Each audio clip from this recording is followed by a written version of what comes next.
Good morning, chat. Are we all up bright and early?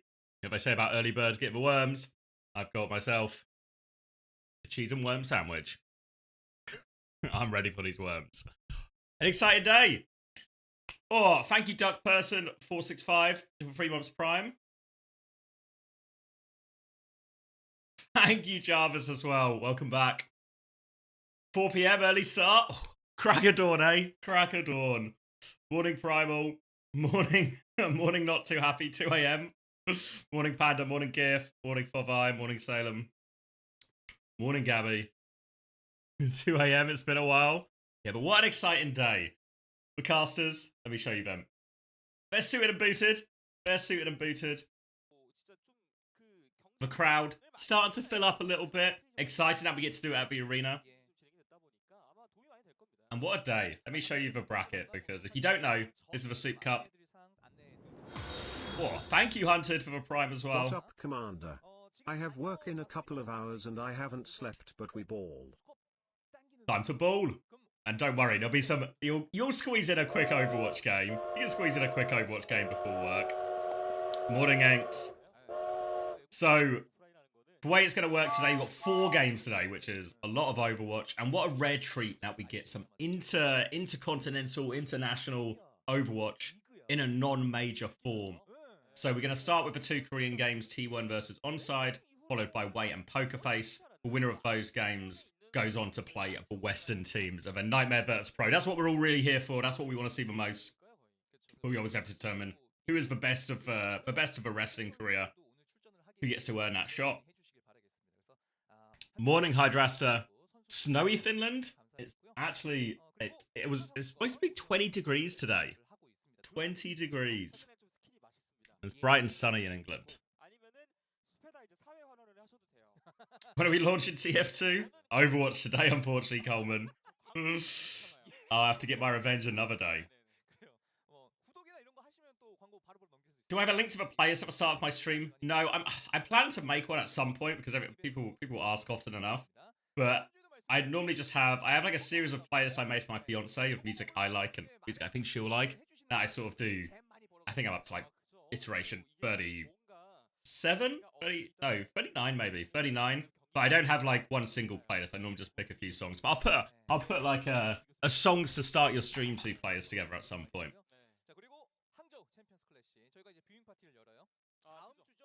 I was thinking UK is hot these days. I know, right? April, there's 20 degrees, clear skies. Shining bright. Alright, if I posted the tweet, that's done. And yeah, we're going to have this. And then the Grand Finals 3rd place match, that's going to be tomorrow, so that'll be exciting as well.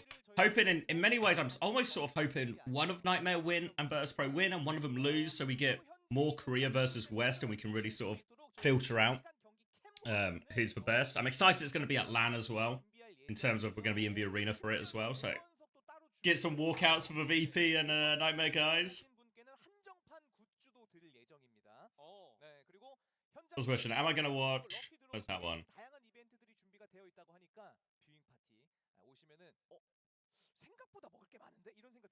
Last week's great patch of weather, sadly. Looks like rain in the middle of the week. Sad face. Okay. We'll enjoy it while we can. Hi, I've never watched your stuff live. Been waiting for Overwatch. Oh, hi, Roy. Roy 2010. Welcome. Yeah, it should be excited for this. It's lining up to be a good day. I'm actually... It's so bright. I'm getting... Unbelievably, I'm getting flashback a little bit. Oh, thank you, Magnolia. Is Horu done? Who are you done? Or is he just beginning? He's done on way. So it's worth noting for rosters we're going to get, as well as obviously getting to see Nightmare and Virtus Pro against the Korean teams. Oh, look at my hands. How shiny. Look how much sun there is. Look how shiny my hands are. I promise you I'm not an MDMA. It's just my hands are genuinely shiny. Sorry, I got distracted. Distracted by my own shiny hands. What I was saying is, as well as getting to watch Nightmare and Virtus Pro against the Western team, against the Korean teams, which will be very exciting, we also get our first look at the new T1 and new Wei. Obviously, only minor changes, really, or a couple of players. Wei have replaced Who Are You, who has gone to Gen G, with Top Dragon. It's sort of essentially been a straight swap. Maybe the good news for Wei, depending on how you look at it, is they actually get to keep everyone else. Their backline, Maka and Lee Min, who are a big part of their success in Stage 1, on top of Who Are You. They all stay. Peppy is still there. T1 on the other hand, we've got Donghack and Proud still, as we expect. Viper and Zest still. Vigilante joins Skewed, replacing Opener. So Skewed is probably expected to sort of fill the Lucio role when he has to. So backline looking stronger for T1. We'll wait and see how much of a difference making that really is for them. Nuclear reaction hands. Yeah, I don't know what it is. It's just for Sun. Are we going to see more Zarya? I don't anticipate much Zarya. I think we are in from... I watched a couple of scrims. I think we're in a very, very Winston heavy, very bit of hazard. You know, maybe some maps will still have their own unique looks, like certain rounds of control and stuff like this. But I think for the most part, we're in Winston Town. Obviously, Virtus Pro not going to be in Winston Town. So really interesting what Virtus Pro's answer to this sort of meta is. How much do they lean into the Ram? How much do they lean into the Diva? But for teams like Nightmare, I expect Kufra's going to play Hazard. He's going to play Winston. And they're going to go sort of toe-to-toe in a lot of these setups. Oh yeah, Onside Gaming also have Jasmine as well. For those who don't know, Onside Gaming was FTG from the first... from Stage 1. You can see him here, Jasmine coming in. Vinny Kiviz also coming in. Sunjin and Profit. Actually a pretty good team. Pretty good team, so... I don't think they're going to be a pushover for T1, even though still very much anticipate T1 to win in this first game. That reminds me, speaking of anticipating who's going to win, should do some kind of predictions, eh? Let's see. Start prediction. Who will win? Map 1. Oh, we're going to get some walkouts as well.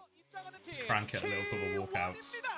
워낙에 좀 기대를 많이 받았던 팀이고 또 이제 파트너 팀이잖아요. 그러다 보니까 본인들이 지금 이때까지 거뒀던 성적에 만족하지 못할 거예요. 그래서 그런 것들을 리빌딩 이벤트 직후에 이 Hunter is in Korea, yeah. Yeah. 플레이오프 1라운드에서 기다리고 있었던 T1이었었거든요. All the teams are in Korea. All the teams that are going to the major are in Korea. 스타일에 대한 변모가 좀 예상되고 있습니다. T1 with their F1 jackets on. Alright, let me tuck into this sandwich as well. Get my breakfast in me for this first game. 플레이 양상은 좀 바뀌지 않았을까 싶습니다. 상대인 온사이드 게이밍이 죽이겠다. 뭐 이런 표현까지 했는데 T1은 이것이 너와 나의 눈높이 차이다. 이걸 좀 시전해야 돼요. 아, 그렇죠. 어쨌든 온사이드 게임을 이번에 새롭게 또 이제 변모해서 준비하는 팀이기 때문에 보여줄게. Yeah, so many good games today. It's going to be a good day of Overwatch. Here's our other side, onside gaming. Vinny bringing up the rear. 예, 살벌한데요. 확실히 유니폼까지 갖춰진 느낌이 딱. In their polos. Look behind the polos, actually. Yeah, those are quite nice. Look behind an onside gaming polo. Ham and cheese sandwich this morning. I'm not in the audience, no. Watching from abroad. Yeah, games are super early today. Games are super early today. But then tomorrow we got... That's for final at 10:30, but 9 AM, so 2 hours later than today tomorrow. Where do the white boys? Where do the white boys play? We're gonna get 2 all-Korea matches in our sort of quarterfinals. So in about 2 games time, so maybe like 3 hours or something. So if you want to get yourself breakfast, want to get yourself a midnight snack, whatever time zone you're in, you got time. 선수가 그러면 어떻게 활용될 것인지 일단 안 하면 무조건 쓰일 것 같아서 누가 안 할지도 궁금하고요. 그렇습니다. 자, 온사이드 게이밍도 나오고 있는데요. 선준 프로펫, 자스민 KBS 빈다임이에요. 특히나 이제 리빌딩이 많이 되긴 했잖아요. 그러니까 뭐 딜러 라인은 둘째 치고. Proud v Profit, who's better? Proud for sure. For sure, Proud. 여기서의 조정이 얼마나 좀 잘 녹아들지가. You can't obviously rule out Mr. 11 on some of these heroes, but it's got to be Proud overall. 프로 라인업 대결 나옵니다. They ask about the patch, what patch they're playing on. They're playing on, I think it's still live patch now. I think it's still the live patch now. They won't be playing with Freya though. Is Willie's team playing? He's Hazard actually S tier. No Willie's today. We'll see him in the... Wait, did he... Yeah, we'll see him in the promotion relegation games, right? That's going to be Sunday night. Or Sunday night European time. But... if you want more Overwatch action, we've got more Overwatch action as well. Because as well as SOOP Cup in the morning today, we're going to have SOOP Cup in the morning tomorrow. And we're going to have the promotion relegation games in both EMEA and North America last night as well. So it's a good weekend of Overwatch. A nice little anticipation. Nice little, what's it called? Amatif? What's like a fancy word for a little like whet in the appetite thing you get in restaurants? I think it's not aperitif. I feel like that's for aperitif is for drink. But whatever that correct word is, imagine I said the correct word, and then that's what this weekend is for the Hangzhou Lan. FTG에서 든든한 서포터 역할을 해주었던 비즐란테 선수가 이제는 T1의 비즐란테로 돌아왔잖아요. 오늘의 매치업 비즐란테 선수 좀 감회가 새로울 Amuse bouche, thank you, Aegis. Amuse bouche is what I was thinking of. Yeah, type of amuse bouche is like the fancy word. It's when amuse bouche is when you get to a restaurant and they give you like just a little like a sort of one bite thing to whet the appetite. 편하게 가자라고. 편안하게 가보자라고 얘기가 나왔다고 합니다. 온사이드 게이밍 지난 경기에서 T1과의 매치가 Thank you, Malarkey, for the 2 months. Welcome back. 선수의 POTM 인터뷰가 아주 인상적이었는데요. 기억나시나요? 네. 뭐라고 했었죠 그때? 죽여버리겠다고 했습니다. 네 맞습니다. T1을 이기겠다는 마음가짐 정말 활활 불타올랐던 인터뷰였는데요. Are we cerebral today? Yeah, feeling cerebral. Ham and cheese sandwich for perfect cerebral breakfast to help that brain be fully functioning. You got the double donk? Man, I was hitting. I should have played more. Loose cannon the other day when we played TF2. I've actually, whatever's happened, I'm better at donks than I've ever been before. 오늘 좀 많은 좀 포인트가 있을 것 같네요. 자, 승리를 향한 마음이 두 팀 모두 활활 불타오르고 있습니다. 양 팀이 생각하는 서로의 경기력, 서로 로스터. Is Proud better than Flora? I think so, yeah. I think Proud and Donk Hack on these players, I think, fit in super high talent, even if their recent results haven't really lived up to that billing. Do I need TF2 coaching? I probably could. I reckon I've got a bit of knowledge in that game, a bit of experience.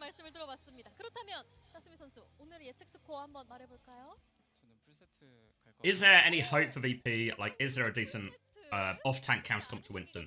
Yeah, I don't know what they're gonna do. I've not seen any of their scrims, but I've heard it's actually been going well.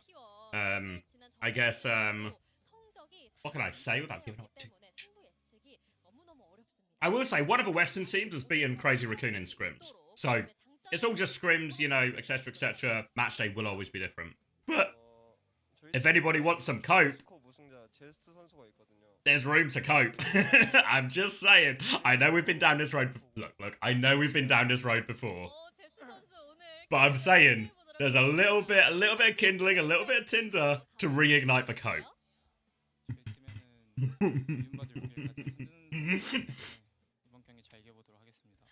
오늘 또 여기는 선준 선수의 캐리력 두고 보도록 하겠습니다. 자, 이렇게 양 팀의 대표분들과 인터뷰 나눠봤는데요. 맵 세트도 확인해 보시죠. Oh yeah, I heard Nikki was doing a drunk stream. What I missed the stream. What's the goss from the drunk horse's mouth? 실생활로 치면은 우리 회사 와라 빈자리 났다.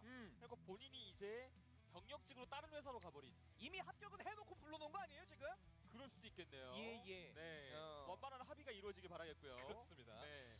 오늘 대결 구도가 좀 흥미롭네요. 앞서서 인터뷰에서 바이퍼 선수는 초대 수컵 우승자 제스트가 있다. 유관력 기대한다. 그리고 자스민 선수는 미움받을 용기 선준이 있다. 사실 저희가 인터뷰하기 전에 프로 라인업의 그 히트스캔 대결도 궁금하다 이런 말씀. We do this every land. Why bother coping? Come on, man. It's part of the experience. Thank you, friend A23 for the 3 months. It's part of the experience. What is the point of having to have your hopes dashed? You need to build up your hopes, but it's all about the emotional journey. Ham and cheese, add some wrinkles to the rain first thing in the morning. Doctor recommended. I know, Nathan. Thank you. Someone else has been talking to their nutritionist about this.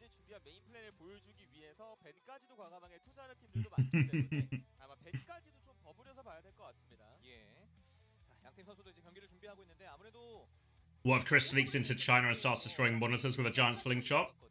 It's possible. You can't rule these things out.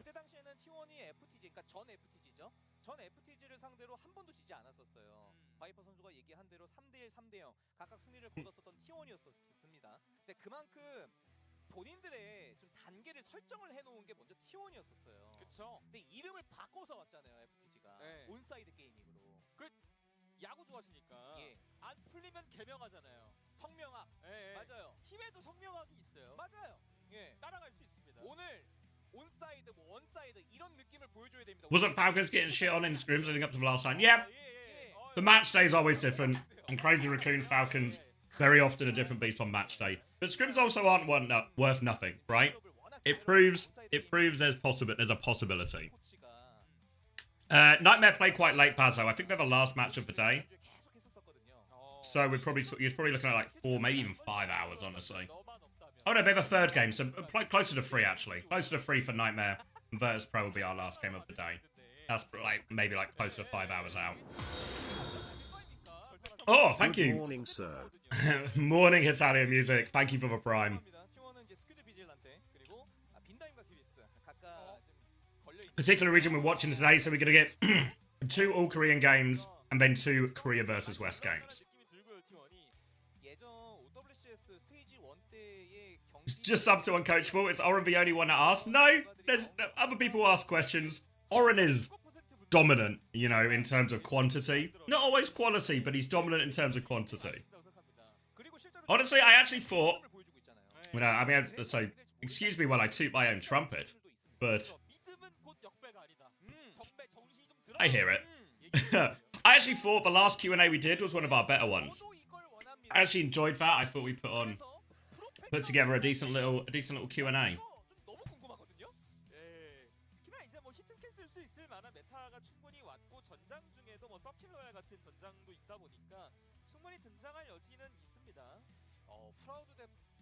Hey Pineapple, why aren't Falcons or Crazy Raccoon invited? Yeah, I'm not sure about this because someone told me 9K said they weren't invited, but I don't know if he actually meant they weren't invited or they just rejected the invite. I guess it could be either, right? But I'd be a bit surprised if they didn't even invite him. I wouldn't be surprised if, like, the one that feels like the most obvious explanation in my head is they were invited, but then they turned it down. Dildux declined their invite. Very, very gracious of you to let Nightmare play the tournament before their LAN. You watched 3 hours of a Q&A essay? Can't I regret it? Do you mean you can't regret it, or you can't regret it? There we go. Yeah, worth? Okay, good news. Yeah, the last Q&A I really enjoyed. I thought that was one of our better ones. All right, Lijiang Tower band's coming in. We're jumping straight into it. First look at T1, Vigilante on T1. Sorry, I missed some of Scrim talk. What are we saying? Wife and I started watching the studio. It's pretty funny. Thanks for recommending it. Oh, I have not watched episode 4 yet, but the first 3 episodes I thought were actually all top class. I've got Alpha, our producer, of Uncoachable as well, watching it as 2. I think Chrissy's going to try it.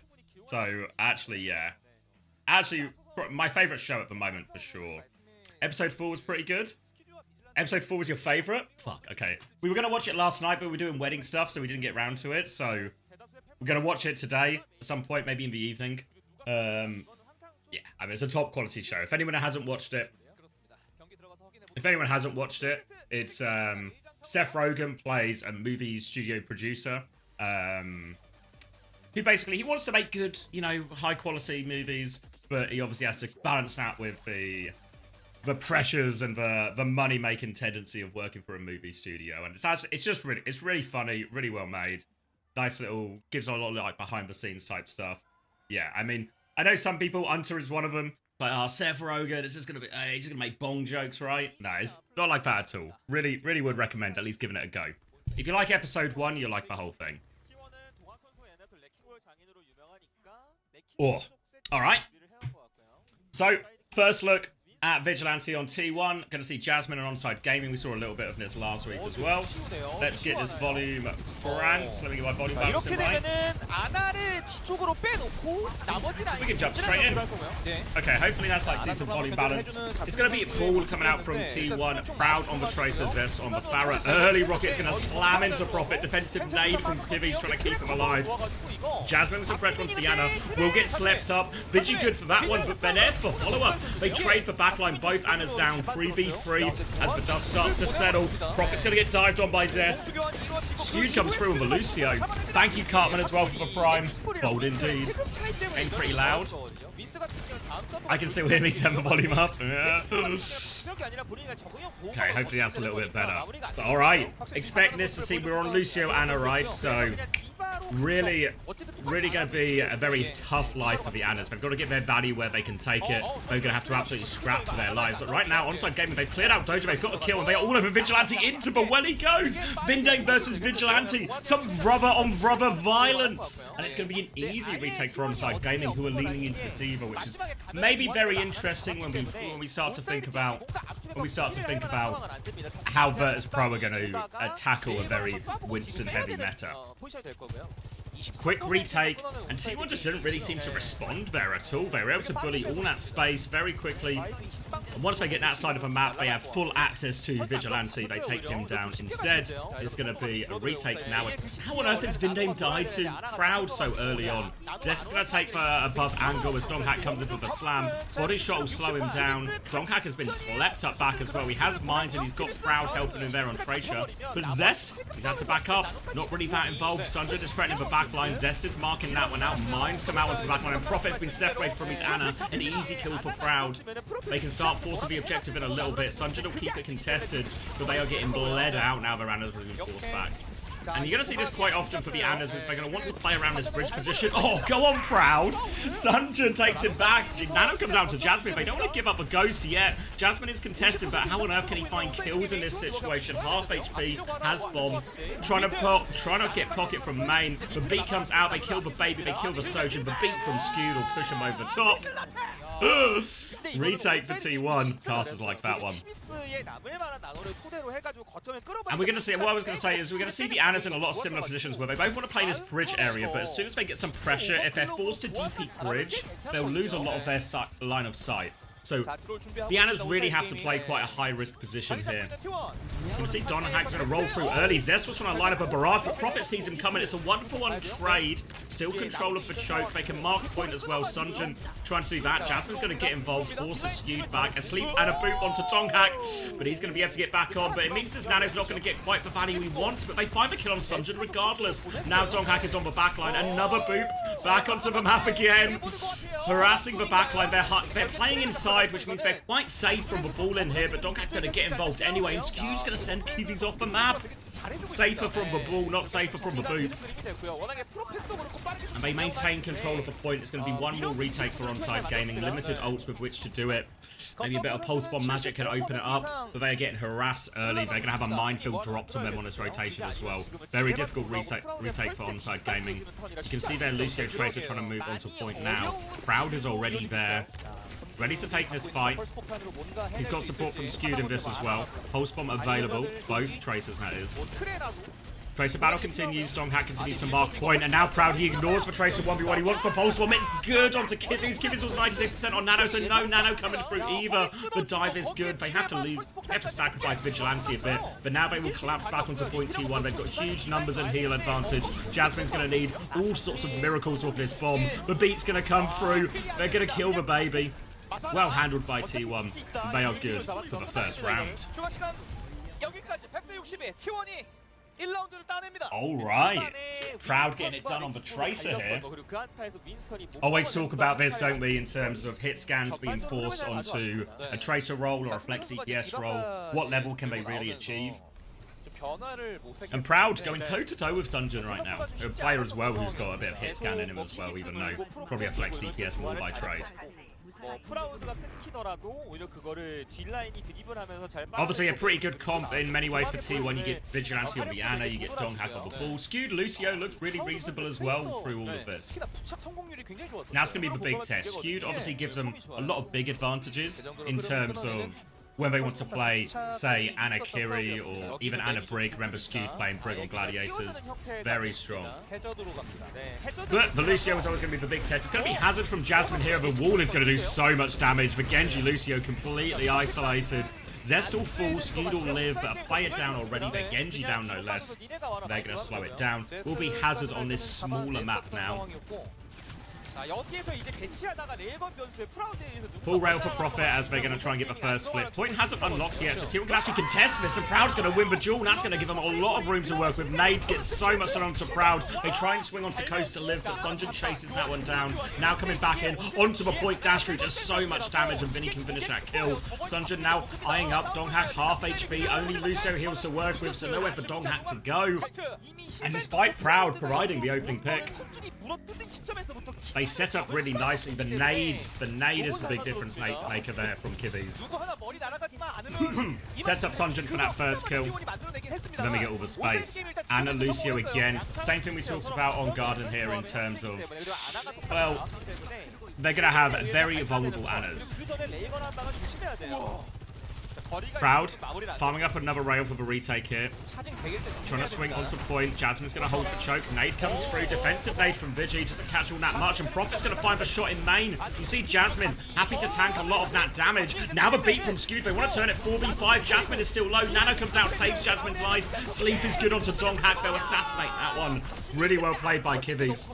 Gets the Nano off just in the nick of time to save Jasmine. And you can kind of see what Onside Gaming wants to do. They want to have that hazard control, the white room, the sort of the top of that slope, contain the area there, and then that allows Sunjin and Profit to play more aggressive from point side, try and catch someone, find damage, find an open pick there.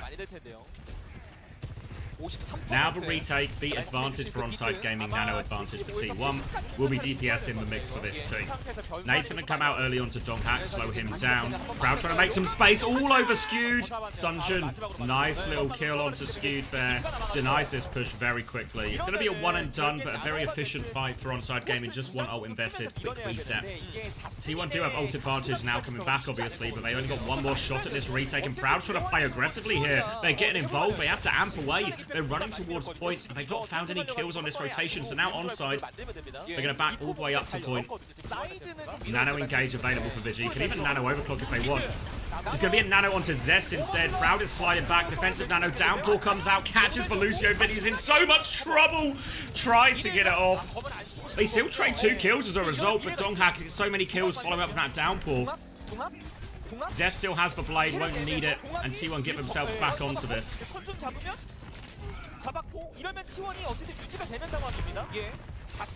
Jasmine's still lurking around the point, but is outnumbered. He's got Lucio support. Actually, Sojo's back there first. We're just going to get a 3v3 onto this. Overclock available for Profit. Will pop it as they commit in. Blade now over the top. Anti comes through, so Zest will take that overclock down before Profit even gets a chance. Nano was attempted to come out from Kibbies, but didn't save him.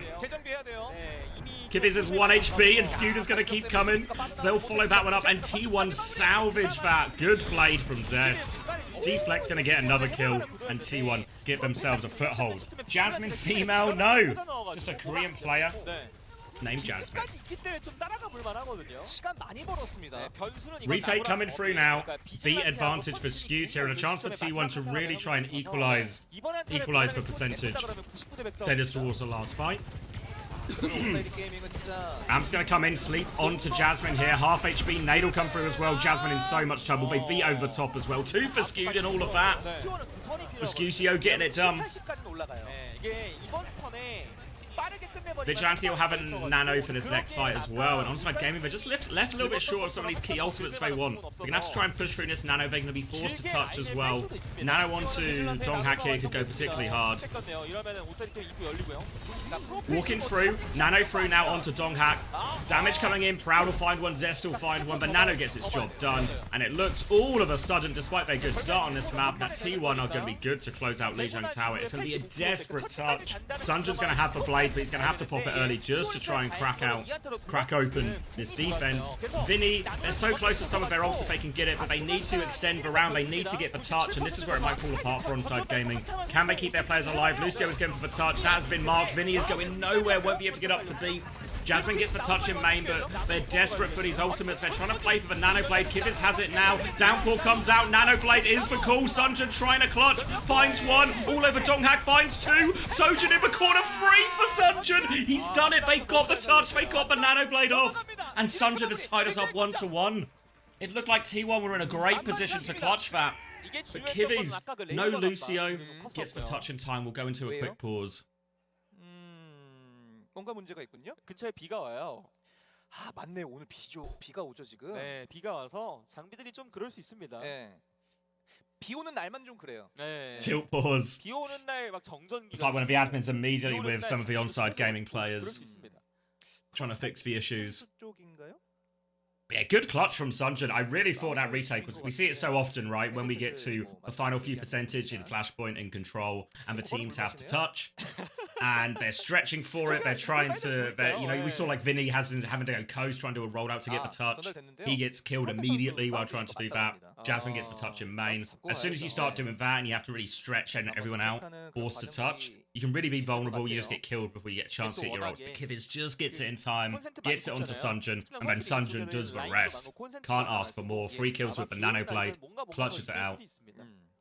자 어쨌든 T1과 온사이드 게이밍. Sunjun, he was. I don't think he was in North America, but he was playing it on North America. He was on. What they called Timeless at the time. 위험한 상황들이 분명히 I think it was Timeless at the time. 키비스가 나노 강화제를 완성을 시켰었고 그걸 선준한테 But yeah, 줬었어요. 그래서 Korean, and he played on. Well, they were called FTG in stage 1, but very similar roster to on-side gaming. 그 전턴에도 나노 겐지가 아니라 나노 해저드로 가면서 가시 소나기까지 당긴 것도 되게 좀 좋은 판단이었거든요. 근데 그 이제 Oh, TSM, that's what I'm thinking of, yeah. A different T. A different T. 온사이드 게임이 좀 잘 풀어낸 감이 없잖아 있고요. 그렇습니다. 확실히 Oh, I missed a question from Nathan. I am paying attention to YouTube chat. What do I think of the bans? Yeah, I don't think the most impactful. Obviously, we saw it was Cass. Cass got taken out. I think we will see quite a lot of Cass, especially when people are playing the Winston version or like a Winston and a plus something. We'll see a lot more Cass because the ability to punish for Winston is so strong.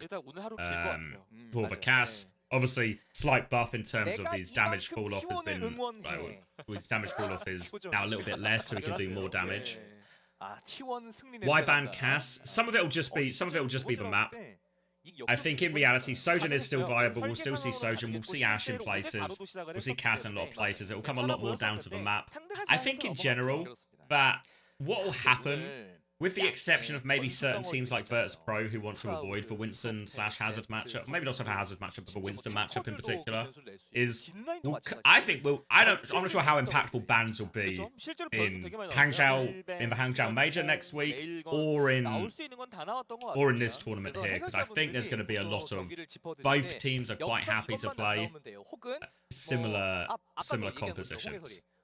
Virtus Pro is probably the most interesting one in terms of do they want to force it away from Winston. Is Circuit in the map pool? Yeah, I believe we're using the Hangzhou map pool for this, which where am I going? Which does include Circuit Royale. Wait, maybe not.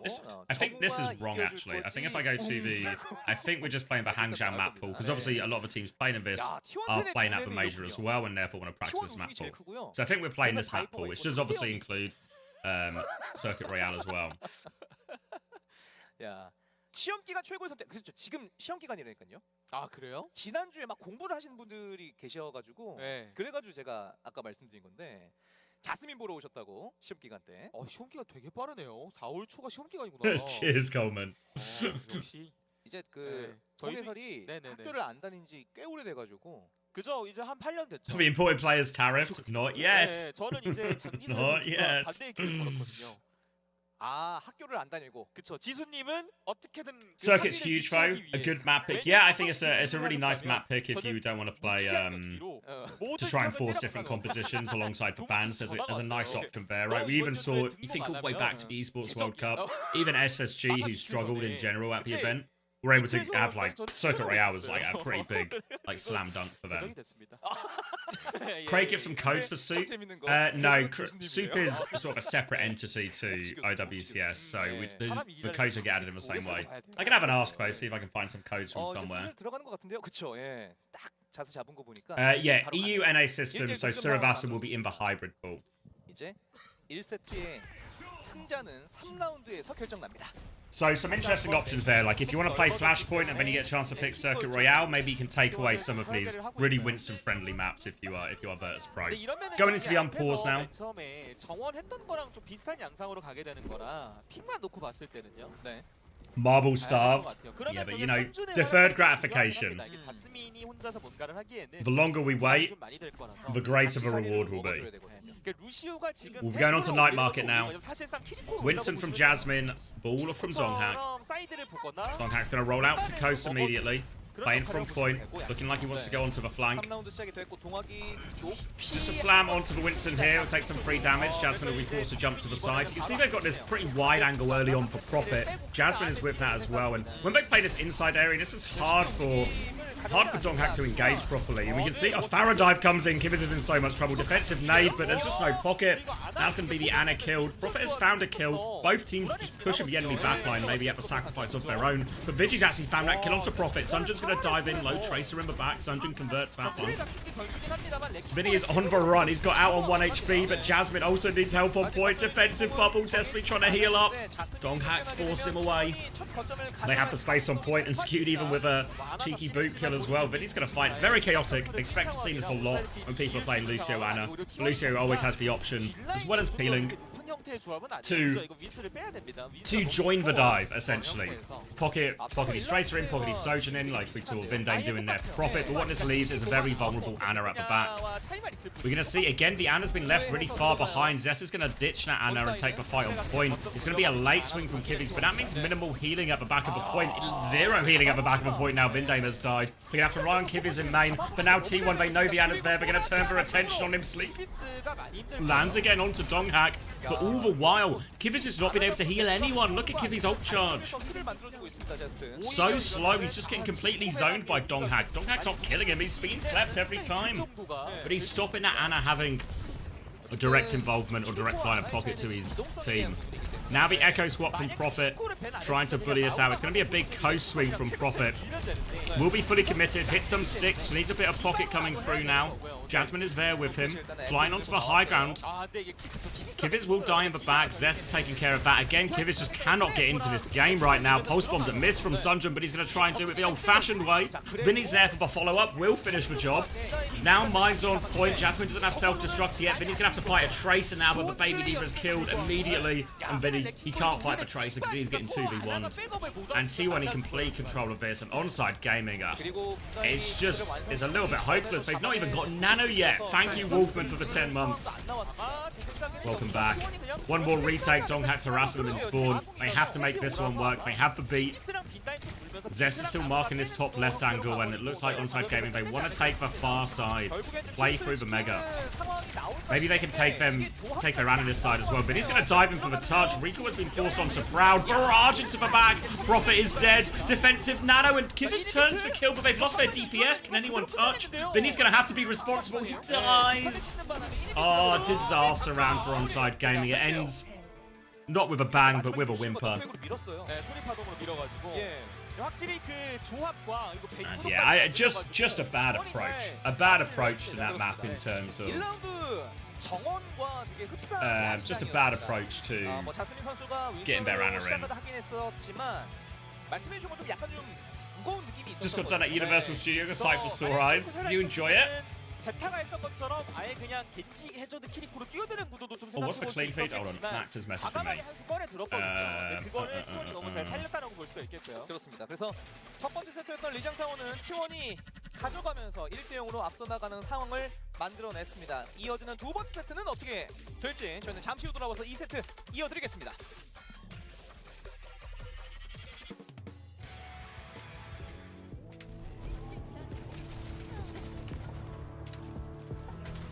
Morning, San.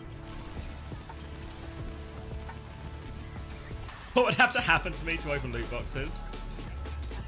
Ooh.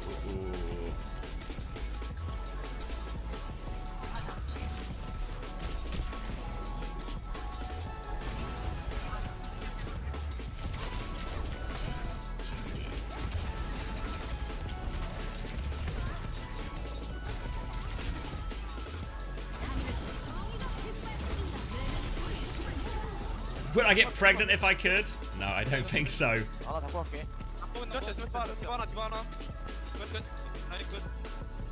Thanks for the question, though. Do I even have any loot boxes? I have no idea, actually. I can't remember the last time I checked.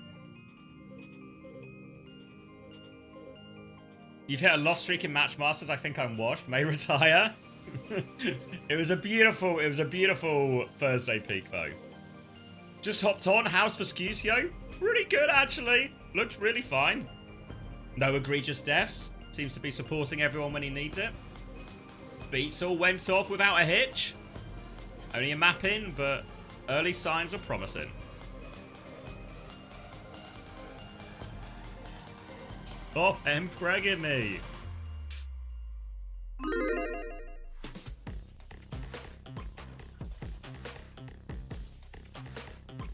What was I? Sorry, I saw an actual Overwatch question.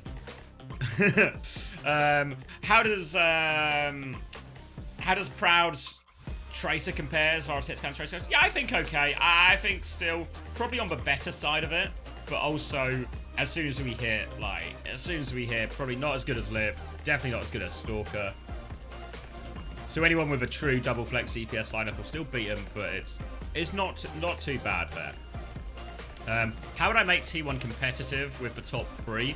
Yeah, I think the big problem for T1 is if you want to make yourself competitive with the top 3, I kind of think the same is true for Zeta as well. Like, if Zeta really wants to tackle Falcons and Crazy Raccoon, I don't know if there is the player pool to make it happen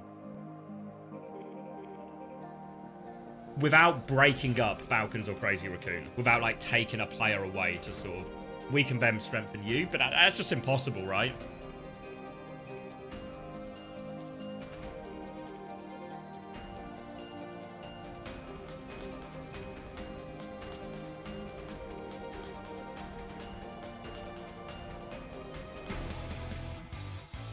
They lost Smurf. Yeah, unfortunately, it needs to be more. But Han Binston has been an unexpected successful replacement. I'm reliably informed we're going to be seeing much more Han Binston over the coming week as well. So stay tuned for that one. Esperanza for the next map. 에스페란자로 선택이 됐습니다. 온사이드 게이밍이 선택한 전장입니다. 조합을 좀 봐야겠는데요. 벤의 구도랑 이게 옛날에 벤이 없었을 때는 이스페란자가 윈스턴 하나브리를 쓰기 위한 전장으로 많이 대두가 됐었는데 최근에 이제 키리코 핑크도 상당히 좀 많이 Han Binston gonna dominate for real. I mean, you know, he's had more practice, more experience. Every little helps. 나뉘기 때문에 벤으로 좀 의도를 봐야 될 것 같아요. 말씀해주신 것처럼 벤이 어떤 식으로 되느냐에 따라서 뭐 조합이라든지 전술이라든지 이런 게 좀 변화가 될 것 같은데 앞선 1세트에서는 T1이 캐서디를 밴을 했던 것을 좀 Are someone Merit and Violet all looking for team? I think Violet is actively looking for team. I don't know what's happening with someone and Merit because they're not actively looking, but nobody knows what's actually happened to them. It's we'll probably find out after the Sage 1 playoffs. I think we'll get we'll probably hopefully get some clarity on that. 탱커 쪽이 아니라 그쵸 딜러 쪽이 고민이 되겠죠. 왜냐면 You're looking for a team as well. Add Aiken to the list as well. 계속 수면 쪽도 들어가고 붙는 식이 됐는데 그 볼과 함께 Tom's got it pinned. Nice. We'll get you a team, Aiken. Maybe with someone Merit and Violet. 파라 쪽을 좀 걷어내는 느낌이고요. 아나벤입니다. 각각 They're all joining Vesta. 밴하면서 The rumors have begun. 준비하게 됐어요. Maybe Violet was trolling. Always possible, right? Always possible. 주도도 쓸 수 있고 뭐 그냥 키리코 놓고 난전을 가도 되고 선택지가 많다라고 생각을 하고 있는 것 같아요. 자 이러면 일단 벤 코드는 저는 T1이 조금 더 좋아 보이긴 하거든요. I think we should drop Infected and assign someone. Yeah, I mean, the truth is, I kind of feel the same when Violet said he was looking for team. When you talk about players of the caliber of Violet and someone, they're basically an upgrade for almost any team, right? Maybe exceptional Crazy Raccoon and Falcons. Even obviously Falcons wouldn't sniff at a proper Winston player, but they'd upgrade every team. So I think like if they're available, everyone should at least consider it, right? Explore the option.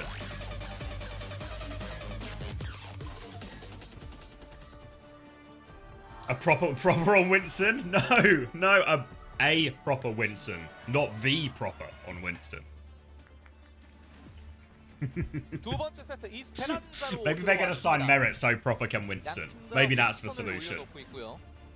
Maybe we've stumbled across the truth to us all. Alright, over onto Esperanza. Going to be an Ana ban coming out from T1 in response to the Farah ban. Obviously onside, don't really want to play any Farah themselves, but don't really want Prophet to be forced off hit scan where he went Echo on that previous map. So seems really reasonable enough for onside to ban that one. Now Jasmine playing Winston. No Ana, so it's going to be Kiri Lucio backlines. Of course though, Donghak is going to be on Winston. He's going to be having no problem. Interesting to note, it seems to be Sojin is the initial option here as opposed to Cass. Maybe some of that has to do with the fact that we're on Kiri Lucio rather than Ana Brig. Cass Ana Brig works a little bit better than Kiri Lucio Cass, even though both versions can work. Later bubble from Jasmine, but Donghak manages to step back in time. Sage is above, but it's actually harassment coming behind. Sunjin's going to go, so Jasmine's going to keep going forward. Proud dead early, both Sojins fall. Donghak's going to try and reposition around the other side, stabilize. He's on half HP. Jasmine has the high ground. Donghak can't really keep fighting for this. Has to slow it down, has to heal up. Slight positional advantage for onside as both Sojins are going to start rolling out again. Jasmine is forced to back jump. Zest moving up now, looking for the Lucio, misses the blink melee. Later bubble for Jasmine, bubbles off some of those heals, forces for TP out. Zest is going to have to re-peek, pressure. Tracer's fighting on the side, Sunjin and Zest running into each other, doesn't quite have recall yet. Zest fighting that one, Donghak's going to get onto the Sojin, all over this Sojin. Will take down Prophet again, Sojin's both dead again. 4 deaths so far, all of them Sojin on this one. Kitsune Rush comes out first for Vigilante. Still desperate trades, Donghak's going to clean up the Kiriko behind. Tracer to worry about still, and Donghak's got plenty of HP for this. Even looking for the late kill onto Sunjin. Him and Zest will secure that one. And the quicker Kitsune really proves the difference maker for T1 in what was a very, very long fight. Poor old Sojins. Can't catch a break. Look at this, 45 and 47% ult. They've barely shot a rail. Support ult advantage now for onside gaming. They'll have both of them, whereas Omi and Lucio, they're going to beat aggressively, actually. Kitsune Rush and beat in response. Vinny's beat catches everyone, though, so T1 are going to have to slow this down. Primal's nearly in play for both Winstons. Sojin's both dead again. They just can't live. Donghak doesn't quite have it yet, but Sunjin's pulse bomb does more. 2 kills for Sunjin. Pressure onto Donghak. He has for Primal if he wants to clutch, but with Vigi going down, I think he'll just have to accept a death on point here. Backline just about lives. And onside gaming will now get the cart back, moving their favour. Primal versus Primal. Have to give Donghak the advantage on paper on this one, but Jasmine will get the better position and get to set up a choke here.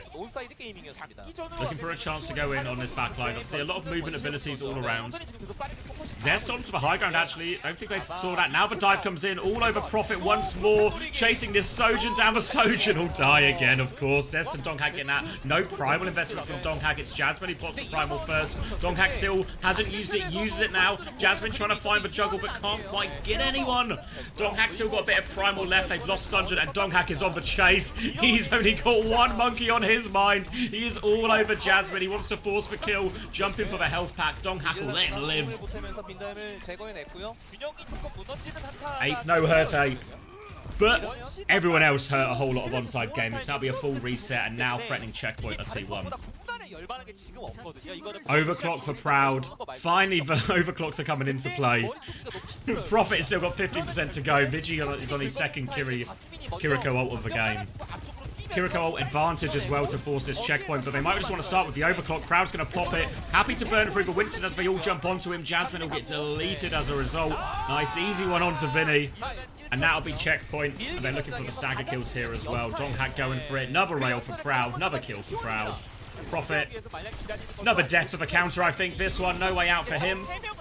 And now T1 are pushing some serious advantage.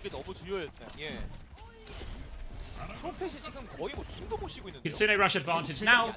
Still in the hands of Vigilante. This is a little bit more. We're getting up to close to all 4 support ults online as the Tracers duke it out on his right hand side. Zest, king of pulse of the enemy Tracers. Sunjin, not king of pulse of the enemy Tracers. What was that, Sunjin? Desperation overclock against Kitsune Rush. Donghak bubbles it. Skew's going to take care of Sunjin. And oh, it is just one-way traffic. Nowhere to go. Onside gaming, they didn't use any support ults in response. So they at least have support ult advantage coming back, but serious meters on board for T1. They have the beat as well. Last time we're in this situation of disadvantage, T1 played very aggressively with the beat. Tried to threaten the Ajax. Maybe they're going to go for the same thing here. No beat just yet. Vinny has it now. Prophet dies. Vinny has the beat as the pulse bomb comes out just onto the bubble. Vinny, 1 HP inside, still has the beat, but he dies inside. Zest hunts down that kill. They've traded a couple of people here, so despite that beat push, the respawn advantage will save onside gaming. And they'll be able to hunt out maybe the Lucio as well, skewed too quick. 어려울 만한 상황을 만들었습니다, T1. 122m까지 찍은 상태예요, T1은. 예, 진짜 누군가가 영웅이 돼야 됩니다. Now, 이웃받을 용기가 onside gaming, 필요하고. it felt a bit risky not investing the beat there. 그게 아니라면 계속 이대로 눈덩이 But 굴러가거든요. they trade out enough kills that they win the fight regardless of the spawn advantage, and now they have this beat advantage for this next fight. If I'm T1, what I want Donghack to do is I want him to go in, use the primal, try and stop Vinny beating aggressively, instead use the beat defensively for my primal. Beat is going to be used defensively. Donghack doesn't even get the primal off, so it's actually just going to be a quick reset for T1. Donghack, I think, just either charged it, just like went down as he charged it.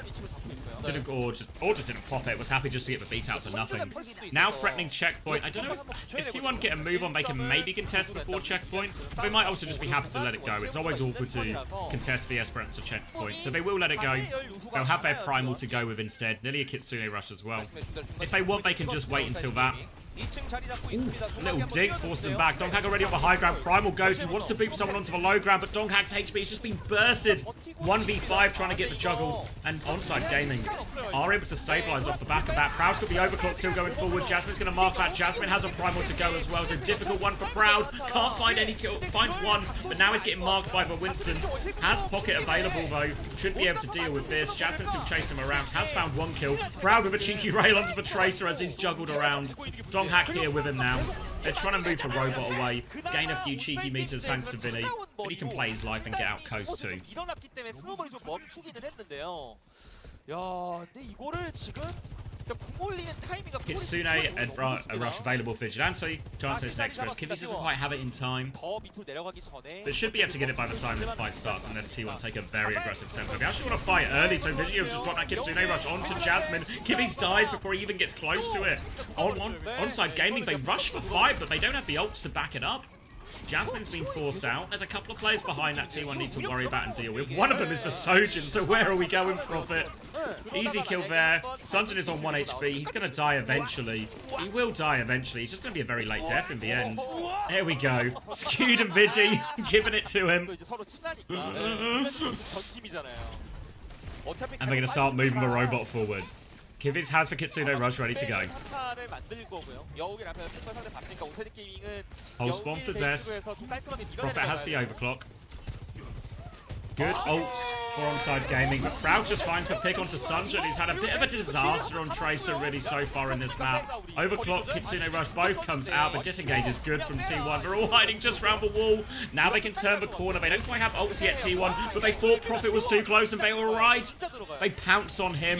Beat's about to be up for Skewed as they take more space. Pulse Bomb available. It's a miss, actually. It'll break the bubble. Sunjun's is not a miss, though. Bit of redemption. Donghack dies before that Primal, and that's going to put an end to T1's aggression for now. 4 players left alive, or 3 players left alive rather. They're going to regroup on middle, go again. And this is what valuable time for onside gaming to get their own beat up, get Jasmine a little bit closer to this Primal. And we'll get another fight on middle. T1 still very much in control of this map. Beat. Jasmine stage on the left-hand side again. Donghack makes the first move. It's an aggressive beat push in, but Vinny is good to get the beat off in response. Donghack has the Primal to follow up. Overclock as well, and Proud good for it. Vinny goes down after the beat trade. 2 for Proud. He's got the full pocket. Looking for the last couple of players in this room. Sunjun's going to try and steal the robot, slow down the progress as much as he can. But Proud is all over them. Good with the overclock again. 1 minute left on the clock. Kitsune Rush, Primal, ready to go for T1. They're pushing for a full cap now. Onside gaming, gonna have to rely on the Jasmine Primal. Zest on the high ground. T1 have been very happy to take the fight to onside gaming in a lot of these situations. But for now, they are slowing it down on the high ground. You can see Vigi starting to inch his way forward. Chance for a Kitsune Rush if they want to go. Yep, TP forward, they're going to go with it. Pressure onto Jasmine, he has for Primal. Primal has to be popped. Donghack's going to have a much later Primal. Looking for his options. Jasmine can't seem to find anything meaningful. Will jump onto him now. Has he got the separation on the Sojin? Not really, no. Donghack has killed Kivy. He's not even used his Primal. The Kitsune Rush, they all managed to stay on it. Jasmine can't find any separation. And I don't know if they'll even get any trades unless Vinny's got some magic, but no, Zest still has recall. Now we're into overtime. side. They're not moving for robot. They just want to make the touch hard. Donghack is going to primal anyone who tries to get close. They're rushing through. They're going to move for robot a little bit closer. Sunjin does get the touch. Donghack camping this Kitsune rush. Now looking for it own. We'll just disengage with the primal now. Chance to re-engage when they're not expecting it. Eyes on the Sojin into the corner. Shuts him down. Prophet's got nowhere to go. Catches Vinny too. All over this Kiriko. Kibby's is out of cooldowns. He's out of HP. Sunjin finds one trade. He's keeping the overtime going. But it's now a 4v1. Sunjin can't even... Where we go in Sunjin. 1v4. He's got everything to do. And he's just going to accept his fate. 2-0 for T1. Extending their lead in this series. 와우. 근데 오늘 일단 다른 것보다 상대 핵심이 되는 소전이랑 키리코 둘을 보내는 포커싱의 속도가 T1이 훨씬 더 빨라요. 네. 물론 이제 중간에 소전을 교환하는 그립까지는 온사이드 게임도 괜찮았었는데 추가적으로 이어지는 도미노 무너뜨리는 형태는 T1이 좀 더 좋은 것 같아요. 분명 초반부에는 공방전이 있었습니다. 주고받고 Alright. 주고받고 특히나 소전도 계속 킬 교환이 났었던 You see a lot of same patterns of play from both teams in terms of how they want to take some of these ult trades, where quite T1 very happy push with their support ults every opportunity they get. Similarly, also even if they have the primal versus Kitsune rush or a beat, they want to start. T1 always want to start the fight aggressively, put that primal on them, force the Kitsune rush. So instead of doing what T1 and Vigi were doing with their Kitsune rushes, where they get to walk into the enemy team, drop the Kitsune rush underneath them and chase them. Instead of doing that, if you go first with the primal, you can force a fight way further back on the map like we saw with Donghack last primal, and then all of a sudden you're using a Kitsune rush, you sort of survive for primal, but you don't really get any aggressive space out of it. Predictions open for map number 3. Ooh, can I have a look?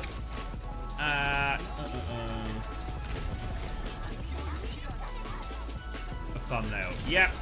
Can it be... Hold on, I'll type it to you.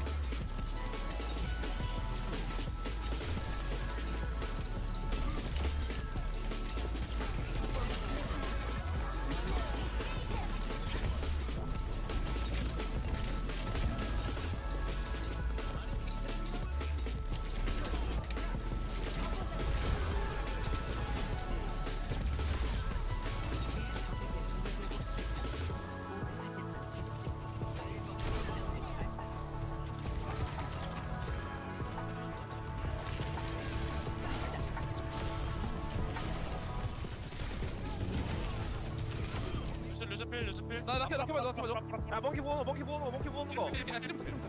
Alright, replay for comms. 펄스 없어.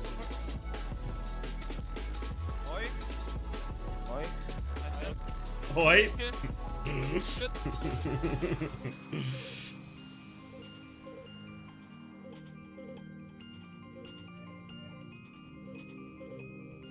Alright, onside gaming.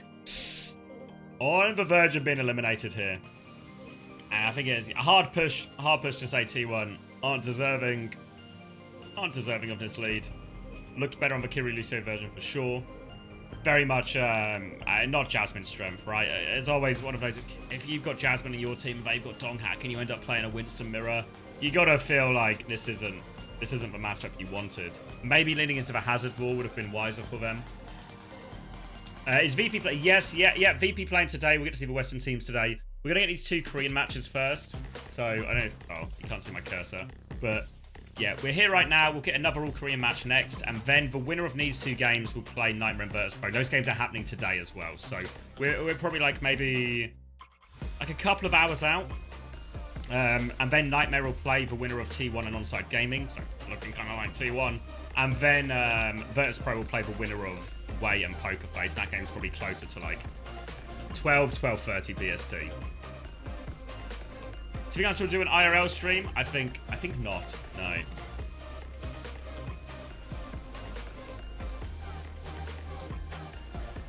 Why is Hunter in Korea? He's working. He's now with SSG. Look at the Preds. Oh boy. It seems like people have interpreted T1's success in the first 2 maps as some kind of trend to the 3rd map as well.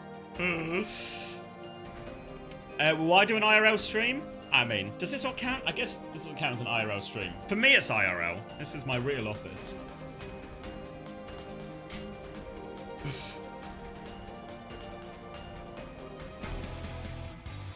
Can I crouch jump IRL? No, because for T1이 OWCS 때와는 it's some useless TF2 knowledge. The reason crouch jumping works is because you technically you get your model closer to the ground, and if you can C-tap, you actually go into the ground for a little bit. But you can't C-tap in real life. Can I rocket jump? Not tried, but it's probably possible. Yeah, that's good. That's good, Panda. Yeah, perfect. 내린 듯합니다. 서킨 로얄로 갑니다. 아 근데 이러면 그 자스민이 서브 탱커 계열의 선수고 히트 스캔 미드 You can do it at least once. 시그마 쓰면서 갈 수도 있는 거거든요. 근데 그럼 만약에 The second time's harder. Doing a skip jump would be 탱커를 좀 지키는 밴을 해야 돼가지고 would be really 일단 필살기를 꺼내긴 really 했습니다. really hard. 수비밴을 말씀해 주신 건데. 네. 그 수비밴으로 탱커 쪽을 Answer's probably too busy getting rotund off cream barbecue and cream fried chicken. Yeah. I think he's going. What day is it today? Saturday? I think he's going for sushi on Monday. That's the word on the street. Alright, Circuit Royale next map. Been a while since we've seen this. Seems a reasonable enough choice. 경기 안에서 할지 아니면 밴으로 할지 봐야 될 것 같습니다. Onside Gaming trying to change the matchup, and they're going to ban Winston. Alright, I can get behind this, ban-wise.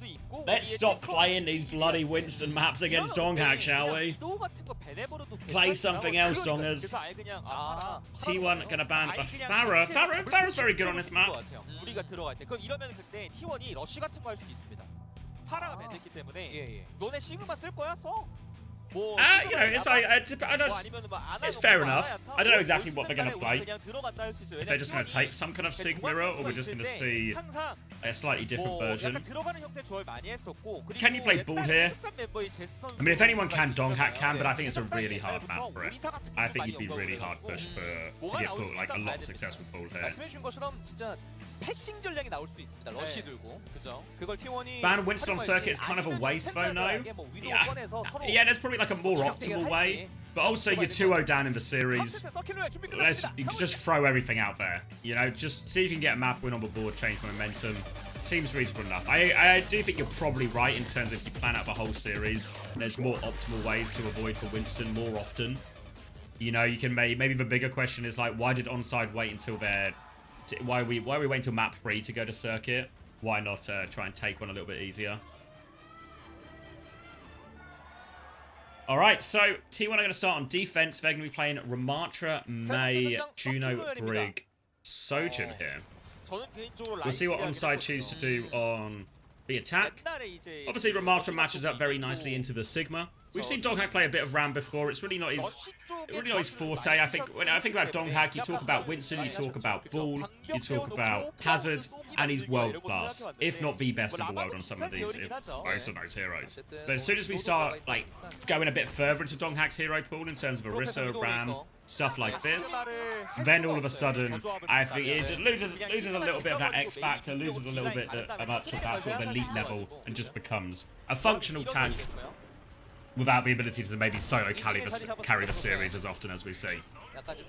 Going to be Widow from Prophet as well on the attack. It's going to be May Ram for both teams, Juno Brig for both teams, so very similar ideas.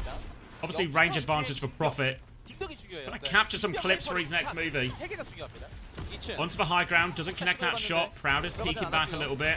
Swing on the shield timing. Wall comes out. Wall is going to force this form. Jasmine takes a bit of a step back here, but Zest Ice Block doesn't go off. Jasmine just gets an opening pick. He's 1 HP, but he's forcing Donghack back. Shield comes out. Jasmine goes right through that. Doesn't quite have his own shield yet. Slow comes out. Now Prophet has all the space thanks to that opening pick. Donghack still on the back foot, desperate for more kills here on Side Gaming where they have player advantage. They've got opportunities for Prophet, but he's not found anything just yet. More pressure onto Donghack, just looking for the damage onto the Ram. Prophet looking for anything, but Proud is, Zest is going to be back soon. It'll be a 5v5. Wall comes out. I think Vinny is maybe the wrong side of that, but no, won't be okay. Both Brigs going to die. Blizzard on point comes out early from Sunjin. That's going to freeze up a Ramatra, and Donghack will be made short work of. Trades have come through. Proud is sliding in. But alright, we talked about the Widow. We want to see a chance to see Prophet on Widow. Who would say no to that? But in reality, it's all been about the frontline trades here. Jasmine finding high value picks onto Zest, finding that pick onto the Brigger in the next fight as well. Brig very difficult in this type of matchup game. I'm a little bit surprised we see the Brig as opposed to something like into the Mei Ram as opposed to something even like an Ana or something, or even just a Lucio. Zest is going to get the early pick onto Jasmine, though, out of absolutely nothing. So T1 will just reclaim all the space. Donghack's going to get a chance to walk forward. He's only fine for 1 kill, rest of the disengage is good, but most importantly for T1, they regain control of this high ground. Once you have control of this high ground, you get a really great angle for your hit scan. You can see Proud actually hiding on the high ground now. Wants to peek out late once they commit bodies up this slope onside gaming. And I don't know if onside are going to be ready for this. Prophet will pop the wall, so they'll know he's there now. Proud's going to go for a more defensive swing as a result. Vinny is going to get juggled out of that one. Donghack will get another kill. Jasmine is just going to get taken down. Bird by his overclock wants to clutch with the annihilation here. Ray as well. Everything will be used. Rays are going to be matched. Blizzard comes out from Zest. It does go out even though he dies while using it. Prophet finds the pick. No one's really frozen. Oh, sorry, Jasmine was frozen. So a Blizzard still gets the job done even though Zest goes down as he casts it. Or goes down after he casts it, I should say. And they'll be forced back. And this is the most difficult map point of Circuit Royale. We've seen this. It's been a while since we've seen this map, but every time we see this map, this second point assault, this is where you really need something special to crack it. They have Rally, they have Blizzard. This is going to make the frontline trade very onside gaming favoured. But they still need to worry about Proud on his high ground. He slides forward, actually looking for more. Rally and Blizzard out. Do they catch anyone? Yes! Ram in it, Mei in it as well. They need to convert this kill. Donghack goes down, and it's going to be die on point. You see Skewed walking forward. Proud is lurking for a trade up top. Trade to go a long way for the retake. He slides in, he gets the trade onto Prophet. Only the Widow, so not the greatest trade for Widow can just grapple back to the high ground, but certainly better than nothing. And they get the Blizzard out and the Rally out in that situation. Prophet is going to go Sojourn himself here, actually. He's trying to get to the fight a little bit quicker. Rally advantage for Skewed, though, and onside gaming, they might not have much hope other than to disengage this. Got to avoid the wall timing. Wall comes out. Sunjin might have his Ice Block forced. Ice Block will be forced now. Skewed still hasn't rallied. He's going to rally to catch this. Mei defensive wall comes out. Looks for it. Bash around the corner. No escape for Sunjin after that Ice Block. They keep pushing forward onto Ramatra. Jasmine low HP. Another bash comes through. Rail into his head as well. Looking for all the kills. Stuck behind here as Kivit's Vinny's low. They're all going to get played. Proud will fall late to Prophet. Can they trade him actually? Prophet's got a lot of pocket. They can't trade Prophet. Prophet's going to get one and get out. T1 going to regroup on the high ground, try and make this walk up difficult. But with the Sojourn taken down late, this will make the walk up a little bit easier. No rails to worry about. The bigger problem will be the ults. They're pushing into a Blizzard, a Ray, and an Annihilation. And they don't quite have their own ults yet. So again, onside gaming, they might have to start this fight slow, build up some of their own ults, be ready to disengage. Wall comes out. No ults just yet as the wall trade comes through. Prophet trying to find an opportunity. Overclock will be invested by Proud first, though the torpedo swing from the high ground. And that makes short work of them. And that is an outrageously cheap fight for T1. It was lining up to be like an 8-ult fight. And then Proud with the overclock swing. Straight back from spawn. Waste no time. I'm back, boys. Let's go. Swings, finds for value. Torpedoes to follow that up. And now onside gaming. They had a big time bank, but they're going to have to rely on a very heavy, a very big ult fight here. They nearly have all 5. Skewed a bit further behind. Obviously, Proud just used that overclock before. An open pick would be devastating here. Can't afford anyone to go down to Proud. Now the trade onto point. T1 going to be the initiators again. Blizzard comes out. Jasmine's trying to walk forward. He gets out of that, and he has the Annihilation to keep going, actually. Prophet is frozen. Can they turn the kill? They kill Prophet. Proud takes Kivvies out as well. Ray is going forward. Jasmine is trying to clutch, but he needs for Ray healing, and it's moving away from him. Donghack still has the Annihilation if they get into trouble here, but I don't think they need it. Just the Mei left. Sunjin is going to end up dying late here. One more attempt for onside gaming. It's going to be Rally versus Rally, Annihilation advantage for Donghack, which should be the difference maker, unless Prophet can find something with this overclock.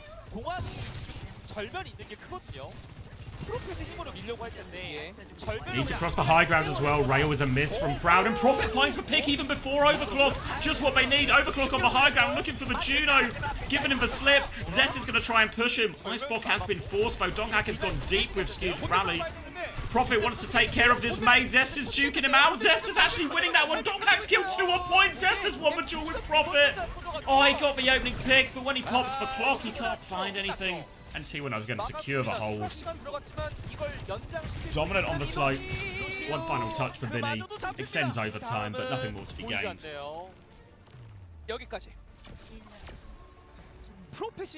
시작길 잘 냈거든요. I thought they had it. Profit finds the perfect 근데 opening pick on the way up. 적극적으로 기여를 내리는 게 아니라 Then he slides onto the high ground, he pops the overclock, looking for the connect, but Zest, you see, even if, I mean, obviously Zest wins the duel, so that really is the optimal play. But even if he doesn't win the duel there, what he's done is because he's used his ice block, he's used his wall, he's wasted all of Profit's overclock trying to fight Zest and keep Zest off him. Meaning, all of a sudden, Profit had one shot at the Juno, right? Missed it. And then he didn't get any more opportunities to shoot into the actual brawl fight. Meanwhile, Skewed has taken that rally in deep, pushing away from the overclock. And with maybe the exception of that very first fight where Zest dies with ice block, all of those frontline trades felt like they heavily went in the favor of T1. Now, Onside Gaming, I'm going to try something different for their defense. As much as, you know, a first point at 68 meters really isn't a lot, we've seen how defensible second point of Circuit Royale is, and even first point, we've seen plenty of full holds in this map before. So Onside Gaming, they're not out of it yet, but they're having a little bit of a discussion now over their approach, and it's going to be something a bit different. We're going to go Sigma, which doesn't match up great for the Ram, but with the Ana and the Zen backing up the Sigma, it can still be quite difficult for the Ram Archer to fight this if that's what Donghack picks. The May will help him out a lot. Expect really when you play the Ana Zen Sigma version, if again T1 just play Ram, which looks like they're going to do. What you want to do from Onside Gaming is you're quite happy to wall second. Just hold for corner, get good walls, make sure your Sigma isn't punished by their wall. So if they wall your Sigma, you just wall in front of you to relieve the pressure a little bit. Donghack coming out on Doom. Are they just going to play something completely different when they see the comp? Yeah, they're going to go Ana, Juno, Doom, Genji, Widow. T1 say, you want to play a greedier comp that can win the front line? Bully our Ram? We're just not going to play Ram. We're going to go over your Sigma. We're going to dive you. Little dink onto Kivis, doesn't find the kill. Proud walking forward. You see Onside Gaming timid right now. Trying to stay a little bit compact, harder to dive. Proud has the high ground. Punch onto Jasmine as they continue just to bully space T1. Trying to get a big punch if he can, Donghack, but no luck on that first one. Obviously, the Rock is the big counterplay if you can knock the Doom out of block. That Jasmine will be looking for, probably holding his Rock for as well, really. Punch comes through from Donghack, bit of space, jump out, wall to try and catch Donghack. Does catch Donghack. No escape for him, and T1 will be forced back. T1 are getting close to their ultimate, really. The ults are going to have to be the key factor for T1 in some of these more difficult points. Once we get to second, they have a few more options in terms of the dive and staging.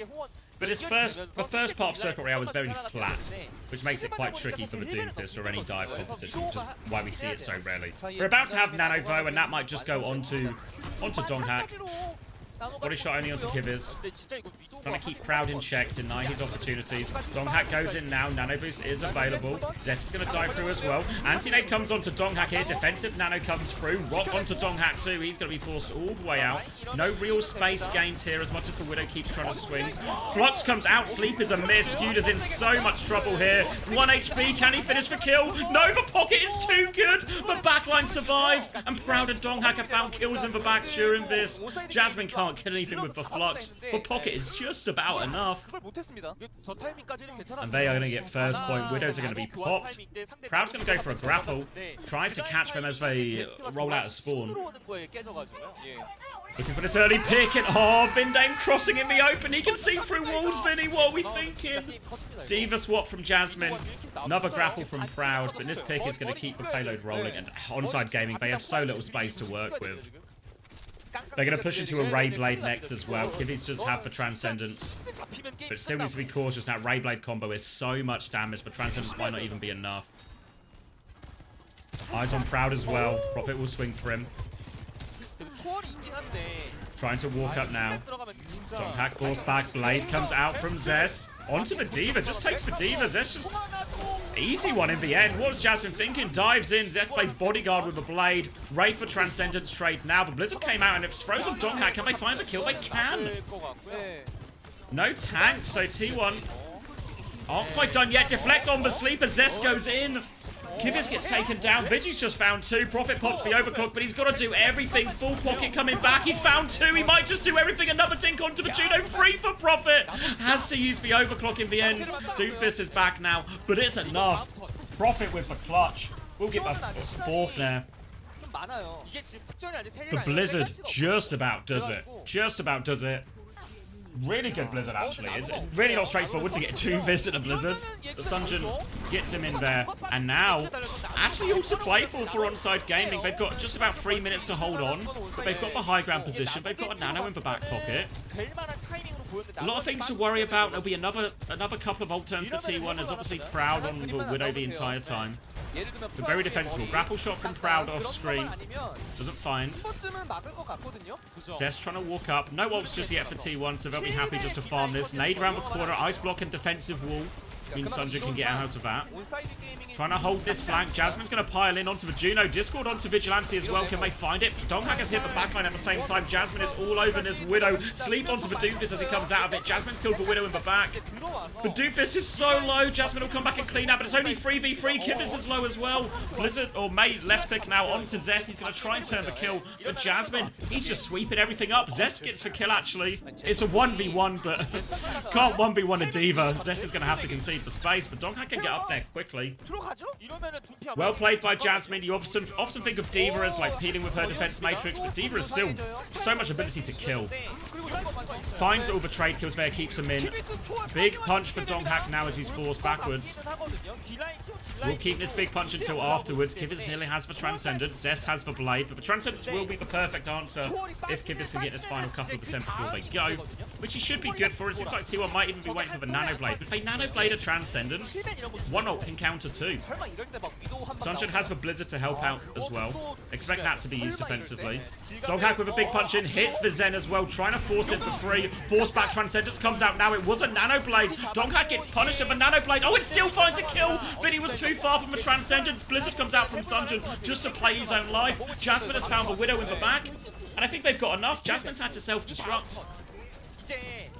But another storm has been weathered. Onside Gaming did have to use a whole lot of stuff for that. Next push is going to be a Ray push. Brig and Sojin swaps for T1 as well. Diva will match up much more nicely into the Diva, obviously, means they can really just fight Jasmine in a lot more of these situations. With the Sojin as well, all of a sudden, all these trades Jasmine was finding in previous fights going to be substantially harder now with the comp swap from T1. And they've got a raid push coming in as well. No ults back. Onside Gaming, they're going to try and play it slow for Profit's overclock, but he dies! Donghak is now on the back line. Dodges for sleep with the Meteor Strike. For Cart has been pushed in. Jasmine can't even get the touch. And Ray advantage in the end. Too much. T1 will close it out 3-0. 한마디 좀 세긴 셌어요. 애초에 들어가는 조합이기도 했었고, 들어가는 조합에 가장 최적화된 굶기도 있었고요. A classic cool fist. And T1 have set themselves up. T1이 경기를 끝냈는데 성공을 했습니다. 결국 3대0으로 경기를 마무리 짓는 T1 have set themselves up. 빠르게 뚫었었고 기회가 나왔을 때마다 스노볼을 굴릴 수 있는 킬들도 좀 많이 나왔기 But this game will get in a game's time, so in about a couple of hours we'll get Nightmare against T1. So I think, you know, nice to see onside play. Obviously T1 looking still pretty good with their new signing Vigi. Proud player of the match. Yeah, it was probably a pretty quiet Circuit Royale, but first two maps he was good for it. Oh, thanks Panda. 혹은 꺼내지 못했던 A 플랜이 보여줄 수 있는 기회였는데 그것도 틀어막았기 때문에 판짜기도 쉬웠을 거고 운영도 쉬웠을 겁니다. 그만큼 프라우드 선수를 케어해주는 데 있어서 비질란테 선수도 어마어마한 역할을 해줬거든요. 근데 케어를 해준 만큼, 투자를 한 만큼 아웃풋이 나옵니다, 프라우드. 그렇죠. 결국에는 옆에서 아무리 비타민 챙겨주고. How was Proud Tracer? I missed it. Yeah, I only really played it for map 1, but it looked really fine. Went blow for blow with Sunjin, no problem. Hit a cheeky pulse bomb gap on him at one point as well. So I think, yeah, same league as Sunjin. Really reasonable. 특히나 이스페란자 중간중간 흐름을 끊어내는 오버클럭, 네일건 되게 좋았었어요. 그죠. When a relegation, it all happens on Sunday tasks. So Sunday, I forget the exact start time, but we'll get all of EMEA, all of NA promotion relegation. So it'll be a big old brawl. 함께 들어가서 만들어내는 합이나 초반 상당히 이번에 좀 올라왔고 그래서 그러니까 프라우드만은 아닌 느낌이에요. Alright, I might go grab myself a drink, top up my water, grab myself a Pepsi, and we can lock in for the next series. So it's going to be Wave versus Pokerface. Again, similar to this, I think the favourite is going to be Wade. Will be nice to see Top Dragon play his first, his first official match with his new team. Top Dragon had a very disappointing stage 1. We can talk about it a bit more when we're back, but let me grab my drink. I'll leave you with the interview. Yeah, let me grab a drink. We'll be right back, and then we can lock in 네, to 오늘의 that 첫 next 세트 one. T1이 승리를 가져갑니다. 승리 축하드립니다. 감사합니다. 네, 오늘 승리 축하드립니다. 오늘 POTM은 프라우드 선수가 차지하게 됐는데요. 자, 첫 세트 때 사전 인터뷰에서 바이퍼 선수가 우리가 3대 0으로 깔끔하게 이기겠다라고 말씀해 주셨는데 그 말을 그대로 지켰어요. 자, 오늘 승리 소감 들어볼까요? 일단 생각보다 쉽게 이겨가지고 다행인 것 같고요. 지금 다음 경기가 또 있기 때문에 집중해서 다음 경기도 잘해야 될 것 같습니다. 오, 긴장감을 놓지 않겠다라고 말씀해 주셨습니다. 자, 오늘 전반적으로 게임 흐름 어땠을까요? 일단 리장 타워에서는 관제 선수인데 조금 아쉬웠다가 나머지 맵은 잘한 것 같고 서큘러도 조금 위험할 뻔했지만 나머지 두 맵은 다 잘한 것 같습니다. 그만큼 좀 더 재밌는 경기가 펼쳐지지 않았나 싶습니다. 자, 그리고 또 비질란데 선수 영입 후에 공식적으로 첫 경기가 펼쳐졌잖아요. 좀 안정적인 T1의 템포를 찾은 것 같다라는 느낌도 들더라고요. 빈틈이 없는 러쉬 운영의 정석을 보여줬어요. 이전과는 다르게 어떤 부분을 좀 전략적으로 신경 쓰고 있을까요? 일단 전 시즌보다 선수들끼리 얘기하는 것도 많아진 것 같고 이제 약간 잡아주는 느낌이 좀 있는 것 같아서 좀 안정적으로 보이지 않았나 싶어요. 그렇군요. 자, 그리고 오늘 또 첫 세트 때 프라우드 선수의 트레이서가 아주 명품이었습니다. 클러치 성공률이 대단했는데요. 자, 마트레 대전에서도 부착 성공으로 우위를 가져오는 모습이 보여졌어요. 솔직히 트레가 되는 메인딜 굉장히 귀하거든요. 팀 내에서 어떤 평가를 받고 있나요? 트레이서? 제가 전 시즌부터 미는 말이 하나 있었는데 제 트레이서는 이제 마라톤 1년치다. 1년 동안 이제 연습하겠다 했는데 네. 점점 느는 것 같아요. 팀원들도 점점 믿어주는 것 같습니다. 야, 정말 제대로 다가왔다라는 말이 딱 어울리는 오늘 트레이서였지 않았나 싶습니다. 자, 그리고 오늘 또 소전도 히트였는데요. 우클릭을 정말 상대 입장에서는 재앙이 아닐까 싶을 정도로 루시우 날아다니는데 그냥 맞추고 이래도 되는 건가요?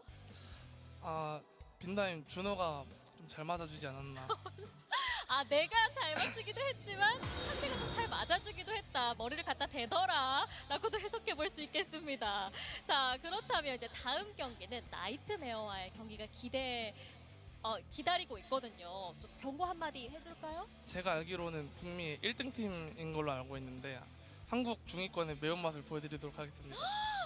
한국 중위권의 매운맛을 보여주겠다라고 매콤하게 한마디 해주셨습니다.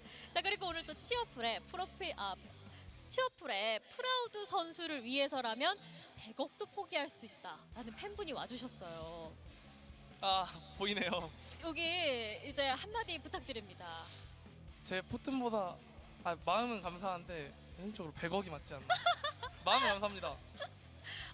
머리는 이제 차갑게 100억을 선택하시는 게 맞지 않냐라고 이렇게 따뜻하게 한마디를 건네주셨습니다. 자, 그렇다면 T1은 이따 나이트메어 팀과 다시 경기에서 만나도록 하고요. 인터뷰는 여기서 마치도록 하겠습니다. 웨이와 포커페이스의 경기로 돌아올게요. 감사합니다.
축가주비 걸린 거. 아무도 하나 둘 셋 갈게. 껴줄게. 옆에 좀 옆에. We're back. Let's get 연락도 it. 없어? 야, 니가 탭 밀어봐, 탭 밀어봐. 아, 보자. 밀어버렸어. 내가 리더 안 할게. 나 걸려 줘. It's still great, right? That's the most that I can get away with. There we go. Oh.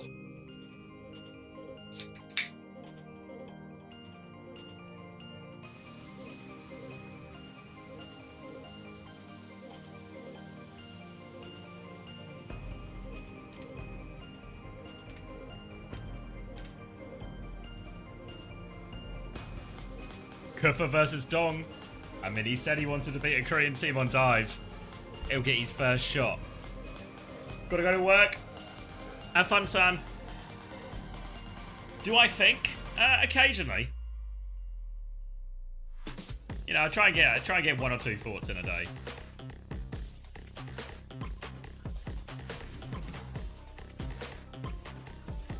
The cats are modding. All right. Best behavior.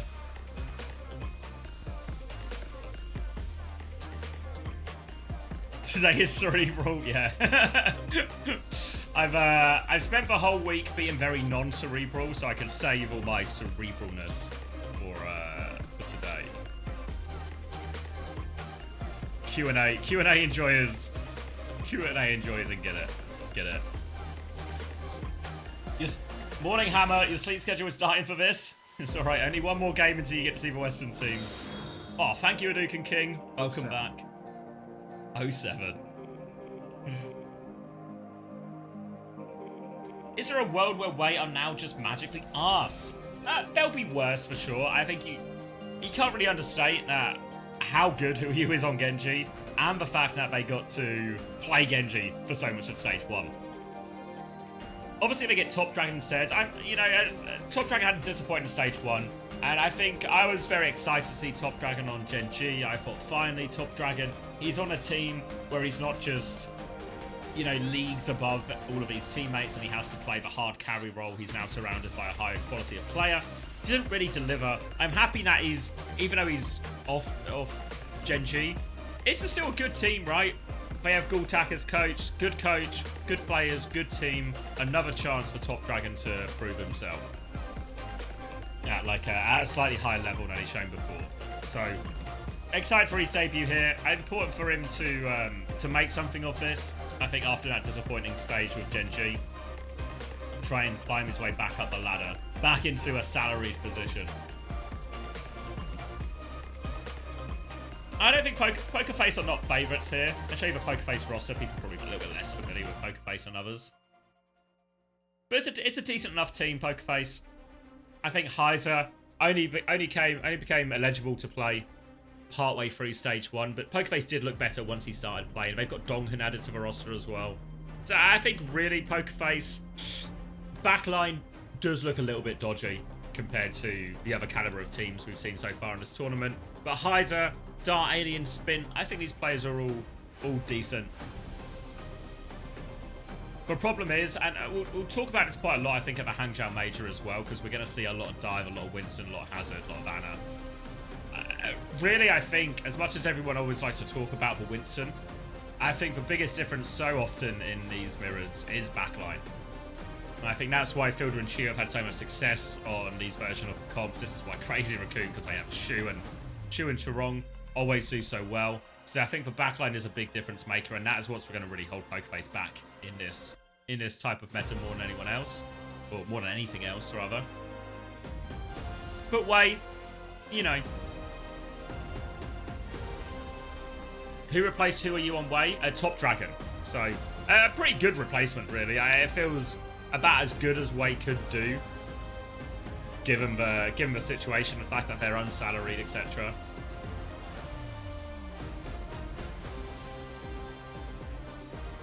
First real test day. I always got like 5 minutes. We got plenty of time.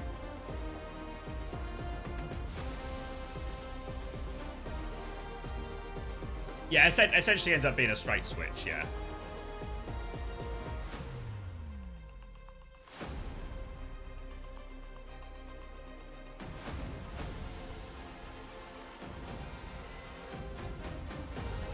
Wish they got picked up. Yeah, for those who don't know, I think I might have mentioned it before, but I think during the sort of break between the end of Stage 1 regular season and the and waiting for the major to start, obviously we've seen a few roster moves already. I think Wade did try to get picked up as a group. I think they were pretty keen to stay together. They enjoyed playing together. They enjoyed working together. So they wanted to just find a sponsorship for the whole team, but they couldn't find one. So invariably what happens then, if you're an unsalaried team that have done well or even overperformed expectations, all of a sudden, income for vultures with their bank accounts, their paychecks, and they're going to start picking pieces apart. They only lost Who Are You in the end, or at least so far. I think, to be fair, it looks like that might be all that they're going to lose.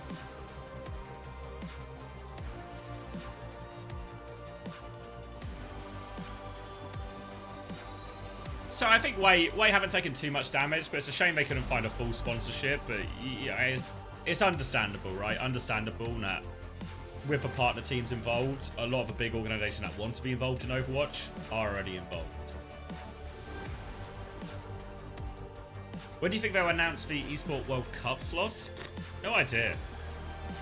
I wonder if, because there was always that talk. Do you remember right at the start of the season when there was that bit in the rulebook that talked about performance at certain majors will potentially influence the number of spots at future majors. So I don't know if we'll get something announced at the Hangzhou major where it's like, hey, if you're the region that finishes best at this event will get an extra spot at the Esports World Cup or something. Because even though, again, there's nothing official, I think everyone's expecting we're going to see more teams at the Esports World Cup than the other majors like we did last year. So even though it's now officially part of the OWCS calendar, I think we should still expect more teams. Where's Wamone? Just in limbo, unfortunately. No spots for Wamone. Who do I think will win the SOOP Cup?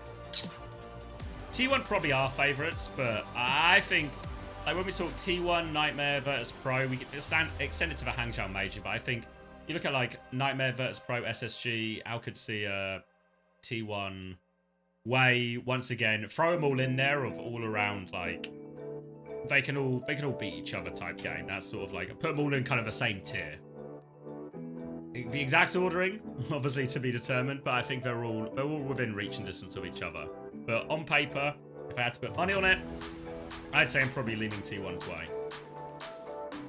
SSG not in this, no. There was only 2 spots for Western teams, so they prioritised the first seed from both regions.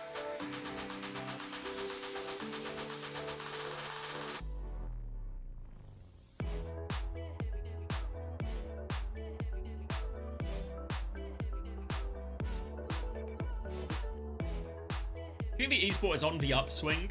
I think the partnership has helped. I think there'll be a big sort of testing ground. This is like our first year with partnerships. Is it actually worthwhile for the orgs? I think one piece of information we don't know, I think could be really interesting, is when all these orgs, like the T1s, the Falcons, Crazy Raccoon, Virtus Pro, when they all signed this partnership agreement, how long was that contract?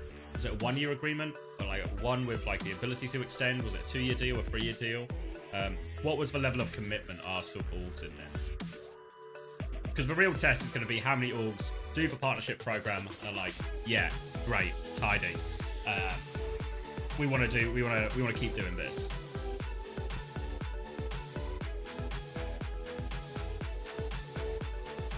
Yeah, Hydes are also very much like a good talent. He became eligible partway through stage 1 and was pretty impressive, as you know, as impressive as you can be on one of the sort of lower end Korean teams. But certainly seemed an improvement for Pokerface when he joined in.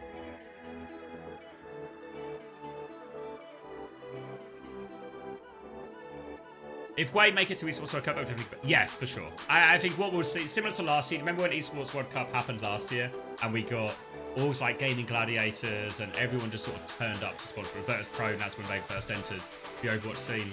All sort of turn up for that. I think we'll see the same thing this year. If there's more spots of the Esports World Cup, as we all anticipate, orgs will come in, maybe only small, you know, or like a short period of time for like the Esports World Cup in a couple of months. But I think very much, we should expect it. And a team like Way, especially if they qualify, will put themselves in a great position to probably get one of the better of the orgs available. You think it'll be 1 year for sure? I think teams would be wary of it. Yeah, I wouldn't be surprised if it was like there's like 1 year guarantee, and then if X, Y, and Z criteria are met, we'll extend it for another year or something like that, you know? So there's something that sort of extends the contract if certain goals are met from, I guess, Blizzard's side and from the partner's side. That would probably be like the safest way that you'll be most comfortable with. 자, 오늘 두 번째 경기 웨이와 포커페이스와 Hunter also cuts him. Yeah, it's a little bit Hunter's fault because originally Nightmare weren't sure if they were going to be here in time to play the SOOP Cup. So they asked SSG if they could play, and SSG were like, not sure if they could. And then by the time SSG figured out, yeah, we can, Nightmare had already come back and said yes. Alright, walkouts here. Way to start us off. Makarat bringing up the rear. Without Violet, Zeta's third spot is no effort for the taking. Yeah, maybe. I still feel like the core of that team is so good compared to that, but I know T1, Proud and Donghack should be, and with Pidgey and skewed, I think the gap is closed for sure. For sure the gap is closed. A little bit dependent who, if Violet is replaced, who is that replacement? SPG. 아, 비슷해요. 네. 실제로 그리고 그 SPG가 약간 그 서울 다이너스티 시절 때부터 아카데미에 있던 선수들이 다 또 모여가지고 만들어진 팀이어가지고. Would it still be a bunch of spots? Yeah, and I expect Esports World Cup to be big, and it's nothing official yet, but I think all the sort of murmurings are very much that we're going to get a bigger team in terms, or a bigger major in terms of number of teams there. 포커페이스입니다. 그렇게 되는군요. Cloudy offered Violet a spot on SRP, checkbook ghosted. Yeah, I don't know, there's no real rumours of where Violet is going. I know a lot of teams entertained the idea of, oh, Violet's available, you know. We said at the time, what team wouldn't be upgraded by Violet in the world? Is it just Crazy Raccoon and Falcons, right? They're the only two teams who wouldn't be upgraded by Violet. So I think a lot of teams have entertained the idea, but I don't know if anyone's actually taken it a step further or entered into any kind of negotiation. Oh, thank you, Goatmans. Sax leaks liar to Zeta. Yeah. We can rule out one player then.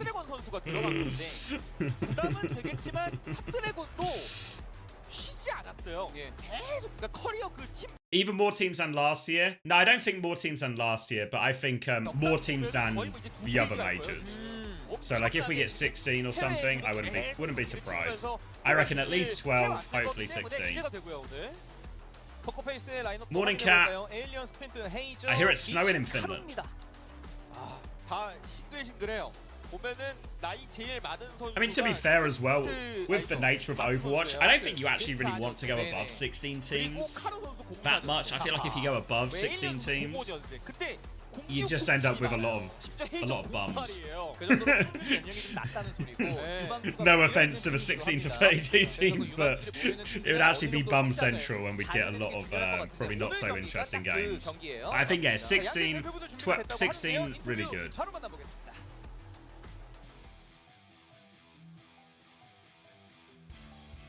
Alright, interviews here. 네, 오늘의 두 번째 경기 웨이와 포커페이스의 경기 시작 전 각 팀의 대표분들과 함께 인터뷰 진행해 보도록 하겠습니다. 자, 먼저 웨이 팀 만나볼게요. Tired of this? But next week it's double digits. Yeah, it's meant to be 20 degrees today. 20 degrees. So we are living the dream at least for a few days. Word on the street is it's gonna rain. I don't know why I've said word on the street. Word on the street, guys. It might rain on Wednesday. Get that posted to the competitive Overwatch subreddit right now. Might rain on Wednesday in the UK. 많은 팬분들이 기대를 하고 계시는데요. 특히 이번에 탑 드래곤 선수를 영입하면서 변경된 로스터 새로운 Dildax or Pokerface? I think Pokerface have got it. Dart ahead by trade. I think though, because Dildax are obviously going to play the promotion relegation games on Sunday, and the first round of each of those promotion relegation is going to be not on broadcast. But I think I'm going to do the Dildax game for NA, so you'll get your Dildax fill.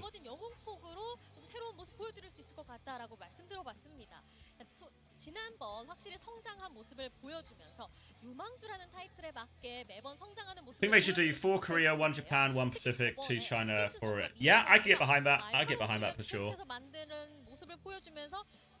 Maybe you could do like 자, 오늘 상대인 웨이 Maybe with Japan and Pacific you could combine it and it's just the top 3 from Japan Pacific combined. I don't know how that would really work with WCS though necessarily, but yeah. But maybe just like top 4 from all regions is it's like the easiest way to divide it up if there's 16, isn't there?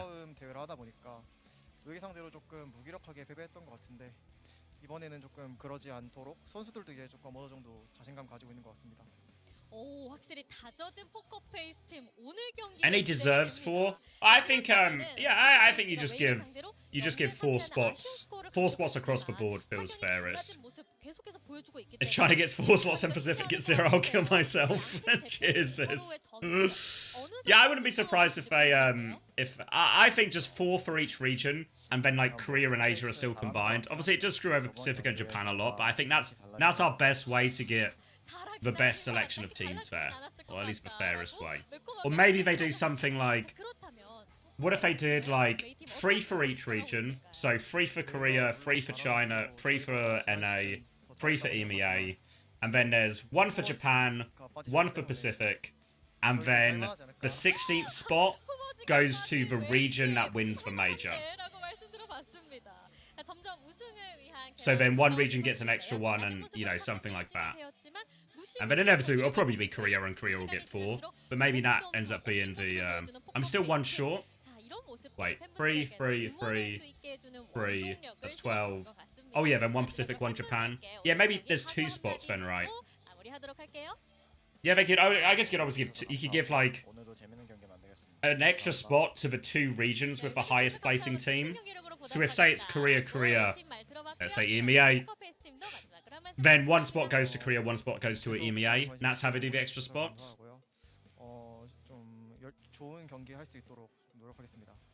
Brazil, yeah, the problem is there's no real scene in Brazil. Like, it's not part of OWCS, so I think it's much harder to justify, like, bringing them into the fold.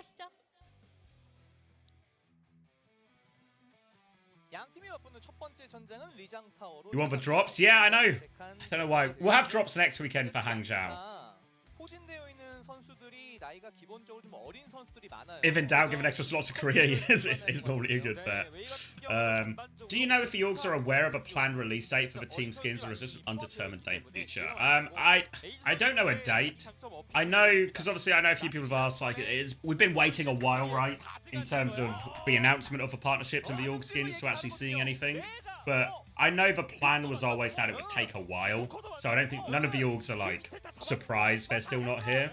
I think they've seen, like, some early versions and stuff, so I think we're getting much closer. But I don't know if like, there's been any date locked in or anything like that.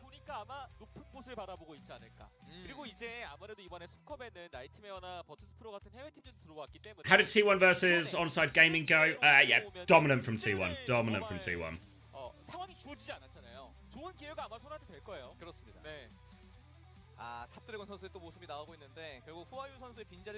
China major, maybe they reveal. Yeah, what I would hope for is probably a little bit unrealistic if they get released at the Hangzhou major. But maybe they could do if they do a reveal at the Hangzhou major, like even these aren't for sale yet, coming soon.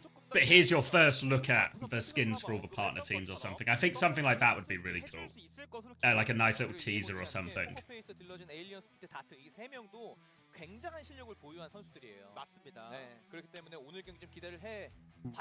If Overwatch World Cup comes back, how is the schedule going to work? Don't know.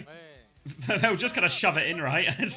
Because if they bring it back, it's going to be at BlizzCon, right? And what did they announce the dates for BlizzCon yet? Are they before or after the Stockholm Major? I guess that's a key question. Because if it's after the Major, no problem. The Major's pretty late, right? It's like the end of November. Oh, is it next year? Oh, okay. Don't need to worry about it for... Oh, yeah, it's 2026, isn't it?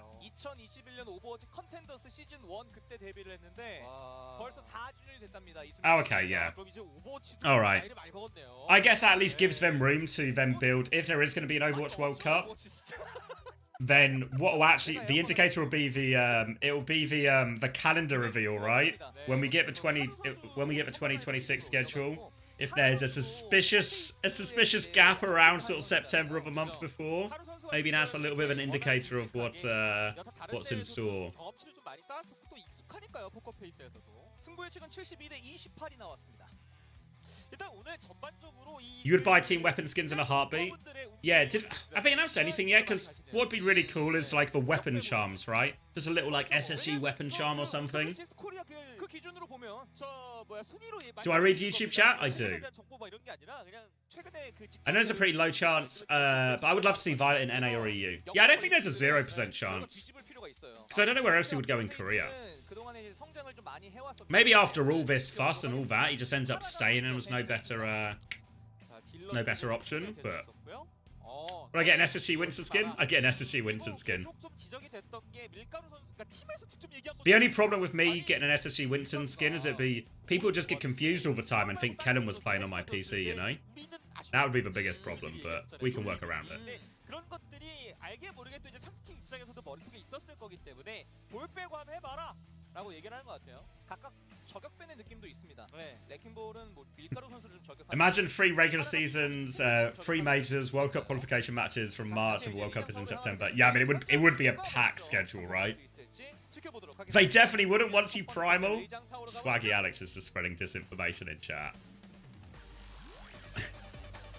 Just play ball, and then we know it's not Kellen. Come on. I mean, you guys, I don't think I've ever played Wrecking Ball. But straightforward hero, right? Can't be that hard. Who could be so hard? You just roll around, boop some stuff. Can't be that hard. Alright. Winner of this, gonna play versus Pro. Loser just gets eliminated. Top Dragon debut for Wei, Lijiang Tower. Farah has been banned. Ball has been banned. Obviously, Milgaru got a ball in his back pocket, so Poker Face. It probably won't have been too much of a problem on Control Center, but they don't want to run into that on any of the other stages either. So it's going to be Ram versus Hazard here. May for Top Dragon. Wall and Nade is good. Deflect out from Spin. 1 HP. But survives. All the space for Wei early on. They're running Lucio Anna here with not of a traditional backline, but Anna's just so good into all these compositions right now. Spin's going to try and retake some of the space on White. Bit of an off angle here as well. Spin now going to approach from the left. Heiser is a little bit separated in White. Going to be a wide swing from Alien now onto the coast, and they don't have to take this fight in White now with this coast angle. They can just force point, but Heiser and Spin, they've doubled in. Alien had a very wide angle, but couldn't find anything. And yeah, Alien's going to take the reset. He knew Aid was coming for him. We'll get a late kill onto Vianna as well. First fight going the way of Wei, and I fall into my first word trap of the day. Aid nearly has a high noon as well. Early dink. Doesn't find anything. Going to mark for Coast now as well. Flashbang comes out. Spin still has deflect. Aid commits to this one here. Rolls back in, but the disruptor shot kills him. Aid a bit too aggressive on that flank. Gets punished. Top Dragon's holding the other flank, but he has to back it up. And Wei are all in different spots for Nade onto the Ramattra. And while we talk a lot about, you know, tank matchups, the Ram and the Hazard is a pretty even matchup. But the Nades will be the big different factor. Remember, Ram has some counterplay to the Nade. You know, can shield it, can use Form to survive it. But the Hazard doesn't have as much either. Can only leap away from it, but both very inconsistent ways to dodge and protect yourself against Nade. So lots of Nade value. Mac has got the earlier nano as well. Sleep onto Milgaru as Aid swings with this high noon. Trying to bully this Hazard out of position. Trying to find the angle. Heisen's trying to DP. He's so low. No ults to bail him out of that one. Poker Face so close but so far to those. And a very quick retake off the back of that high noon. Wei will be buzzing about that one. Late kills, flashbang hits as well. Aid looking good for it on the cast. Poker Face will be forced to retake again. Aid is going to go mark this coast. Has to be careful. Got punished here on this position last time. Nano's available for both. There's even a Nano Blade option if they really want. Nade hits Poker Face early. They've got a coast flank as they come through main as well. Blizzard onto Heiser. He is locked up. Beat over top. No chance for Heiser. They have nano bladed during all of this, but the beat is protecting him from a lot of it. Lee Min still in trouble. 너무 협소하고 But not in enough trouble. Nanoblade invested. Fight lost here for Pokerface. Needed even more than that, but Blizzard did everything for Top Dragon at the choke. Now it's going to be a Ray retake. Still ult advantage for Pokerface.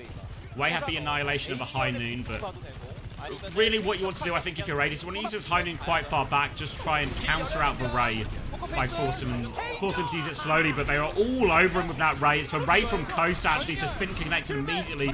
Goes for the trade here, Milgaru, but the Ray damage is just too much. And they cracked it open thanks to that Ray. Karo actually went Coast initially with Spin to get that initial side, win that initial side fight, get the space on that map. Also allows him to drop the Ray way more aggressively, rather than dropping it at the choke and having to be a long way away from that High Noon, when that High Noon can make it awfully hard to walk forward with the Ray. They're right on top of him, so they just burst down that cast, no problem. Now they have Overclock, and they might not even need it, because Aliens just found them an opening pick. That'll be a quick next fight. Both players need to win the remainder of the fight, so they can't afford to give away the point. But a nice freebie there onto Maka, and they've still got this Overclock for the next fight. We're going to have to wait for their next big bank of ultimates.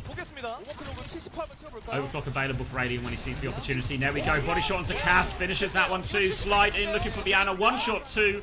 Clean one for Alien, a bit of point pressure coming out. Top Dragon's going to get slept as well. The Overclock will finish off all of these. And a clean one for Pokerface. Not quite at their ults yet, Way. They'll have one more attempt at this retake. They are getting very close to the Nano, very close to the Blizzard. Missing has the Nano, nearly another Nano Blade. Last time they Nano Bladed, obviously Lee Min was able to get the beat off, counter all of that out. This time, Lee Min nowhere near that beat. So Pokerface, if they can get to this Overclock, they'll be in a good position. Slow onto Alien as Milgaru tries to walk forward. They are all over him. The nade connects. It's a Nano onto Aid instead. They need him to find some work. He's found a kill onto Missing. Oh, Mac is going to find the trade and the Nano Cass. Just so much. A Blizzard comes out as well. All right, Heiser, down he goes. No chance at extending the overtime there. Top Dragon just takes a nice, easy Blizzard. No cooldown hazard. And Aid plowing forward. Finds the kills. Way win what was a pretty tight fought control center in the end. 근데 됐죠. 예, 본인이 쏴서 이겼어요. 물론 킬은 성광탄으로. You heard Max is in the audience today? 뭐 앞쪽에 설계도 I'll keep 물론 my eyes 좋았습니다만 peeled. 마지막은 좀 세하긴 했거든요. 스피드 용검 도는 턴이라서 되게 위험했는데. And really, Milgaru was having. We saw some of the difficulties of the Ram playing into the Ana. The sleep really punishes you. The nade stops you getting value out of your form timing.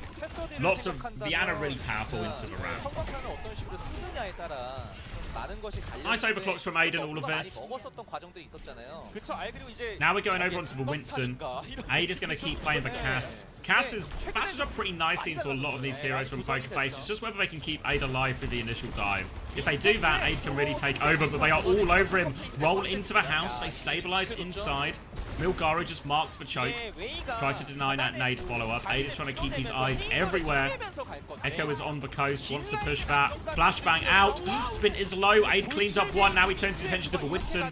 Fanning the hammer. Rolling into him. Lots of pressure. Yep, just right clicks for days. Following Heiser around. Fanning that hammer. Complete control of the choke. Quick couple of fights there for him. Obviously gets, I presume has he got the gunslinger perk? Oh, he's actually got the double flashbang perk as opposed to gunslinger, so an interesting choice from Aid. Sleep onto Heiser and he's pooped off the map though, so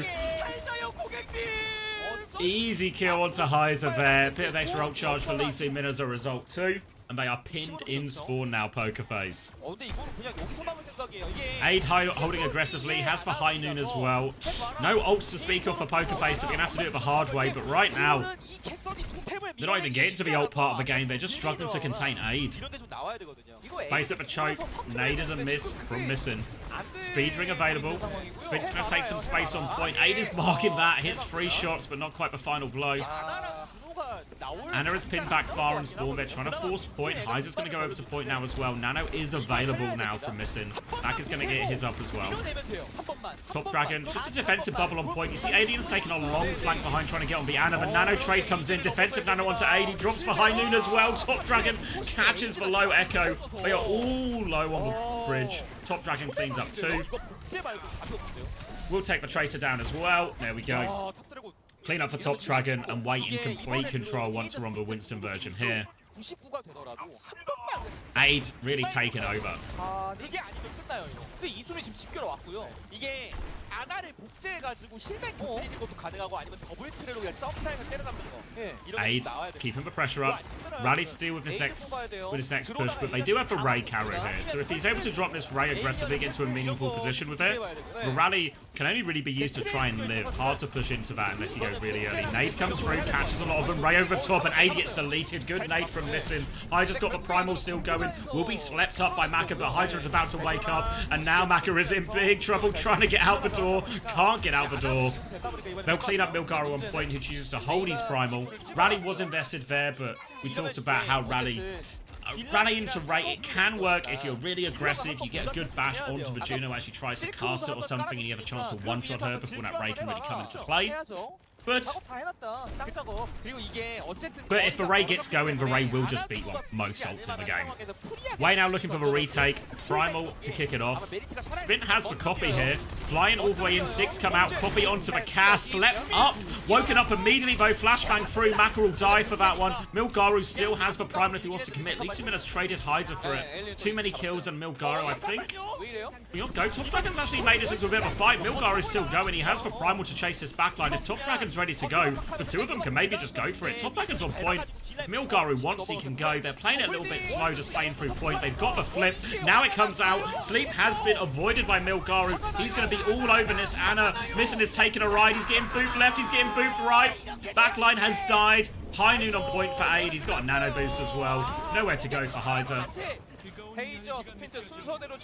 And that'll be Way taking the first map.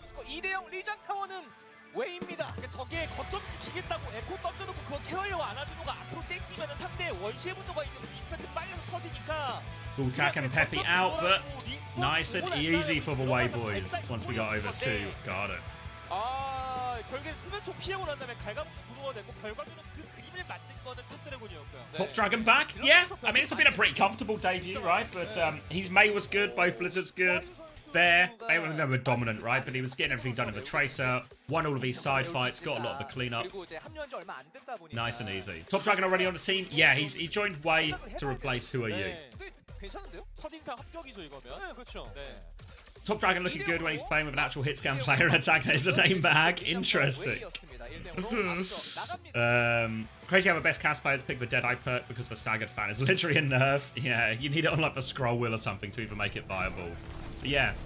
I'm interested because I thought I obviously he's only seen like a bit of cat. We're going to see more casts, but it's only just come in. But I'm surprised he actually went for the double flashbang perk. I feel like the Gunslinger one. The Gunslinger is the one where every time you hit a headshot, it reduces. What's the exact one? Is it just one headshot reduces your roll?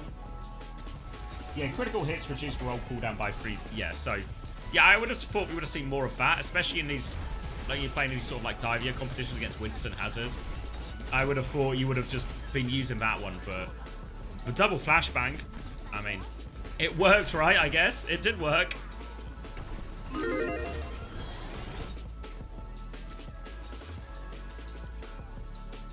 Who does Gultak coach if Nightmare and Way go to the grand final? He's going to coach against himself. Replay here, a lot of them going to be aid-based replays. I only pick the scroll perk when I'm playing comp. It's so annoying, especially because one scroll often is enough. You have to like spam it to get it all out. I guess it's really awkward. It's just, I guess, like a uncommon, whatever you call it, like hand movement, where you're trying to also, you're scrolling and you're also trying to play with the recoil or the recoil as well.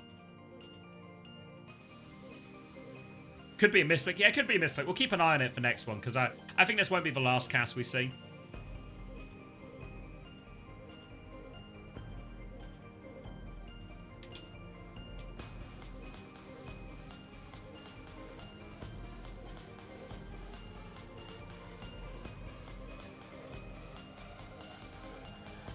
You have to roll up and down while also moving the mouse. Yeah. Yeah, it just feels like it's not conducive to being able to do what you want. Well, the High Noon perk it's just passive value as well, right? You don't have to think about it too much. You'll just get it back. Did I miss a team playing Dive on Circuit Royale? Yeah, T1, they played Doomfist on the attack. When they, the enemy team on side, they played like a Zen and a Sigma, really trying to overpower the Ram in that front line. But when T1 saw it, they just went, oh, we're just going to go Doomfist Genji instead. Cheers.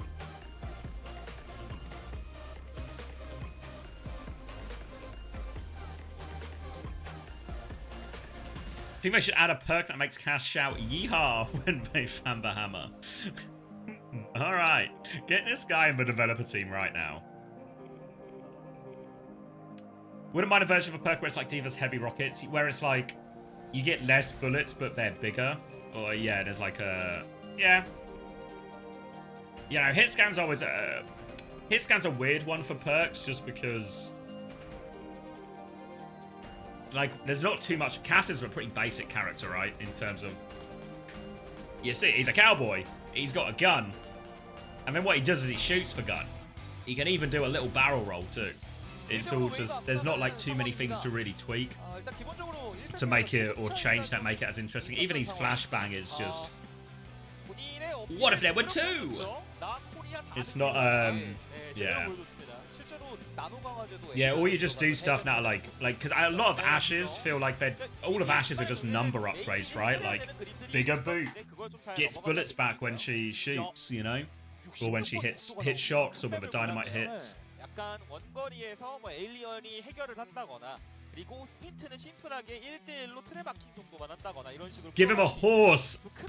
Finally. 속도 자체는 Andy, where were you when they invented perks? Give him a horse. 좀 넓은 맵을 통해서 좀 천천히 He can't roll anymore to reduce damage, but he has a horse which increases his base movement speed. 부담됐을 거예요. 상대가 에이드도 있고 거기다가 여차하면 펠핀을 넣을 수도 있는 상황이다 보니 조금 부담이 됐을 거고요. 그리고 거기는 넓은 게 아니라 긴 거예요. 그죠. I think the white hat perk should put a white hat on Sombra's head. Okay, yeah. And you can see the hat at all times, even if she's invisible as well. 자, 그래서 2세트 포커페이스가 선택한 전장 66번 국도입니다. Fuck Hanzo riding Rissa, put Cass on the horsey. You want Hanzo to ride Rissa? I feel like that's like what do they call it in Marvel Rivals? The like team up perks, or whatever they call it, the team up type stuff where like heroes can do special things together. Make all tanks rideable. Oh, Donkin coming in for carry. Maybe expecting a bit of brig here. They call it team up. It's in the April. Is it? Can only Hanzo do it? 포커페이스가 원래 동훈 미신 이쪽으로 좀 합을 계속해서 맞춰왔었기 때문에 콜에 대한 부분도 아무래도 좀 Only Hanzo? I feel just let everyone ride for tanks. Why not? 에다가 뭐 바티스트 같은 것도 가능하고 요즘에 워낙에 아나가 밸류가 높아가지고 아나브리 쪽으로 무난하게 갈 수도 있습니다. 근데 요즘이 아니라 계속 그러지 않았어요? 아나는? 떨어지지가 않는 것 같아요. 파라 어머님 적당히 하세요. 네, 언제까지 하실라고? 아니 그래서 블리자드에서 Give him a lasso?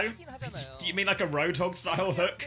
그 조정이 들어가긴 하는데 Which tank would I ride first? Winston, obviously, so I can jump. 확실히 근데 지난번에 OWCS에서 좋은 모습을 보여줬다 보니 팬이 진짜 많이 늘었어요. 웨이가 진짜 팬이 Nightmare's showing they're staying Korea. 드래곤이 탑으로 이끈다. Let's see, where's my browser? 웨이스컵 우승기원. 와, SPG 유니폼이죠. How's tall? Oh, let me turn this down. Hunter nailed this last time, so I don't know who they're gonna get to do it. Come join me for a house tour in Seoul, South Korea. Go on, Clear. Here we have our beautiful garden. Might enjoy some nice traditional South Korean breakfast out here, who knows? I think we saw some stray cats earlier as well. Might befriend some of those while we're here, who knows? Say hello, team. Here's the living room. Nice Wheaton UV. kitchen. Very old-timey vibes out there. Over here we got the kids' room, which I have of course claimed myself being the shortest member of the team. That was only fair. Nice and pink. An actual clown tent. Shower as well over there. Hello. Over here we also have a sink with a bathroom, but you're probably not interested in that. Let's go to the more exciting part. Oh, is Admiral the cameraman? I just took a fetch dookie. No, for the vlog. It is Dennis. We move up to the upstairs unit. We have the bathroom that fat Yuki was taken in, so we probably want to go there. Nice little, again, seating area. Nice view out here as well. We could probably go out there later. Oh, we got a nice little balcony. With an amazing bathtub. We don't want to break the door. Cut that part out of the vlog. And here we have an amazing, I mean, just look at this. Oh wow, a bathroom with a view. Here, and this is your view. Oh, look, having a bath with that bath with a nice little view. Probably beating SSG, but we already did that, so. Moving on out, we can actually go outside here. We have a nice shortcut onto the balcony. That's pretty nice. Have a nice relaxing bath. And I mean, come on. Little bev in the Welcome to bath. Seoul, baby. Get relaxed and then go chill on the Really- balcony. Really take it in, take it in. Really not much else I can say other than that. I mean, isn't this life amazing? And yeah, that's pretty much it for the house tour. Thank you guys for watching. Oh, And see you at the SOOP Cup. nice little house tour that. That's a decent place, isn't it? Oh, and we're just in time for Route 66. That's lined up perfectly. Clivertree tourists. I mean, yeah. Unto had more jokes, but the place is nicer than the one 선택한 전장 66번 국도. they had last time. Or not last time, but for the one Unto did. Alright, ban-wise, Cass has been banned, Zen has been banned on the side of way. We've also gone to Route 66, Pokerface's pick, Donghun subbed in. Feels like they want to be lining up to play dive. They don't want Cass to be available. Aid was obviously going off a lot on that. Seems reasonable enough. Way on the other hand, they still have to pick for composition. They're going to play, but a few different options. Widow at spawn from Aid, just seeing if he can get a cheeky pick, but Donghun forgetting his lessons from school, but he's kept his shield up. And looks like we're just going to get a good old... Oh, it's a sleep onto Heiser. He does get woken up on the way down, though, so we'll survive that one. And we are just in a Winston and a Brig mirror. Alien on the Ashe, holding up on that high ground. Aid going to be on the Sojin here. A little bit more mobility. A little bit more survivability as they try and get meaningful position on this choke. Initial bubble on the choke. It's a counter jump by Heiser and a counter bubble. They're going to try and drop and punish that Winston. Nade catches top dragon, forces a recall. Doesn't catch Milgaru, most importantly. They've got the payload moving. Milgaru jumps up again, but Alien is not contained by that. He's going to swing the other side of the bubble. Kills Maka as he tries to swing. And now he's dropping, looking to punish these players underneath. Top Dragon's actually found a kill. They need to deal with this Winston. They'll deal with this Winston. Have to be careful not to give any more trades. Missing is awfully low. Great trade from Top Dragon here. Can't take down Alien, but he has more than done enough. That is 2 backline kills from Way. So even though it's a scrappy fight, Pokerface's backline have to walk all the way. So they're going to have to concede a lot of space here, Pokerface. Slightly quicker nano charge from Missing, 2 and all of that. A bit of space for Way to work with on the second point. You can see Donghun, or sorry, Lee Min already up on point. Winston's will meet head-to-head. Heiser's already down to half HP. They're just going to push that advantage. Bubble comes down. Alien's been forced back as they come into the high ground. Top Dragon's pulse bomb is out. Connects onto Heiser as well. Aid with a power position up top now. Tracer's trading cooldowns on the left. Whip shot is good, actually. The backline holds, but Aid has found another kill. Missiv's pushing Aid, though he's taking care of it himself. And the backline from Pokerface for on an old adventure. They're stabilizing underneath. The cap's gone through, though. Oh, the backline did really everything they could there. They dealt with that high ground pressure. The 2 early picks from Aid, the pulse bomb onto the Winston, just meant their ability to contest the car is gone. Quick first point for Way, and they'll start taking some space on second. They'll have Nano rally. They'll have basically everything they want to throw into this. Early bubble onto Spin, trying to force his cooldowns out. Doesn't find anything from that Milgaru, but the payload's still just moving for free, so nothing really lost for it. Full rail for Aid, trying to peek this Tracer. Pulse bomb is missed. Nothing for Spin. Nade comes out, doesn't want to have to use the Nano on the back jump. Uses the Nano now onto Aid. It's a Nano overclock into the air, booped up by the Bob. Bob has been slept. He's got just a pixel. Gravity defying Bob as Aid's going to swing late with the Nano clock. 1 attempt and he hits it onto Missing. Perfect pick for him. Primals come out from Milgaru all the meanwhile. They need more kills, though. They're going to land on the back line now. Alien is still trying to swing. It's an aggressive rally coming out. Defensive rally from Lee Soo-min to match it. A just found another picture of all of this. Primal into it. He's swinging onto everyone, but the bash is good. Lee Soo-min has booped in one more time. He's so low, he will go down. Hy's just got so much cleave, but there's too many members of Way there. And Aid, 3 kills for him in that melee as well. And he is taking over here. He's going to walk up. Happy to camp this choke. And Pokerface having a hard time dealing with him right now. Continues to hold close up to a full rail. Backs up to the high ground. Disruptor shot at the choke. Awfully low. We'll slow it down. Donkin's actually out here on the left. Helping pocket his Tracer out as they try and take some of the side space. Heiser comes out main. Top Dragon's going to go try and run into on the left. Spitbo has found his way into the back line. Aid forced off the high ground. Nade is good from missing onto Maka. Now he's going to turn his attention to the Brig. Brig is low too. Shield up. Maka and Lee Soo-min trying to live, but the Winston Tracer are still coming for him. There's a Brig involved in there as well. Backline will fall. They'll clean up the rest of the kills as a result too. And Pokerface get an important stabilization fight. A little bit shy of ultimates too. We'll be hoping to get this Bob up for the next fight. Then next time Way come forward with their nano push, there'll be a Bob to respond to it with. Could be a nano overclock as well. Aid only needs 20-odd%. And he was pretty deadly with it last time. Trying to come out this top right-hand side. Hydra's going to jump onto them now. Defensive nano onto Aid. Doesn't have the overclock just yet. Has a full rail.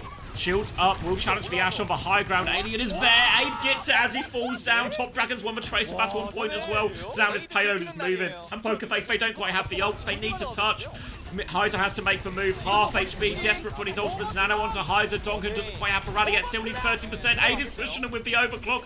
Backline deleted. Hyzer is now all alone on point. He has the Primal if he really feels he can clutch, but he doesn't. And second point goes in favor of Way. 3.5등으로? 3.5등? 이쯤 되면 본인이 보여주고 있는 거거든요. 그러니까요. 네. 그리고 이 선수가 영국도 굉장히 Been one from Way so far, and really it's all just off the back of Aid's success. Nade onto Milgaro, he has to jump out. 3 bars of HP, lives. Pokerface get a bit of space and they can hold it in the next corner. But it's going to be a rally and Primal coming back round. Aid will be forced back. Double slide, both committed. There's a Tracer behind as well. Primal in the front as well. Lee Soo-min's been separated from his backline. They don't commit for that kill, actually. Hyzer was worried about the sleep. Comes back in, slept on his way out. He's half HP. They might be able to one-shot him here. Not quite. Milgaro's dropped his own Primal. He's onto the Ana. No kills, no separation, so both Primals find nothing. Nano boost for Maka available if they want to keep going. Bob's going to come out. Hyzer kills Aid on that jump. Support ult's not invested. Way are not going to try and clutch this one. Aid goes down early. They save their ults for the next fight.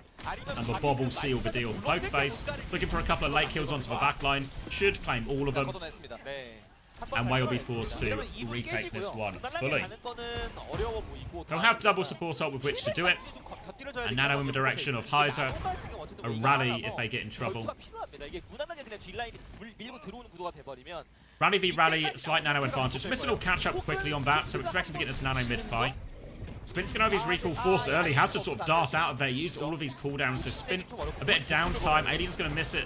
The Dynamite, but does hit the Coach Gun. Backs it up. Nano comes through now onto Milgaro. Leaped onto the backline. Whip shot is good from Donkin. Hasn't had to use for rally yet. Down to half HP as they all DP. Whip shot misses. There's a chance for Milgaro to go, but doesn't have a Primal, doesn't have a Nano now. Conceded a few meters. Donkin pops for rally. Pulse bomb out onto the shield. Lee Soo-min in all sorts of bother. He bashes backwards. He somehow lives. Milgaro not so fortunate. Donkin's rally ends up finding the value they need. Commits onto that one. Hyzer is awfully low. Tries to live. Does live. Pokerface continue the hold. Late kill onto Lee Soo-min too. And they can set up. Now they've got Primal and Nano for this next one. 1 minute left on the clock. Way are starting to run out of time. They have the overclock to retake with, but you have to imagine as soon as they pop that overclock, Hyzer is going to take the Nano or take the Primal Rage. Just absolutely try and smother Aid here. Aid's trying to peek the corner. Top Dragon's found an angle and a pulse bomb. Wants to force this out of Hyzer. He's not popped his Primal. He gets the Nano boost now. He leaps in. Nade is good. Aid falls with that overclock. Great play from Missing. Nano just in time. Nade is good. Sleep onto the Tracer. The payload is quite far back though, so they will get another fight. Could do with not losing Milgaru late. Lots of pressure onto him. They really want the kill. Milgaru gets Primal, but he's going to save it, so they're going to have to rush this last touch. Primal versus Primal. So not an unwinnable situation for Wei by any means. But it's still a long way to go on this third point. All eyes on the Primals. Spin's going to have his cooldowns forced out early before the fight again. Hyder's right there. Hyder might just keep pushing for this kill. He has the Primal to keep going. Spin's is with him. Spin has the Pulse Bomb. Aid has to slide forward. Just have a double slide. Pulse Bomb's a miss, but he gets pushed into Alien's line of sight. Now the Primal comes through. Backline is getting decimated now. All over Maka. Nowhere to go. Spin and Heiser, they find the opportunity. One more touch comes through from Milgaru, but he can't do anything. Whip shot perk to finish the job. And they get the hold on third point eventually. Not too bad. Not too bad for Pokerface. In terms of a third point was rock solid. Second point, first point especially. First point was probably the big one. They gave it over so quickly.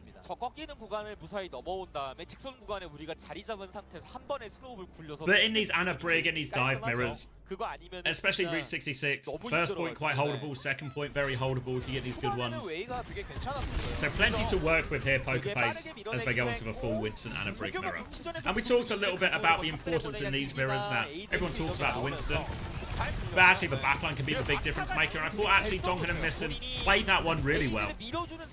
Looks more than competitive with Maka and Lee Soo-min. I think it's fair to say, also with Lee Soo-min, the praise we've had for Lee Soo-min over the course of stage 1 has been very Kiriko related, playing quite an aggressive side fight, flank heavy role on the Kiriko. Brig, not seen the same level from him on, so different type of test for Lee Soo-min in this type of competition. Really, a lot of their success was just coming through aid, landing value with the overclock, finding picks in these fights. Gonna be the same from Wei on the defense, opting into the Sojourn here. No Ashe for them.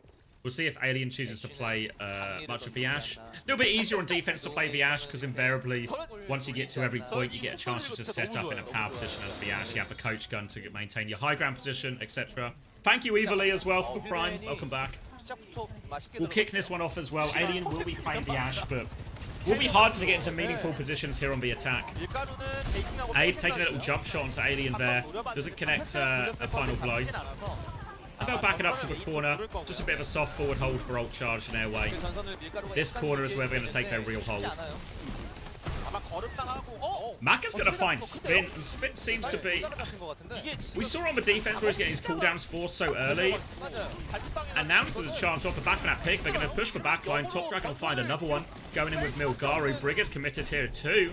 Recall will be forced. Another jump in. Donkin to it taken down. Top Dragon's got the blinks to get himself out of that one as well. Tidy little fight.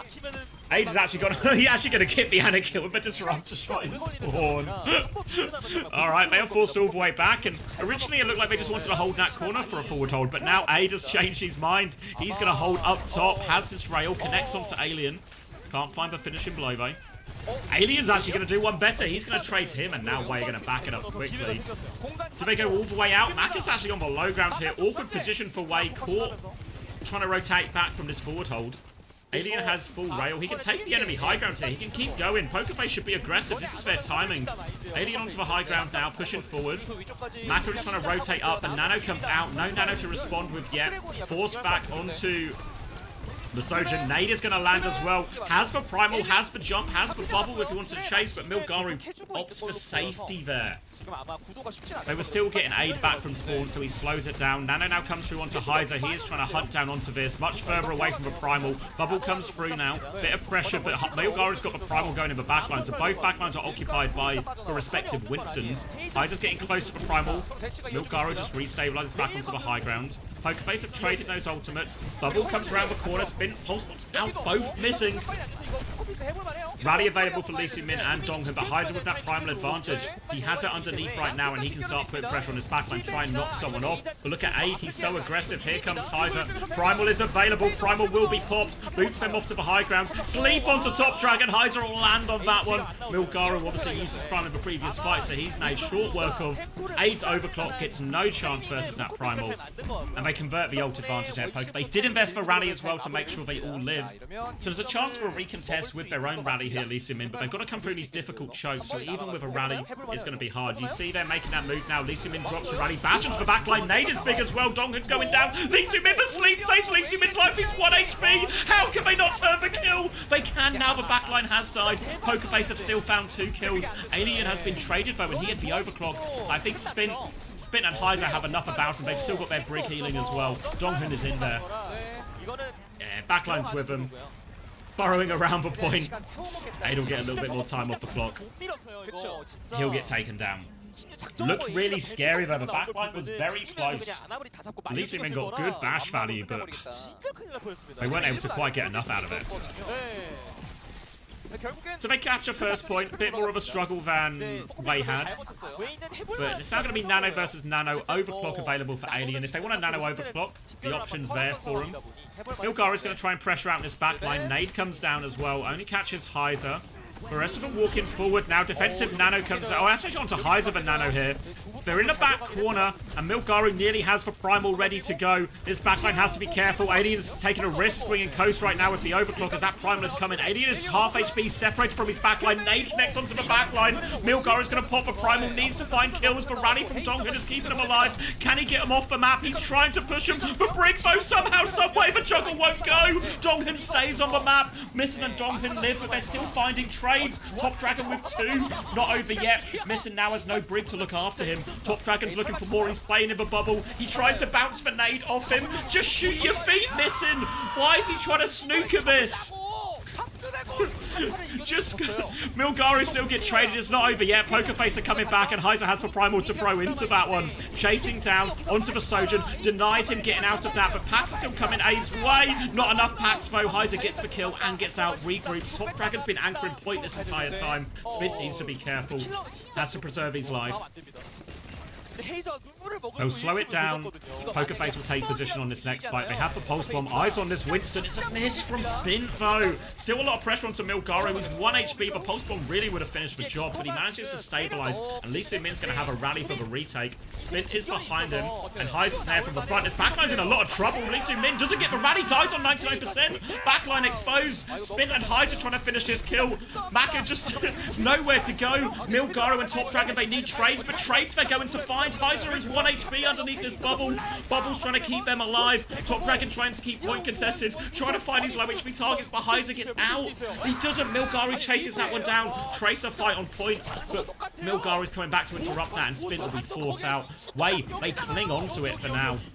The payload is right at the end. He needs to be careful he doesn't wander into any danger here. Slides backwards. Double support ult available for both backlines. Significant primal advantage for Milgaru, and of course that overclock as well. So as we enter what is likely going to be the last fight, Wei have a huge ult advantage. Pokerface need some miracles. Defensive nade onto Aid. Tracer going to pressure the point. Contest will come through from Top Dragon. Alien's going to try and swing this coast, but the overclock comes out. Spin is on the run. No escape. Double slide in as well. No escape for Missin. Alien's in trouble too. Tries to play for the trade. Free for Aid. The point though. The point. Oh, it's rolling backwards. Sorry. I thought the point was C9ing. I just saw the meters moving. I overreacted. Everything's fine. Aid has done the job once again for Wei. Final 15 seconds. It's going to be desperate touch. They do have double support ult if they can find the touch, but all eyes on Spin. All eyes on Spin to get the touch. He has the pulse. It's an aggressive rally straight into the backline. They're in so much trouble. Defensive nade onto Alien. He nearly has the overclock. He finds one kill. Spin is on the point. Top Dragon has to respond. The rally's coming forward. Milgaru is trying to separate the Brig with the Primal. He has. Can he find the kill though? Milgaru needs kills. He's juggled the Brig back out. Donghun has escaped. Onto point now. Milgaru out of Primal, but Mac has found the trade. Tank advantage, but not for long. Milgaru's going to fall. Alien has the overclock. Doesn't even need it. Pokerface, they clutch. They get the touch. Wei, they try to play aggressively with that rally, but the defensive nano from Missin. Yeah, gaslit by myself, exactly. Yeah, gaslit by myself. Oh, Pokerface clutch. And now remember, Wei didn't complete the map. They didn't even get that far onto third point.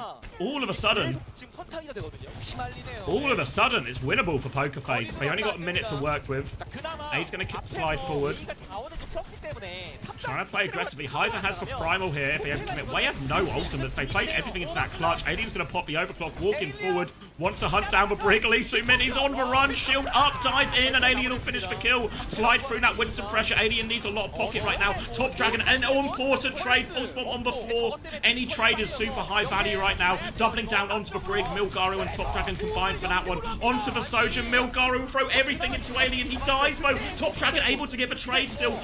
2 seconds to blink, 1 second to recall. He needs to get it. He gets the recall. He keeps the point stabilized. 11% for the Nano.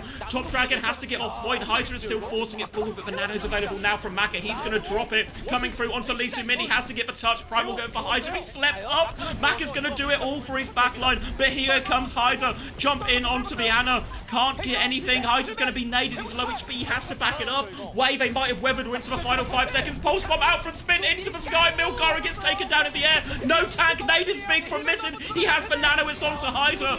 Pokerface pushing way all the way to the brink. They closed it out.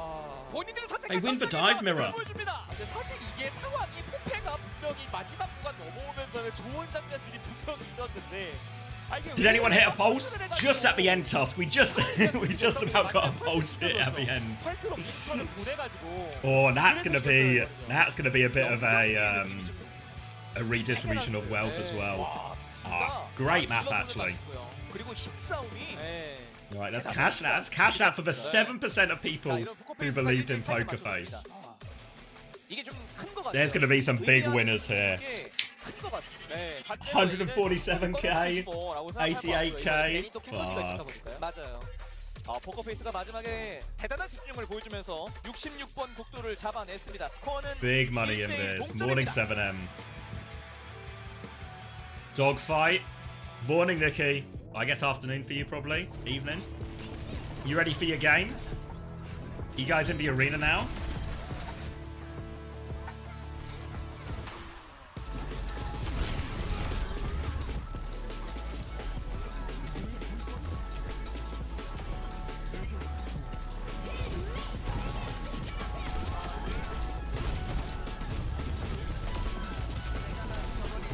Feels weird to fully commit with Rally there on second. This was, yeah, the Rally push Lee Soo-min did at the end when they have Nano. Yeah, I mean, I feel like the play's reasonable enough, but I was surprised. It felt like more people should have been there. Obviously, you got to leave Top Dragon behind because he has to anchor point because you have to be scared of a C9. But I was surprised not to see like Milgaru doubling down there as well, because if Milgaru's there, even through the Nano, as long as the nade hits, they can probably still kill the Nano target as well. So I don't hate the concept, but it feels like they needed a couple of extra bodies for that push. On the way to the arena now. All right, good luck, Shockers. Time to do EMEA proud.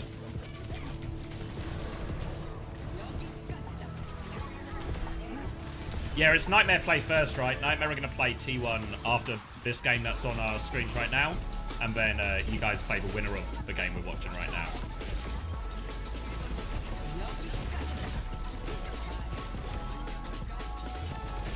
You'll tell him to hurry it up. Cheers, Seppu.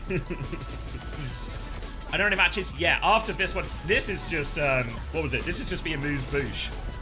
This is the amuse-bouche. We're gonna get the. We've had T1 already beat Onside Gaming, tied up 1-1 in this series. Then next game is gonna be T1 versus Nightmare, and then we're gonna get Virtus Pro play the winner of this game. So plenty of action coming, thanks to all. Spin with the pulse bomb at the end. Good nade from Missing too. Honestly, I feel like actually Missing's found better nade value throughout that Route 66. We talk a lot about the backlines always in dive. I think the Ana is so important. Then I was skeptical for Pokerface. I thought that is where they would hold, but actually Dongan and Missing were good for it. Probably the better backline. That Route 66, better backline for sure.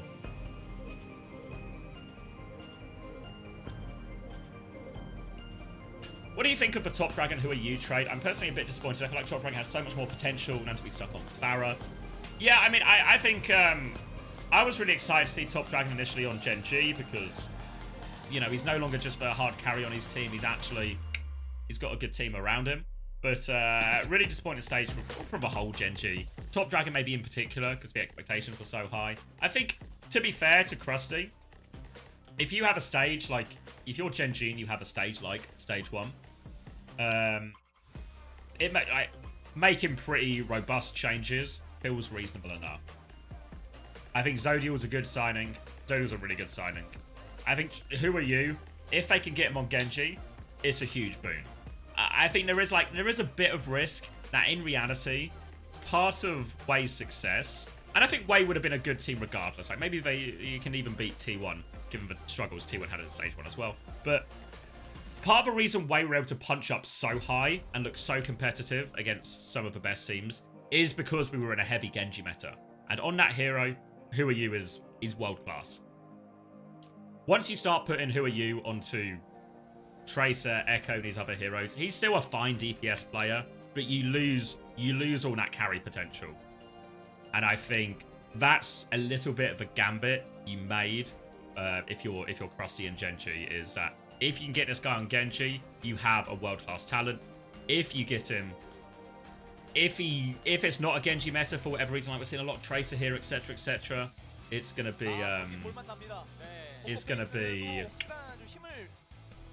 maybe feel not as impactful. And in theory, Top Dragon is a better rounded in terms of the heroes he plays, but also, I mean, Top Dragon is meant to be very good on like Tracer and Genji as well, and we didn't get to see a whole lot of that.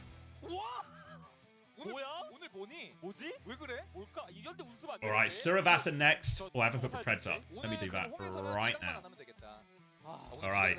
I imagine this isn't going to be a 97% favored one. Alright, Suravasa, map number 3.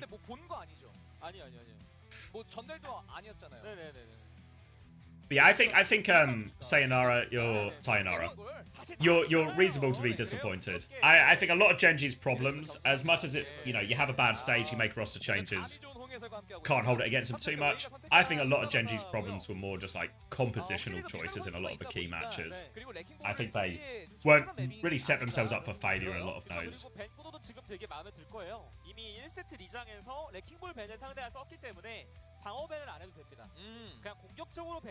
Who is the best Genji, not world class? We'll watch it. I don't know, man.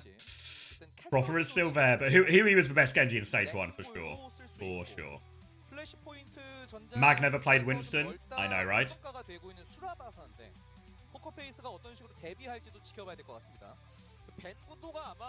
You think it's a side grade? I don't know if it's a side grade. It's you've essentially traded a bit of breadth for depth, I guess, you know? You don't have as good a level on like the range of heroes, but honestly, with the way Top Dragon played in Stage 1, it didn't even look like he didn't hit the same level we expected from him. So I think it's a really good signing for Genji. I think their DPS line looks better now.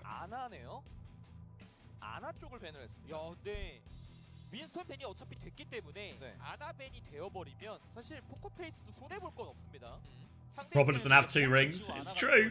It's true. 마카 선수가 지금까지 아나 플레이하면서 굉장히 날카롭게 생체 술탄 각을 봤었거든요. 네. 그런 Who replaced Sauna? Zodial as well. 잘라내는 것도 있습니다. Yeah. So yeah, Zodial and Who Are You versus Sauna and Top Dragon. You know, which one would you pick? I think I know the answer to that question. Is this a Korean-only cup? No, it's we're watching an all-Korean game now. But next game is going to be Nightmare versus T1. And then the winner of this game between Wei and Pokerface is going to play Virtus Pro later today as well. Morning, Vish.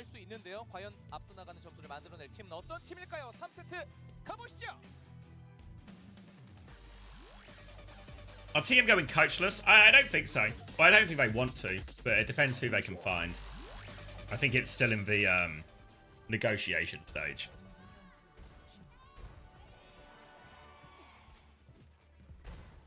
Alright. Suravasa. Ban-wise, Wei are going to ban Winston after losing that matchup before. Pokerface are going to ban Anna, forcing presumably some very different compositions here. Wei are going to be happy to play the ball.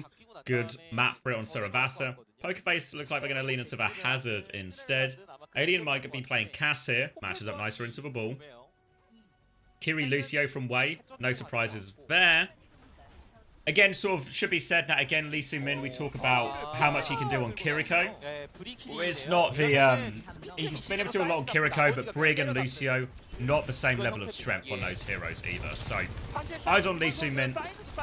Donghoon put in a very good performance there. It's going to be a Brig Kiri, which is a little bit unorthodox. Not one we see all that often.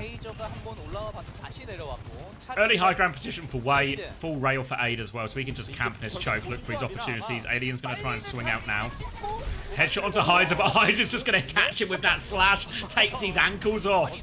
Aid will fall, and they are all over point. They get the first flip here. Pokerface bide their time. Heiser connects the slash. Now with that player advantage, they flood onto point. And Alien has plenty of space to work with. Kills Lee Soo-min. Want to avoid any late trades here. Bit of pressure from Top Dragon and Milgaru, but they're forced back, and they will get all the kills in the end. Pokerface with a chance to walk forward. Seeing if they can take off Aid's ankles one more time. Slash doesn't connect this time, but all over him is spin. Wall comes out and missing hits for Dink. 2 kills, or 2 deaths, I should say, for Aid already. And look at Missin's ult charge. He's got a Kitsune rush already. Wei needs to be pressing tab. They need to make sure they're aware of this. They should be able to figure it out from the healing and damage. But if they're not, they might be surprised by this. Chance for Pokerface as well. They should realize this and play very aggressively. But I think they're busy fighting the side fight quite a lot right now. So it's an early Kitsune rush onto Alien just so he can live. And they're going to try and backstep this. Disengage is good from Wei. And Pokerface were wasting time on the side fight where they just had ult advantage they could push with. Now ult advantage in the hands of Maka. Kitsune rush to repush. It's Pokerface's turn to disengage. Alien goes a slightly different way than the rest of his team. But Pokerface are okay, and they nearly have to rally for this next repush. 15%. Alien even has the high noon, but no, Maka finds the Dink, boot back in the middle. They are surrounded on all sides, and before that rally can come up, Wei counts. They'll get the retake just when they need it. Good aggression from Wei. If they didn't find the kills then and Donkin's able to get the rally, they pop the rally. Pokerface probably rushed that a little bit. Could have even high noon for a bit more space, start forcing the objective. Didn't get a chance to use any of those ults. Wei now looks like they want to play aggressively again. High noon nearly, overclock nearly available for Aid. Donkin getting close to the rally though. Walking up on the left. Milgaru's gone over to the hazard as well, so we're also going to hazard clear it out too.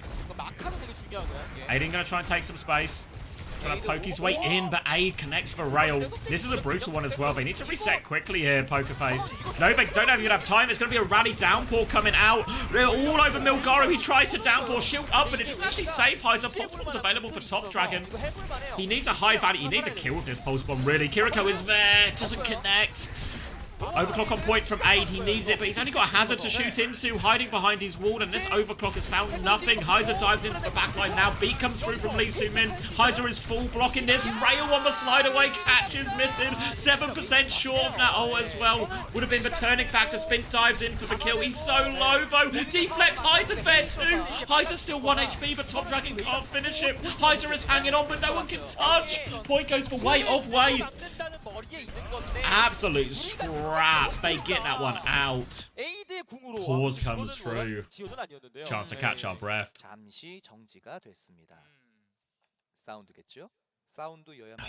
Wei take the first point, but an absolute scrap. And honestly, that whole fight feels so different. Think how close that fight was. And that was a fight that started with Aid nailing Alien straight away. 5v4 for the vast majority of that fight. They still nearly make it work. Heiser and Spin are finding a lot of value. And really, I think the thing that's keeping so many of these fights close is, again, like, Aid with that slide out, kills missing before that Kitsune rush comes in. Like, if Aid doesn't find these 2 crucial picks and these crucial junctures in that fight, Pokerface are just winning it. And it's really feeling like, obviously Pokerface have made a couple of changes in terms of getting Donkin in. Donkin's not good for it. Just hoping sort of, well, mapping around. Or he's hoping 2 maps on around, I should say. But Heiser and Spin, really good.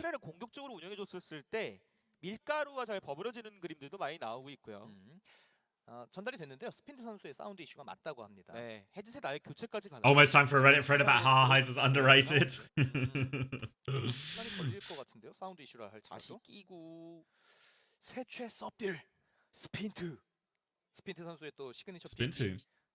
파라와 겐지. 네. 진짜 뭐 채색부터 진짜 장난 아닙니다. VP game is today. Yeah, they're going to play the winner of this game, which feels like it might actually be going all the way. 적극적인 승리 바랍니다. Really, tit for tat. 포지티브 윈. 긍정적인. 예. And all of a sudden, they looked really strong on the hazard. 그리고 오늘 되게 Looked really strong on the hazard composition back on the Tank Tower. Doesn't feel that comfortable at all. 포커페이스를 저희가 소개할 때 유망주들이 굉장히 많이 있는 팀이다. 그러니까 유망주를 What's with that dog? 포커페이스가. What's wrong with the dog? 유망주가 많이 모여 있는 팀들은 이런 장점이 있어요. 뭐가 나올지 모르고. You're very certain that VP win any matchup that comes out of this 선수들의 match. 잠재력이 언제 터질지 It's probably 모릅니다. good. Yeah, I mean, VP definitely have the easiest side of a bracket. 어떤 사람이 어떤 인간에게는 T1 잠재력이 있잖아요. certainly the 네. strongest 근데 Korean 그게 team coming out of 터지는 this. 타이밍이 언제냐가 that 되게 entered this 중요한 SOOP 건데. Cup. 팀은 항상 하이리스크 Few VP fans. 고점도 높고. You want to see some Zero fan art? 확실히 Do you think anyone's got that Western fan art for the later games? 그렇죠. 저점도 확실히 좀 이제 그 보장되어. Or do you think they're only going to be rooting for the Koreans? 아 그죠. 이것도 되게 네. 그래서 인생은 타이밍이에요. 그죠. 예. 야. 똑같은데요? 그러게요. 눈매가? 예. The standard continues to be 와, outrageously high 근데 그냥 디테일이 in terms of artwork from the crowd. 선수들은 너무 부러워요. 저 손재주가. 스트레스 풀릴 것 같아요. 그니까요. 네. 저는 그릴 때마다 스트레스를 받거든요. 나는 왜 이렇게 못 그리지? 저는 그걸 언제 느낀지 아세요? 언제요? 지금은 모르겠는데 네. 저희 중학교 때 미술 시간에 공을 하나 그려요. 공을 하나 그리고 거기에 명암 칠하기를 해요. 거기서 저 벽을 느꼈어요. 나의 길은 아니구나. 나는 일단 미술은 아니다. 예술은 아니다. 예. 물론 뭐 다른 쪽으로 예술 중에 뭐 여러 가지 예술 장르가 범주는 있습니다. 넓잖아요. 그쵸. 근데 미술은 아니다. 펜은 그 연필로 하는 뭔가는 아니다. 그리는 거 젬병이다. 그럼요. 그렇죠. 이것 때문에 아까 말씀드린 건데 이수민 선수 그 데뷔 4주년이래요. 그 취업풀을 이제 보시고 저희 작가님이 직접 요청한 취업풀이에요? 너무 감사드립니다. 대신해서 감사드립니다. 네. 나는 디바가 싫어. 디바가 세요. 아니 그냥 터트리잖아요. 네, 디바가 세기 때문에 또 서필 있잖아요. Lee Min on Zen behind him and a worried diva. 취업풀이라고 합니다. 그래서 그걸 직접 그려주셨어요. 이수민 선수도 참 성장을 많이 하는 선수예요. 그쵸? 예. 또 그리고 키리코 하나만큼은 The ultimate test of Vessel's aura is coming to see if he can get any fan signs in the crowd later. We'll get a test of popularity, right? Who's the most popular Westerner over in Korea? 그런 장면들은 안 나오긴 In a very long pause here. 언제 또 나올지 모릅니다. 항상 변수가 Vessler versus Pepe Sigma, you think it will happen? 이수민과 I don't know, I've not seen too much Sigma. Maybe we'll get a cheeky circuit royale in there. 궁금해요. 사실 최근에 1-1 currently. 대단했거든요. And first round went 미러전이 많이 나올 수 있는 went to 구도다 white 보니까 in the 군심 Saravasa. 싸움 있거든요. 서열 정리 같은 거 하고 first 싶거든요. 가나요? Unpause as well. 갑니다. 여튼 근데 되게 좋은 So, 승리였어요. Little recap, it was back and forth. Crucial picks from Aid seal that first round. We're moving on to point E. Started on ball, but now taking the hazard mirror is Milgaru. Kitsune rush available for both Kirikos. But Aid's just going to find an opening pick, and ults don't matter if you just get kills for free like this all the time. 지금 잡힌 타이밍이 좀 애매해요. Point doesn't unlock for 5 seconds, so if Wayne moved quickly, or sorry, if Pokeface moved quickly, they can actually still recontest. Oh, thank you, Confessor, for the gifted stuff to a German sheep. Congratulations, welcome. First flip does go over to Wade. Heiser comes in, one-shot stop, Dragon, see you later. Aid now in the back, trying to fight this Lucio. Dongan is in big trouble, he is on the run. He will not be getting out. Kitsune Rush is traded on point as we enter this 4v4. All over this hazard. Suzu comes out, but it's a back jump from Milgaru. He has to try and live. They've been forced out, and Pokeface have taken the point. Spin still has deflect, hands onto that one. Eyes on the Tracer, recall has been forced. Top Dragon will have to back it up for now. Spin needs to be careful. Spin really wanted to fight him, but he might regret that. Dongan's certainly going to regret dipping his toes onto this point. Another opening pick for Aid. And Waken starts to bully the point. Blade has come out from Spin, but what are we blading? Just showing everyone his sword. Alien has popped the overclock. He's showing everyone his bullets. Pick right back, but they've lost their hazard on point. They've got a lot of space. 상황에서의 구도랑 유심히 나중에 Overclock back from 8. He really thinks he can clutch this. Players down. No hazards there. He lands the shot onto Alien. Body shot comes out. Spin will respond. Suzu has been used too. Wei have control of the point. Remember, as both hazards are going to start regrouping. Downboard to try and catch anyone. Does he find it? Wall comes out. Not in time from Heiser to save himself from that downpour. Does survive. Everyone lives. Beats coming up very soon. But Milgaru just still leads for frontline. And Wei have had control on this point for a while. Another scrappy dogfight. Back and forth. Point exchange there. Wei are able to stabilize in the end. And they have double support up for this next fight. Crucial picks from Aid. Really set themselves up for success. Aid's going to get walled there. He has full rail as they swing in. Camping the choke. Wants to find a high-value target. There's the Farah coming in. Aid can't find the flick. Moving on to point. Kitsune Rush comes through. Beats available for both teams. Beat from Donghun. Lee Seaman's going to match it. Top Dragon doesn't get the beat. Spin's also on Farah, but he is dead. He's in the respawn queue. Player advantage for Wei. Milgaru is all over the backline with Top Dragon. They get a kill. Now they turn their attention back to the hazard. Separated from heels. Walled in a corner. No escape for Heiser. He falls. 2 rounds for Wei. Again, it's a mess. It's back and forth. But you have to just factor in how tight these fights are. And Aid is just providing them so many opening picks. We're going to go over onto point D, right behind where Wei just capped, so they'll be able to get this forward position as well. No real meaningful ults just yet. They have a pulse bomb. And they nearly have the overclock. The overclock will be the big one. Aid has been deadly so far this entire series. Top Dragon on the flank. Needs to force the Suzu and everything before he can commit to the pulse bomb. Poker Face trying to retake from Kota. Maka gets one shot. Heiser goes flying in. Top Dragon now really needs his pulse bomb to connect, but he's had to recall early. They've not got control of point either way because it hasn't unlocked yet. So Poker Face will just take this free cap. But they can go try and chase down some of these kills. Find if anyone split or staggered. Aiden's looking just like that. Split tries to slide out. Does get out. Now they turn their attention. Hazard's a little bit separated. They're forcing point here as well. And Wei are giving them a runaround. They're absolutely everywhere. They're trying to snuff out these pests, Poker Face. But in the chaos, they lose their Sojin. Now Donghun is separated. He's on the run. Top Dragon will go back to point. And Poker Face are being pulled all over the place. Overclock comes through for Aid. Hazard has been separated. Wei flip a point. Body shot onto Spin. Heiser dies after being separated. Spin will dash in. Lee Sumin will protect his Sojin. And Wei turn that into full chaos. They were people down.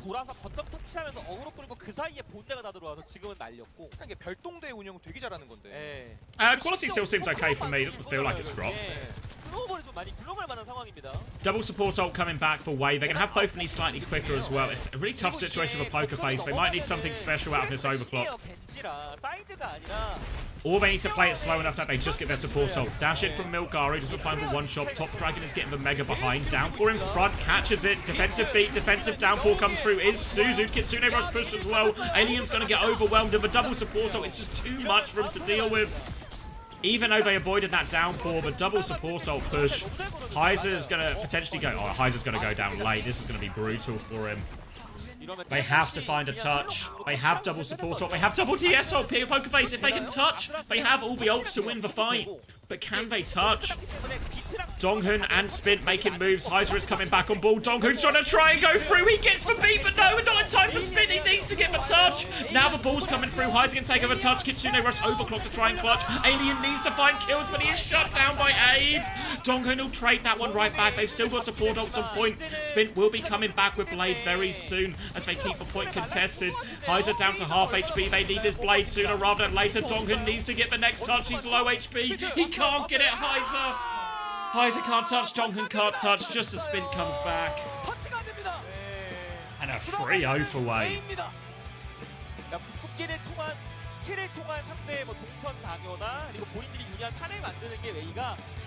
I mean, it was always going to be such a hard touch.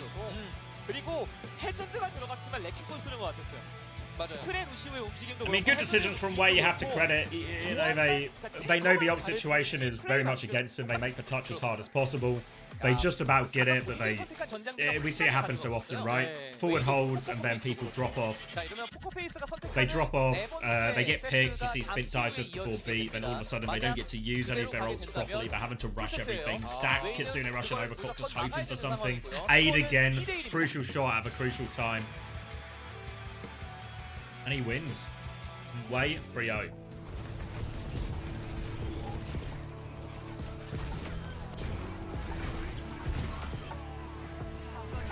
What are we saying? Rank?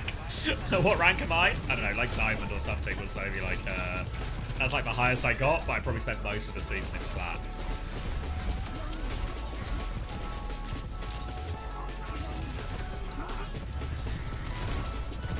I feel like in 4.5 and tier 3 scrims there are plenty. I mean, I don't really watch a lot of tier 3 scrims. But I feel like just good main support players, good Lucio players are always at a premium.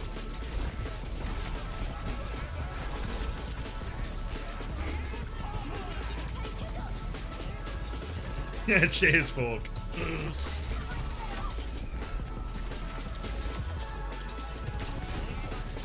Dark Breads? Oh, good reminder. Wait, did I catch the last one? Oh, yeah, we can. Oh, right, nice. Thank you, mods. Nice, GB. 나이스. 이거야. No other theory? Yeah, it's like a... Some would say I'm suited to some kind of coaching role or something.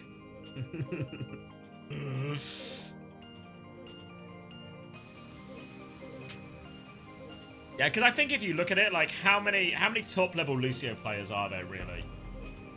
Like, obviously, Chio and Chirong. Thank you, Wololo. What is your favorite breed of sheep? I don't really know different breeds of sheep. What's the default breed? What's just like a normal... What's the... If I'm driving through the countryside and I see some sheep, what breed is that?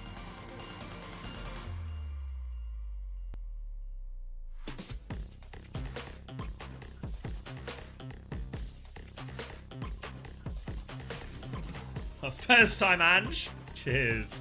Fat sheep, little sheep, big sheep. The woolly sheep? Yeah, the woolly sheep is my favourite. What was I saying? Oh yeah, top level Lucio players. It's obviously Chio, Chirong, Astro, Admiral, Violet. Have I missed anyone? Who else deserves to be on the list? Bliss, yeah, maybe. Nah, I wouldn't put Vega. Like, I guess what I should probably do is like a distinction between like elite tier, right? Like if you think about how many high quality hit scans we have, right?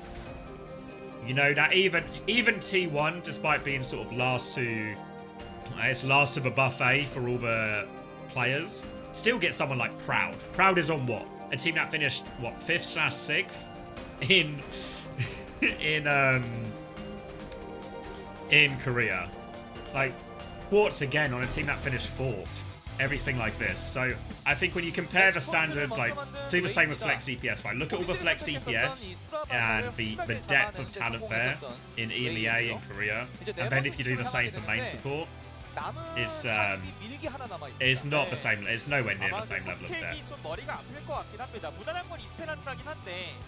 이게 볼밴도 지금은 풀려 있는 상황이라서 뽑기가 좀 어려울 거긴 하거든요.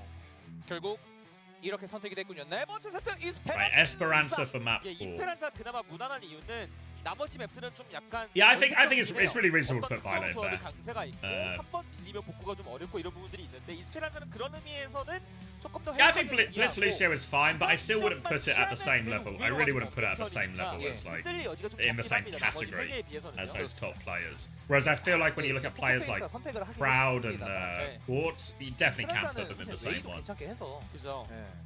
Fixer? I don't want Lucio. On Brick, maybe he's like close to the level. He is good. But again, it's not about any individual. Frogger, cheers. It's not about any individual. It's about the quantity, which I think is because leading back to the original question, this is why I think we see such a gulf in Lucio talent, or we see so many main supports who maybe feel like they're not on the same caliber of their team, or they look like the weaker link in their teams, just because the talent pool's smaller. 스핀트와 다트 투섭딜 체제로 변환을 했습니다. 포커페이스. 벤카드를 지금 쓴 게 Dart in, Karu in. 아나는 썼고 Darthead's rising. 디자인도 좀 변화가 있어요. 동훈 선수 대신에 카루 선수가 들어오면서 밀고 Dart 있다는 coming in to 생각이 save the 있습니다. series. 2-1 down. 세게 하겠다는 생각인 것 같은데요. 조합을 전체적으로 되게 공격적으로 쓸 생각이 있는 것 같아요.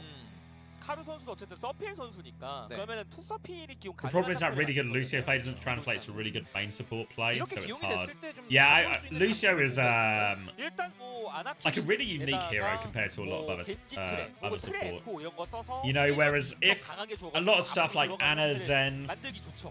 Baptiste, like they all have their own different like unique qualities, but a lot of the stuff translates much. The stuff translates a lot more cleanly than it does on Lucio to any other hero. Like Lucio and Brig are actually just completely different heroes, really. 유기적인 모습들을 보여주고 있거든요. 그죠? Like very little overlap in outside of like broad responsibilities. 언제 4월 22일이 이제 한 10일 남았습니다. 다다음 주 화요일? Let Brig use shield as a surfboard. Give it let Tony Hawk. What if Brig's major perk was she can Tony Hawk with her shield around she can grind ledges and stuff. 어디가 아픈지 안 아픈지 Would that solve the problem? 알아보시고 하셔야 됩니다. 웬만하면 힘든 거는 좀 웬만하면 빼세요. 아, 군입 때 얘기 들을 때마다 Some tribe shit, yeah. Get us a few more speed ramps and stuff. 또 쓰여지는 거다 보니까. 그러니까 뭐든 항상 건강한 게 최고예요. 항상 몸 보존 잘 하시고. 무조건이에요. 건강이 1순위입니다. 오버워치에서도 생존력 가장 중요하지 않습니까? Shockwave will not let Aid walk like Alien has. 그러니까 군대 가셔도 Yeah, you're right. You're right. I'm excited to see. I'm really excited to see these next 양팀은 games. 이제 네 번째 세트를 준비하고 I mean, 있습니다. it's not like we're having a bad series here at all, but you know, you can't beat. And also, I said at the start of the stream, but for everyone who's sort of joined since, what a treat! What a treat it is! This is such a rare thing we get in Overwatch, so I'm so glad SOOP put it on. International competition outside of the majors. Really cool to see. Really exciting. A perfect sort of, I guess, mood setter for the Hangzhou LAN next week. So yeah, really good for it. 그러니까 적응이 필요 없네요, 탑드래곤 선수는. All right, Esperanza, choice of bans here. Sojin banned from Pokerface. Right, they tried to ban Cass against Aid, so we went Sojin and then he ruined their day in a different way. Now they banned Sojin against Aid. Obviously they put Dart in, right? So they're going to play double flex. They're going to play double flex DPS. And what they want to try and do with this double flex DPS is obviously just make Aid's life too hard to play hit scan. Force him onto Cass, so that's bit less mobility, survivability from Sojin. Let's try and play where Aid can't impact the game so much. So it does feel like a lot of Pokerfaces, ban-wise, comp decision-wise, they're trying to take Aid out of the game. We'll try and do more of the same here. Juno ban, on the other hand, probably makes a decent amount of sense from Wei. I think if you run like a Juno Lucio double flex DPS or something, that can be like a hyper-aggressive comp if you really want to just take the Cass out of the game. Do the Chinese v Korea games count as international? Yeah. Not as exciting. Maybe that's just like Western bias because I want to see the Western teams play. But I'm happy with all of them really.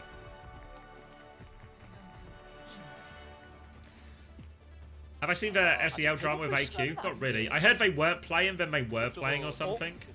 I don't really know what the story is. Alright, Winston, Anna, Brig. Anna Kiri potentially from Pokerface. Interesting from Pokerface. If they're going to play just an Anna Kiri back line, would they not just play Anna Brig and put in Donghyun? Alright, they're going to try and play Kiriko. I mean, I guess they felt like... Because they won Route 66 playing Anna Brig. Okay, question marks here then. Question marks here for Pokerface in terms of the decision they've made to play the Anna Kiri. What you would expect to happen in this Anna Kiri situation is whether Kiri can do a lot more to support Dart on the flanks. You would anticipate that it's just going to make the backline just a little bit squishier, and it's not like Milgaro and Top Dragon weren't finding trades before. It's Milgaro who lands on this Kiri, clears out the flank. Trace has now been isolated, and Dart will go down immediately. Dart heads in shambles. Aid's going to walk forward, easy kill onto the Pharah. Wouldn't be surprised if we see Spint go Genji or something at this point, honestly. We're going to dive in, hoping for a late trade, but easy for Aid. And Wei will win that first fight very comfortably. You saw them trying to play that Kiri Tracer flank near Pokerface, trying to take some of the space on the side, set up for a dive with Heiser. But Milgaro just responds, forces the Kiri out immediately. Dart is left isolated. Spint's going to continue on the Pharah. He's right now sort of point side sort of to where Milgar is looking now towards the objective. Trying to find an angle to spam the high ground to get involved. He's come up to the window now. Looking to make their first move, but Top Dragon's already threatening the cap. They have to be careful here if they'll let this checkpoint go through for free. Spin harassing the high ground. Jump underneath. Maka wants to punish this one. He's hunting him down, actually. But Karu's found Top Dragon while they chase out Winston kill.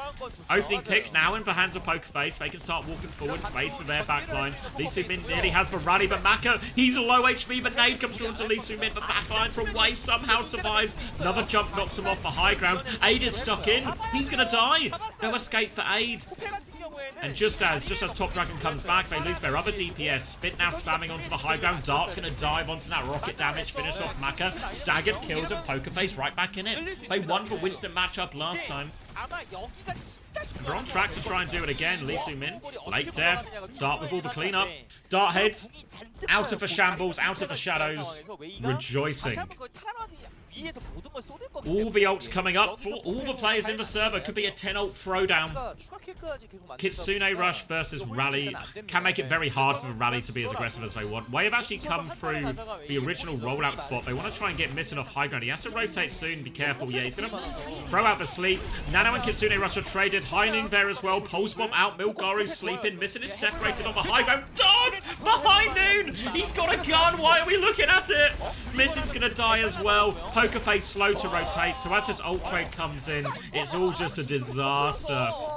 Heiser's going to try and preserve his life. They have control of the payload again. Wait, they'll reset up on the high ground. And, you know, for all the dart heads, we had a few moments in the sun, back in the shadows. But you know what they say, darkest before the dawn and all that. Dart's coming back with Pulse Bomb right now. Top Dragon's actually behind the Pokerface backline as they try and rotate up here. And Spitz just found a kill out of nothing. But Top Dragon's got that trade from that flank position.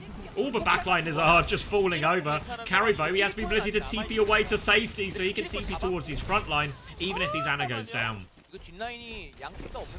Scrappy fight where Pokerface regain control of a robot, but we're a bit all over the place right now. They're going to pick up their Ana and looks like everything's going to slow down where both teams are going to attempt to try and take a 5v5. Both primals in hand. Spit has the barrage, but no nano or anything to follow up with it, so it might be hard to get into a meaningful position with that.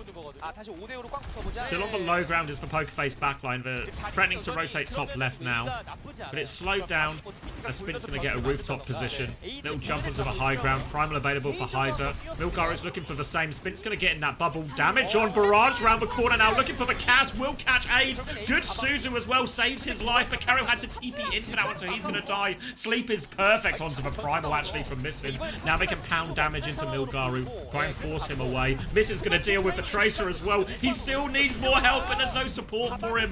Milgaru will get the trade and get out. Heiser won't be able to catch him here.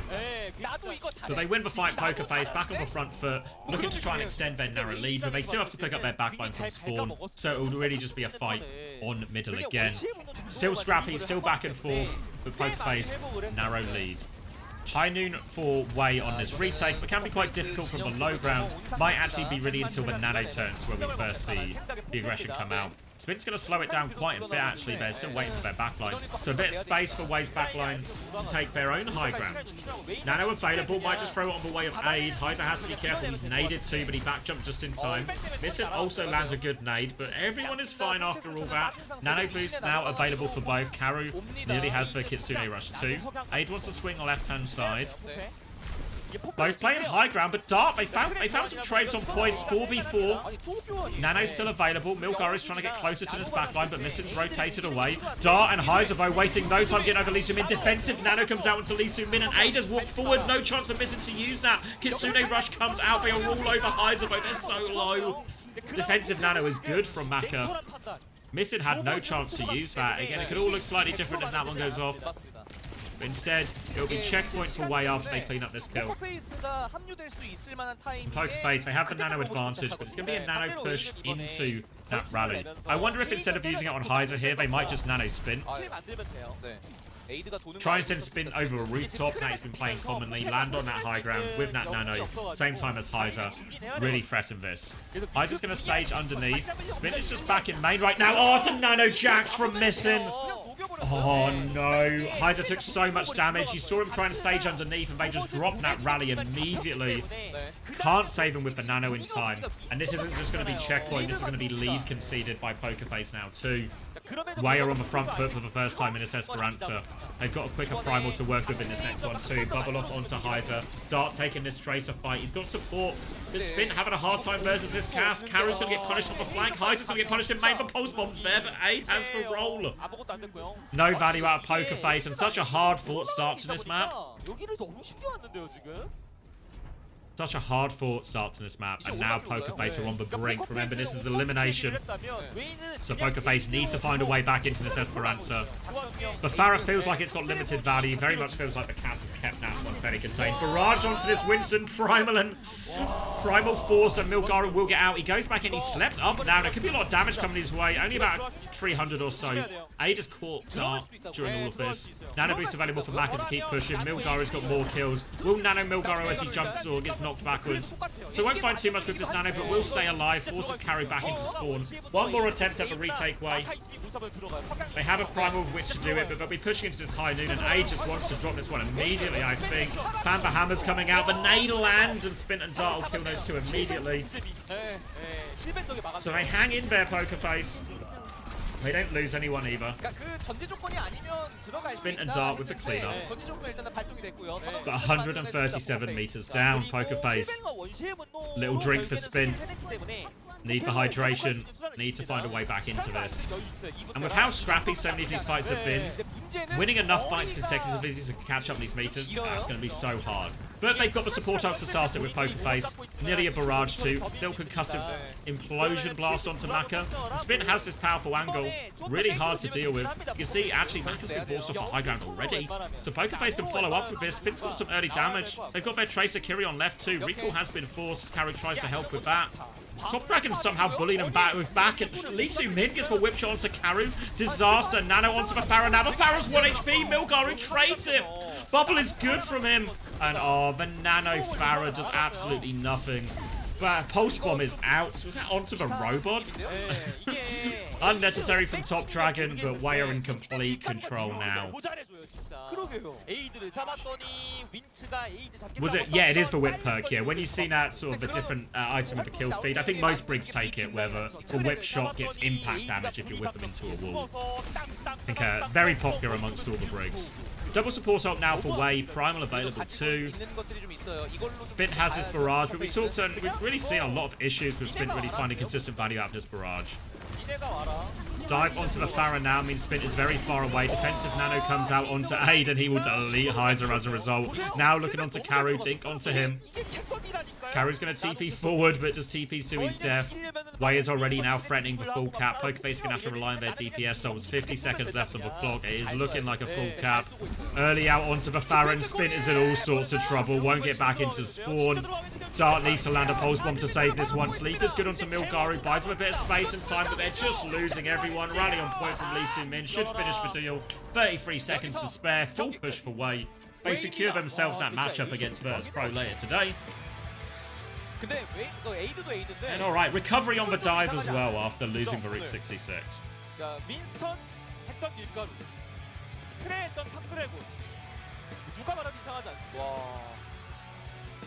더 강해진 느낌이에요. 이제는 정말 뭐 5, 6등 아니다 우리는. How's Top Dragon been so far? Helios. Yeah, pretty good. Pretty good. 결국에 They are, 다음 you know, 해외 팀과 맞붙는. fair enough. You can only beat what's in front of you. A team they were favourites against, but Top Dragon looks good on the main, looked good on the Tracer. No real complaints. Aid's got to be player of the match, though. Oh, they give it to him on his debut. It's Aid. Come on, guys. Aid did so much in so many of these maps. Top Dragon was good. And I feel like he's got a little bit, because it's his debut, right? Blah, blah, blah, blah, blah. But it's 100% it's Aid. He has been robbed. Couldn't watch the Wei game. Top Dragon versus who are you? Who looks better? I mean, yeah, Top Dragon looked fine, but they're only playing Pokerface though, so it's the real test comes later. 밀가루와 함께 버무려져서 상대 뒷라인을 잡아먹고 지는 한타도 어떻게든 교환내가지고 자리를 유지하고 이런 것들이 너무 좋았던 하루라서 POTM에 선정된 게 Just want the interview. Yeah, I mean, yeah. I mean, I've said this before about the solution for this for like WDG and the production, because they always interview the MVP, right? Is just change that rule. Just give someone MVP, interview who you want to interview. Because I agree, the Top Dragon interview makes more sense because he's the new player on the team. But you know, you don't have to tie those two things together. But 탑드래곤 선수도 영웅폭이 날이 갈수록 It is what it 넓어지는 is. 선수잖아요. 저 맨 처음에 믿기시지 않겠지만 둘피장인 그 출신이었거든요. I mean, Top Dragon did have a good series as well. Don't want to discredit him as, but you know, I think Aid, 진짜 많이 들었어요. really the star of this 그리고 match. 이제 해외 지역에 was Aid. 가서 They're like 경기를 outrageously 뛰었던 good 탑드래곤 performance. 선수인데 한국 지역으로 복귀를 했습니다. 심지어 뭐 아무리 본인이 영어 공부를 많이 했다고 해도 약간의 버퍼링이 걸릴 수 있잖아요. 콜하다 보면은. 근데 이제 콜에 버퍼링이 없는 한국집을 왔는데. 아 그렇죠. 더 날아오를 수 있을 겁니다. But if you get MVP, won't it feel shit if you don't get the interview? I think most of the players really don't care about the interviews that much. You know, it's very much a production and a broadcast thing. The players, you know, if you gave the players the options to never be interviewed, I think most of them would take it. It's the opposite problem you have, where to try and wrangle people is more of the work. 네, 오늘의 두 번째 경기 웨이가 3대1로 깔끔하게 승리를 가져갑니다. 승리 축하드립니다. 감사합니다. 네, 자 오늘의 POTM은 탑드래곤 선수가 차지하게 됐는데요. 자, 웨이 오늘 정말 깔끔하게 승리를 가져가게 됐어요. 승리 소감 들어볼까요? All right. So that's the end of our Korean versus Korean matches, and now the West are going to enter the fray. Nightmare to kick us off. So I'm gonna go. Let me go grab a drink. Let me top up my water. I've probably not been drinking enough water this morning. But let me do that because I want to be. I don't want to miss it. Don't want to miss a second of this next one. Don't want to miss a second. 내어주긴 했지만 관객분들의 호응이 대단했어요. 순수 Right, 재미가 I'll turn it up in case anyone doesn't speak Korean, 말이 but I'll be 있었는데 right back. 자, 오늘 포커페이스 어떤 점이 좀 까다롭게 느껴졌을까요? 일단 에이스인 스핀트 선수가 좀 까다로웠고 아무래도 그래서 이제 약간 그런 템포에 계속 말리다 보니까 전반적으로 밀린 게 아닌가 싶습니다. 그렇긴 하지만 오늘도 좋은 모습 보여주면서 승리를 가져가게 Happy 되었죠. birthday. 자, 탑드래곤 선수, 후아유 선수 자리에 들어오면서 약간의 부담감도 있었을 것 같은데 오늘 그 부담감 전혀 느껴지지 않았어요. 바로 POTM을 가져가는 모습 보여줬습니다. 오늘 좀 소감 들어볼까요?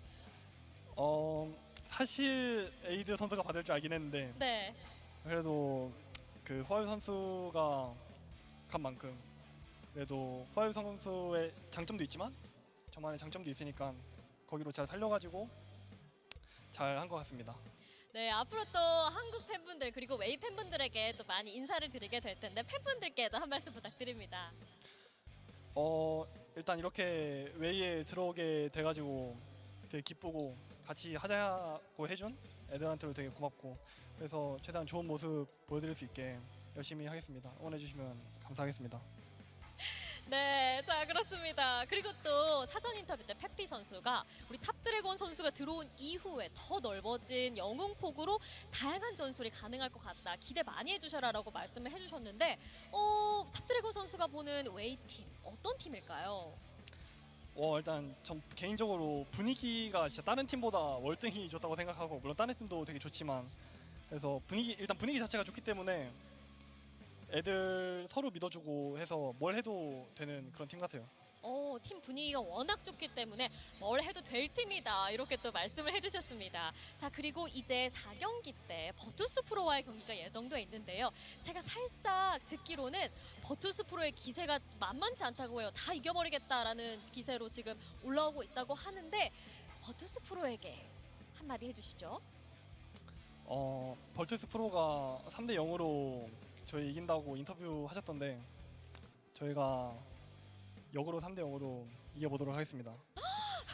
역으로 우리가 3대 0으로 이길 테니까 잠깐만 기다리고 있어라. 이따 보자 라고 말씀 들어봤습니다. 자 이렇게 오늘 웨이팀의 탑드래곤 선수와 인터뷰는 여기서 마치도록 할 거고요. 저희는 다음 경기로 돌아올 텐데요. 나이트메어와 T1의 경기로 돌아오겠습니다.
빠질게 이거. 하나 오른쪽에 하나 오른쪽에. 나 간다.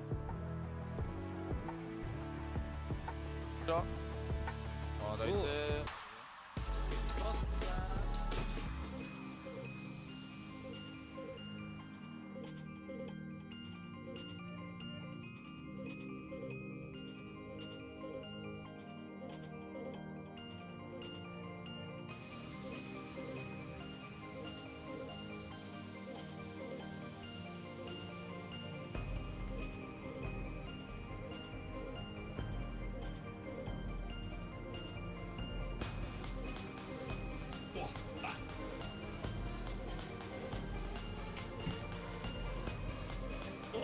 Oh, thank you, Lettuce, as well. Happy birthday. It's not my birthday, but thank you. Appreciate for 12 months. All right, let me cut the VOD before I forget. I forgot last time, so... The standalone VODs are going to be a little bit late for the first 2 games of the day. If anyone missed those. But it is available on my main channel on just the YouTube VOD. You'll be able to watch that. Catch up straight away.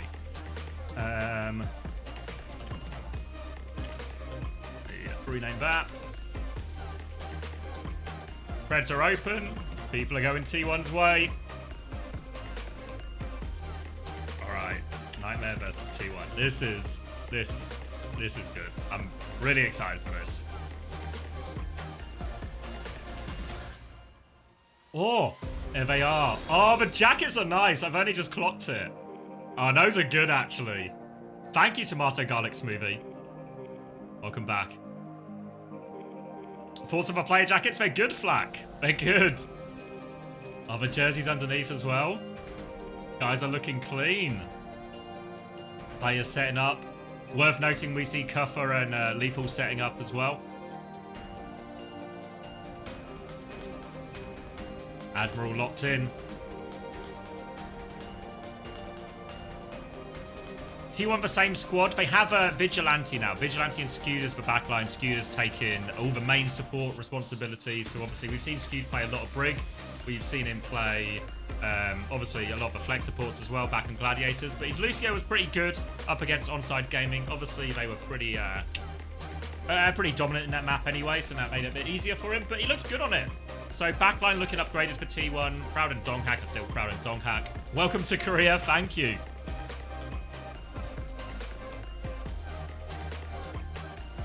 So excited for this. It's going to be so good, Flack. Puffer said he wanted to beat a Korean team on Dive. And we've seen a lot of Winston. We've seen a lot of Hazard. Little bits of Ramatra on some of like control center type maps.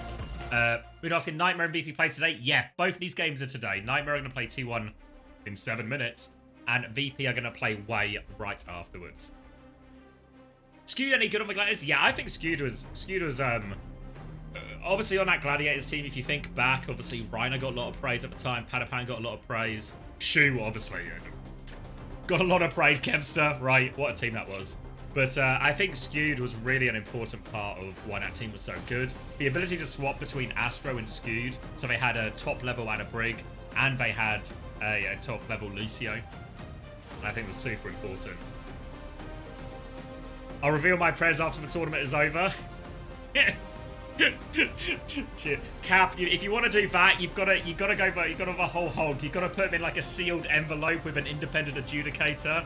You've got to have them. You got to have bring out all the stops to make sure it's legit. Predator's going for Nightmare. Nightmare favorites for this first map.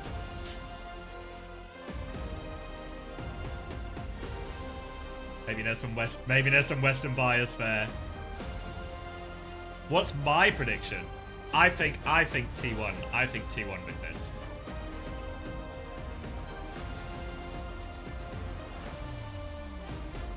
Obviously, Nightmare versus Pro, all the Western teams at the Hangzhou Major, SSG and Alpinsia as well, have all been out in Korea boot camping for at least this last week or so.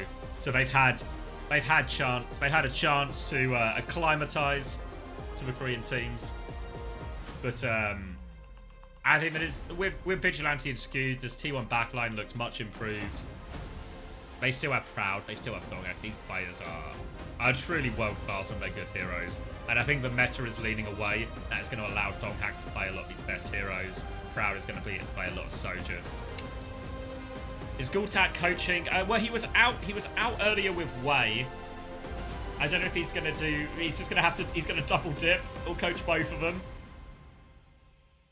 He's going to have a... If Nightmare gets to the final against Wei or play the third place match against Wei, maybe Gultak is going to have to do a Golem-esque draft against himself. But we'll cross that bridge when we come to it. Is he just with Wei for the whole tourney? Oh, okay. And then he's with you guys for the major? Oh, okay. All right, that seems fair enough.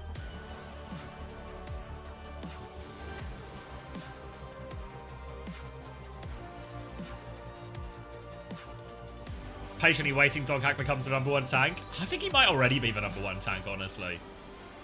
He's just, yeah, some players are just cursed. Wheats is there. Yeah, you can see him. He's in the shadows right now, but Wheats is there. Over Jumbin, yeah, I think Donghak is so good. So good. In terms of achievement, Jumbin is better, right? Jumbin has more achievements, has accomplished more with Crazy Raccoon last year. But in terms of raw ability, I think Donghak is better.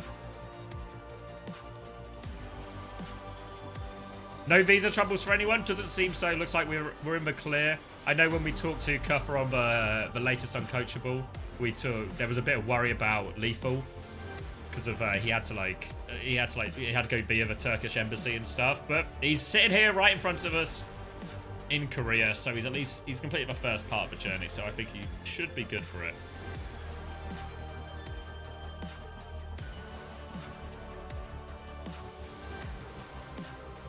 Over Smurf? Yeah, maybe. Yeah, maybe not when Smurf was there, because Smurf had the breadth, right? I don't know why, but I keep thinking about breadth and depth lately. But like, Donghak has the depth on the heroes he's good at, whereas Smurf was the guy. He could do it all.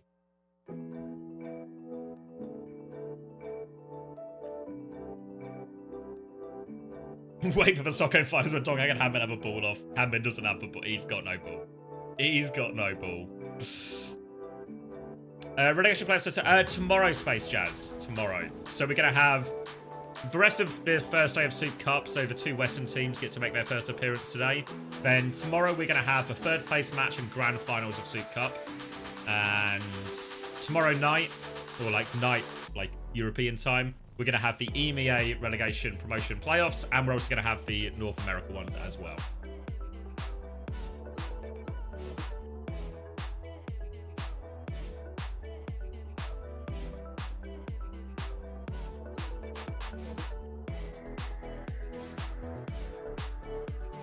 A good character design is one that can be identified by its silhouette alone. Yep.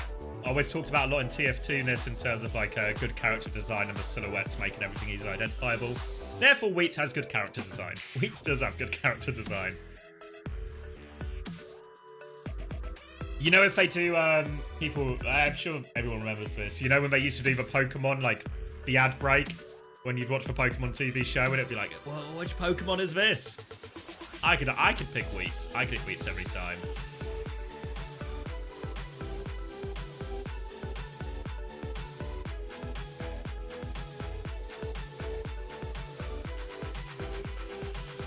Hanbin, yeah, maybe. I mean, if Hanbin gets it done on Winston at the major, I mean, what can you fuck?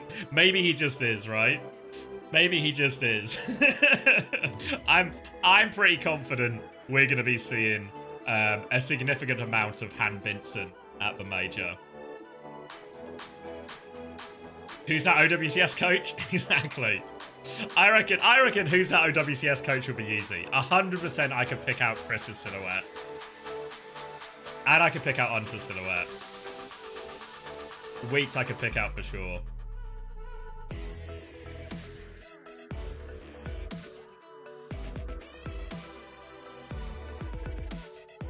Who's the best Widowmaker we've ever seen? Probably like, what season was it? Was it season 3 Ans? What was the season where Ans was just like unbelievable?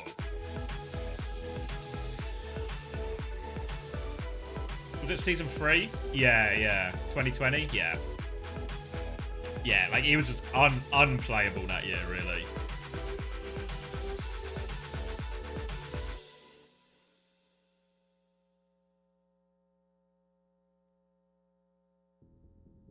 W-Ans. Oh, right. All right, let's lock in for this rollout too. This rollout, this walkout. Admiral, the king of rollouts. Let's see if he's the king of walkouts too. Do you think it's easier for a flex support to learn main or the other way around? Definitely easier for a flex support to learn main support, just because there's less heroes to learn. And generally, on the whole, I think flex supports are normally just more talented gamers. So I think definitely easier that way around. Skewe's the number 1 brig in the world for a while. Yeah, agree. Basically a whole season. Donghak and Proud are enough alone to carry this game if no one else shows up. Yeah, true. All right, here we go. Admiral bringing up the rear. Here they come. Hands out. Dennis clocking. Did you see Dennis's head? He's clocked every single person in that audience. A body language expert is lethal. He's locked everyone in. Crowd's filled out a bit for this too.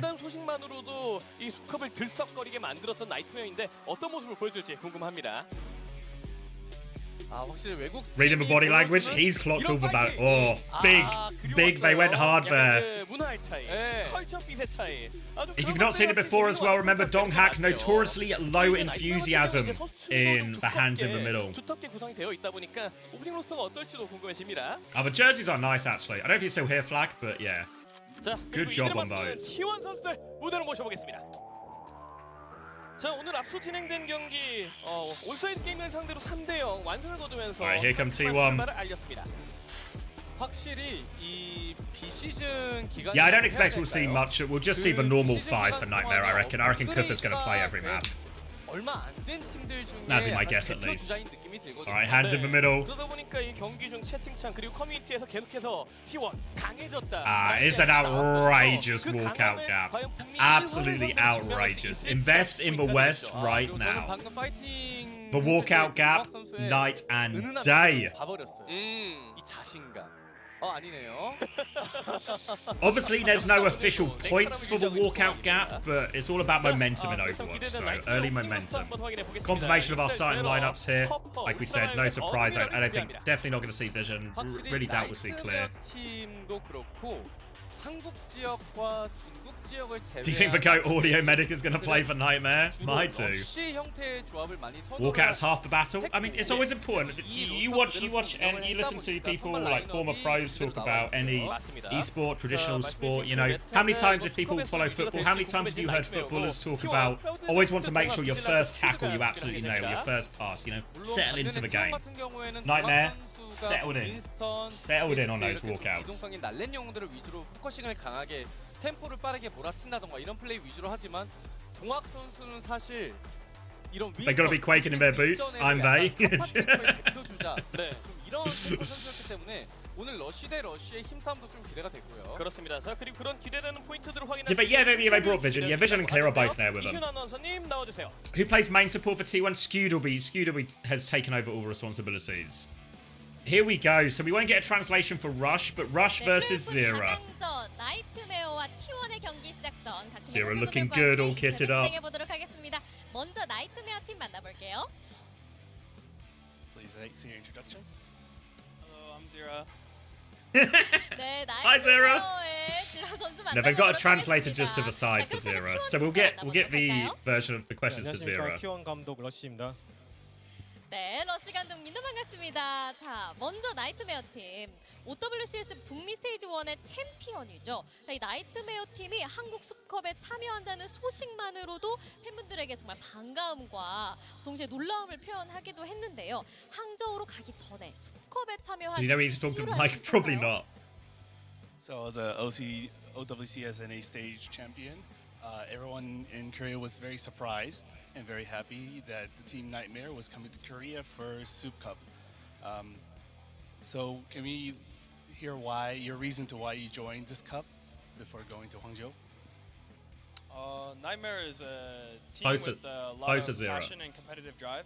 So when we were presented with the opportunity to compete and play to win another tournament, obviously we wanted to take that opportunity. We're also boot camping here for our tournament in China, and so it made a lot of sense to come and compete more. 나이트메어란 팀은 이미 열정과 경쟁이 많은 팀이기 He's given his 때문에 translator a long answer. He's 어차피 asking a lot of the 항저우로 간 translator. 이상 한국으로 오는 거는 너무 자연스러운 결정이기 때문에 그리고 한국 팀들과 경쟁을 노리기 위해서 왔습니다. 그렇군요. 자, 나이트메어와 버투스 프로, I think 북미와 no drops today, EMEA no. Or 번역에서 if there's 우승한 any standard 팀이기도 Overwatch 하지만 drops, we'll have them. 사전에 인터뷰 때 코리아 탑3 팀 팔콘, 크레이지 라쿤, 제타 디비전이 이번 숲컵에 참가하지 않기 때문에 Yeah, you should nod. I do the same when I did my Crazy Raccoon interview. I'd like nod along to 프라우드 Moon, 선수가 앞서서 even though like I don't know what 중위권의 he's saying, 매운맛을 but 톡톡히 보여주겠다라고 show I'm 인터뷰하기도 paying attention. 했는데요. 자, 해외 팀들의 이런 국내 팀 평가, 한국 파트너 팀을 대표해서 어떻게 생각하고 계실지 궁금한데요. 우선 나이트메어가 지금 연습을 하러 한국에 왔잖아요. 저희가 이제 팔콘, 라쿤 대신 이제 한국의 벽을 먼저 보여드려야겠죠. 한국의 벽을 먼저 느끼게 해주겠다라고 따끔하게 한 말씀 해주셨습니다. 자, 북미 챔피언 한국 파트너 Rush 팀의 getting mobbed here, as the 자존심 kids 대결이 say. 오늘 경기에서 펼쳐지게 Zero's too 되는데요. nice a guy. 예상 스코어를 한번 들어보고 needed 싶어요. lethal to do this interview. Between the NA champion team and the Korean partner team, there's going to be a lot of pride in this match. What do you think is the outcome of this match? Well, for me personally, this is no different than any other match. I don't care about T1. All I care about is winning, and I think that's what we're going to try to accomplish today. 일단 나이트메어는 여기로 온 거는 그냥 단 한 경기일 뿐이고 이 경기는 언제든 이길 자신이 있다 합니다. 이길 자신 만땅으로 채워왔다라고 He's got 얘기 him. 들어볼 수 있겠는데요. 그렇다면 Rush, look at him. T1은 오늘 Anxious. 예상 어떻게 보고 계신가요? 우선 첫 판을 이기면 그냥 무조건 3대 0일 것 같아요. 네. 첫 판을 지면 한 3대 1 정도? 그래도 1점 정도밖에 Rush 내어주지 got a few 않겠다라고 들립니다. 자, 북미의 자존심과 한국 중위권 자존심이 걸린 대결이기 때문에 Rush has 오늘 responded. 한국은 Come on, 물론 Zero, 글로벌 finish it. 팬분들도 이 경기 많이 지켜보고 계신데요. 자, 그렇다면 글로벌 팬분들께도 한 말씀 부탁드립니다. This is the battle between NA's Pride and the mid-tier team of Korea. There's a lot of passion with the fans, not in just Korea, but also global fans here. So do you have anything to say for them? I would like to say thank you to our fans. Your love makes us stronger every day, and every day we work hard to win for you. 팬들에게 아주 감사한 What a 마음을 sweetheart. 전하고 언제나 계속 성장 중이니 승리를 위해서 계속 성장해 나갔다 하십니다. 네, 그렇습니다. 자, 그렇다면 T1도 팬분들께 한 말씀 부탁드립니다. 네, 항상 저희를 많이 응원해 주시는 팬분들이 계신데 Rush is 저희 not 팀원들이 talking about love 오늘도 making 이제 him 좋은 stronger. 경기를 보여드리려고 다들 노력했으니까 Rush currently in the depths of his 8th 승리로 divorce of 보답하겠습니다. the year. 승리로 보답하는 오늘 경기로 마무리 짓겠다라고 말씀 들어봤는데요. 자, 이렇게 양 팀의 대표분들과 인터뷰는 여기서 마치도록 하고요. 그렇다면 맵 세트 확인해 보시죠. Alright, we're going to 파트너 Oasis. 팀의 자존심 대결 그 처음을 시작하는 맵은 오아시스입니다. 이게 러쉬 감독님의 인터뷰에서 예상 스코어에 대해서 어떻게 생각을 하시냐라는 질문에서 예. 저는 그런 생각이 들었어요. Alright, 러쉬 you think 감독님이 zero by a 이 country 팀의 mile? 전략을 꿰뚫어 Zero 보셨다. by a country mile. 첫 번째 쟁탈에서 지면 3대 1이고 이기면 3대 0이라는 말 자체가 네. 나이트메어가 워낙에 좀 강하게 힘으로 꽝 붙는 러쉬 위주의 조합을 많이 Alright, 애용하고 Oasis. 운영을 하고 있다 보니까 don't know who 좀 picked that 강하게 one. 이점이 잘 살아날 수 있는 쟁탈만 우리가 어떻게든 이긴다면 But here we go. 나머지 전장 모드에서는 운영도 A little 중요하니 preview of Hangzhou 우리가 운영에서 for West 당연히 versus 우리기 Korea. 때문에 그렇게 좀 쉽게 이길 수 있다. Walkout. 확실한 분석 역시 Big. 명장이시죠. Big. 그렇죠. 예. 마침 또 이제 감독님의 그 His 닉네임 coach Rush, why 러시 Korean coach was 아니겠습니까? called divorceable? 이 세상에서 누구보다 Yes. 러쉬 조합에 대해서 잘 아시는 분이에요. 파악을 잘 이미 끝내신 분이에요. 예, 그렇습니다. 아 그리고 이제 나이트메어 팀 같은 경우에는 아무래도 이제 So 해외 hyped for 팀들이 this. 추천돼서 왔다 보니까 Really excited to see. I feel like 해봤는데 Zera by the end of stage 1, it felt like he was delivering on all cylinders. Mainly on Genji, of course. We didn't see too 우리는 much Genji in our earlier matches today. 라고 대본에 또 이제 답변이 나오더라고요. 그리고 이게 나이트메어 팀 But 같은 경우는 honestly, actually, like you talk about head-to-head, right? And we have to talk. We talk. 각뭐 약간 Songhack 승리권 crowd 팀이라고 is 해야 so 될까요? good, 승리권 right? 팀에는 But 한국인 actually, 선수가 flex 한두 명씩 DPS, 껴있는 Zera up 팀이 against 그렇죠. Zest or 그렇지만 Viper. 나이트메어 한국 선수 I think it's. 네. 이것도 저는 I think it's actually I'd rather have Zera. 가장 의미가 크다고 봐요. 확실히 어떤 오버워치 e스포츠 Lethal up 측의 against 가장 Proud. 강력한 지역 I mean, Lethal is not a man. He's not a man to show respect to any opponent, 흥미로운 is he? 부분이면서도 그렇다면 이들이 이 한국 지역의 Here we go. 팀 중 하나인 T1 상대로 어떤 경기를 보여줄 Australia's 것인가, finest versus 그리고 승리할 Korea's 수 있을 finest. 것인가. 이런 부분이 정말 재밌는 포인트가 될 것 같습니다. 인터뷰에서도 나왔지만 러시가 Predictions 중국 dead 가기 전에 even. 5위부터 넘어라. 근데 그게 사실 틀린 말은 아니거든요. 그렇죠. 예. 그러니까 부트캠프가 좋았다고 뭐 인터뷰에서 말을 해주긴 했습니다만 부트캠프에 이어진 어떤 이 대회 우승. This is going to be. I feel like we talk a lot about Zera and Lethal. I think UV has been an absolute standout for Nightmare. 업그레이드가 돼서 돌아온 Absolute T1이기 standout. 때문에 Who have I got winning? 나이트메어도 사실 지금 It's a head v heart. Head says T1. 우리는 늘 Heart says 기회를 Nightmare pull it off. 가져가고 싶었고 열정이 넘쳐서 우리는 늘 좀 이렇게 경쟁하는 걸 좋아한다. 그래서 설렘방. Oh, the Korean fans are 85% T1. Shameless bias. Shameless bias. 드러내주고 계시고 나머지 팬분들은 T1을 기대하고 계십니다. Gonna watch Chill Boots 4 live. 물론 이게 플랫폼 자체가 한국 플랫폼이라서 뭐 그런 것도 있겠습니다만 사실 성적상으로는 나이트메어가 정배예요. 맞죠. All the anticipation, all the build-up. 매운맛 이거 무시할 수 없거든요. It's finally happening. First bans. 밴 한번 볼까요? Russia's banned Lucio. All right. A good opening ban from Rush. 러시 우리 불편해. Ball is for ban here. So we're on Oasis, so I don't anticipate we would see too much Ball on Gardens or University, but definitely on City Centre it can be a very powerful hero. Thank you, Perplexing for the 3 months tier 1. Welcome 나이트메어 back. 입장에서는 러시가 결국 그러니까 아나라던가 이렇게 CC기를 가진 영웅들을 많이 기용을 안 하더라고요. 예. It's a reasonable enough ban. I expect we'll still see good amount of Winston, good amount of Hazard. We'll probably see a little bit. Oh, thank you, Nilsson56. Thank you for the 2 months prime. But yeah, so I expect we'll still see Winston, still see Hazard. Maybe Anna Briggle with a backline, or even Anna Kiri. Obviously T1. You talk about like main support flexibility. Admiral and Master on Lucio has shown some depth, but I think if we start going to heroes like Brig, Kiriko, you have to give Scoot the advantage in that side of the matchup. So reasonable enough ban from T1. Doesn't feel like Nightmare's ban is all that impactful. Maybe it just makes City Centre a little bit easier for him. And Nightmare, they're not scared. They are not scared.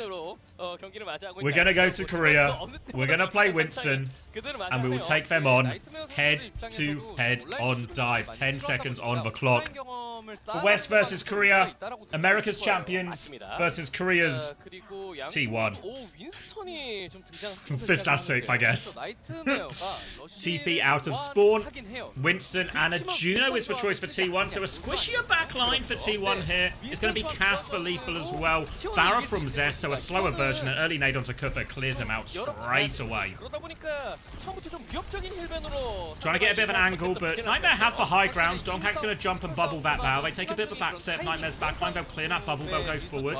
Didn't know if Kufa used bubble in all of that, so we might still have bubble advantage for a bit. And Zest is positioned on the behind them, and Proud opening pick. Zero trades it right back. 4v4. Sleep onto Zero, so Vigilante trades that one, but Kufa is all over the backline. Vigi is low. Gets the kill. Won't be getting out of that one. Just the backline left now for Nightmare. UV and Admiral, they're going to try and run a boot back in onto Admiral. The sleep buys valuable space. Admiral's going to bash out. Another whip shot. The final rocket catches Admiral. First control goes over to T1. Nano advantage for UV coming back. 자, 그러다 보니까 나오기도 좀 힘들 정도로 벌써부터 Retaken through main. 켜주고 있는 제스트였습니다. Obviously, the problem is they really want to hold for coast high ground if they can Nightmare, but the problem is with the way Gardens works, it's a really good position for the Farah to mark. Dive comes out, another sleep onto Kufa. Vigi's not missing any of them. Donghak's taken more damage though when Lethal's rotated aggressively. They've been pushed right into him. The backline rotation, they take the high ground. They've been pushed right in there. Kufa was napping, but his pure aura was enough to scare the backline right into Nightmare's trap. And Nightmare swinging right back on this one. Didn't even have to use the nano. And look at this nano charge. It's still a huge advantage for UV.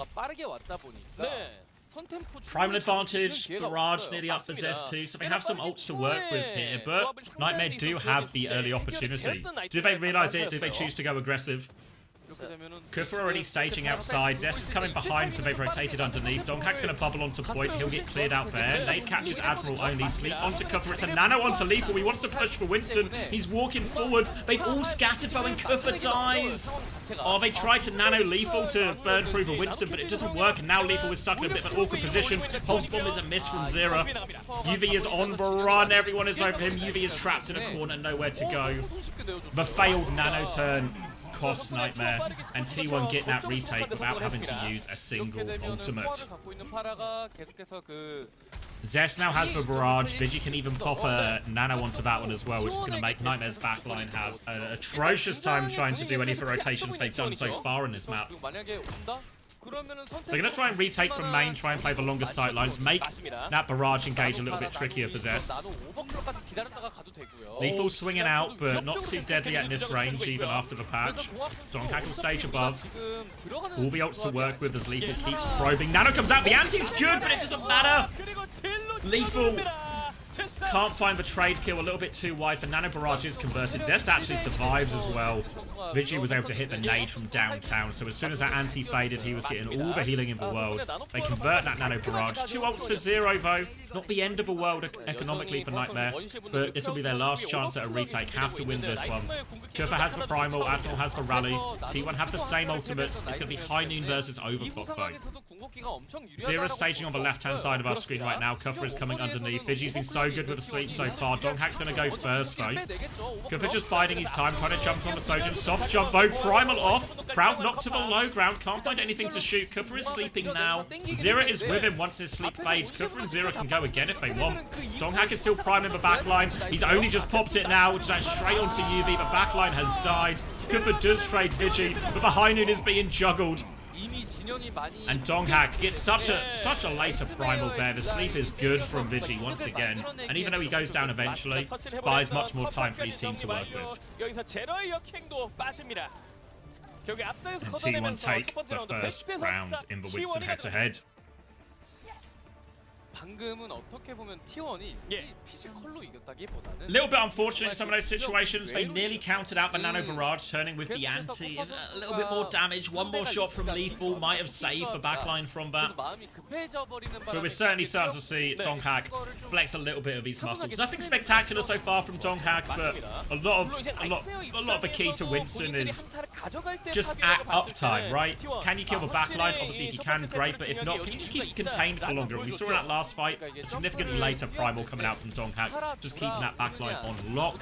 Nightmare's success really came through aggressive backline rotations, trying to utilize that Cass, who obviously is playing into a Farah Sojourn, a very slower spammier. We're going over on the city center now, so with the ball ban, it will just be Winston apiece. Again, spammier DPS for T1. Means they can play a lot slower, so even though Donghak has to be scared against the Ana, scared against the Cass, they can just play for their DPS more in these situations, T1, and Donghak can just play more of a contain role. Whip shot comes out, nade is good, Admiral falls to that one.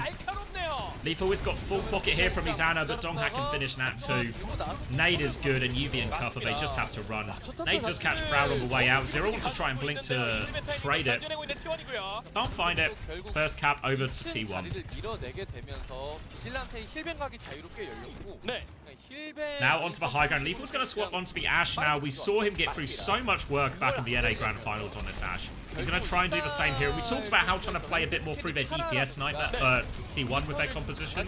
All of a sudden, the Ashe now can go toe-to-toe with these DPS at these slightly longer ranges now. T1 are trying to utilise. Their backline's on high ground. Kufa's going to jump onto that. Zero underneath. Bash back from Skewed. They're in the corner, but Donghack just responds, marks that jump. Nade onto the backline now is blocked. Lethal was swung deep to try and find some value.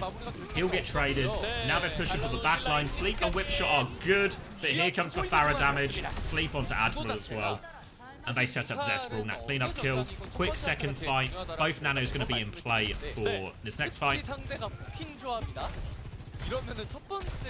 And so far, easy for T1 on City Centre. Going to reposition back to the high ground again. They want to slow it down. They want to play for their DPS angles. Play for these good nade spots and let Donghack just fish for opportunities at the choke. He's actually going to bubble onto the Ash. Forces him back. Nightmare survive. Kufa's trying to force point a little bit. Donghack's going to counter jump Kufa now. Nano is available as Kufa jumps back too. Nano turns available for both teams. Here comes Kufa. Sleep is blocked this time. Kufa is on the backline. Nano comes out onto Zest. Barrage is available. Yuvi can't hit the Sleep. Kufa is forced to back jump. Lethal again has tried to rotate into an aggressive position, but with their Winston going down, T1 are just free to deal with that. It's going to be a quick reset. We are in desperate touch situation. Kufa doesn't quite have the primal yet. He's trying to live. Oh, just about lives. They need to rush for touch. Eyes on Zero if he can get this one. Kufa can take over with the primal when Admiral gets the rally mid-fight. T1 have all the same things. It's going to be an early overclock from Proud. Kufa is all over that one. Is going to get the primal. Goes for the touch. Gets the touch with primal.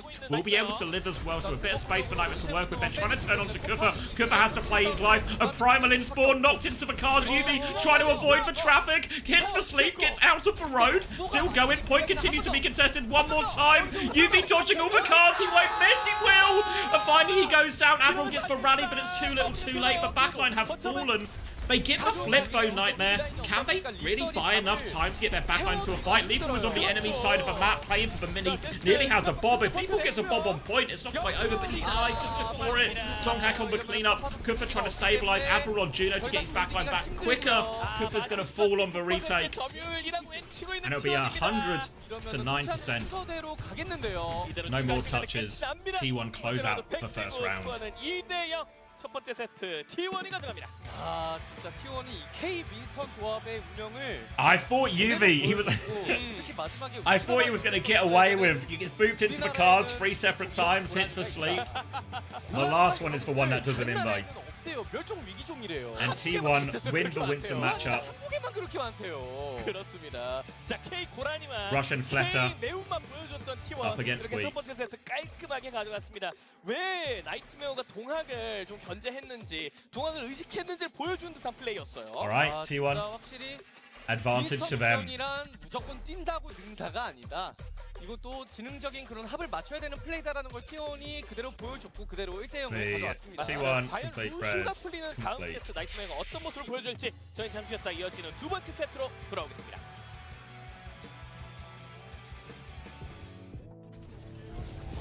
Whose map pick was that? I'm not sure. I presume it's a bit weird that it was Oasis. I don't know, because I presume Nightmare would have rather played Lijiang Tower and T1 would have rather played Ilios. Maybe it was still just T1's pick and they wanted to do Oasis instead. Circuit time. We can do this, deliver me comfort. Well, your map pick now, right? Your map pick now. Put Donghack in a situation where he maybe can't play Winston or has to play a more difficult hero. Get Kufa on the Ram.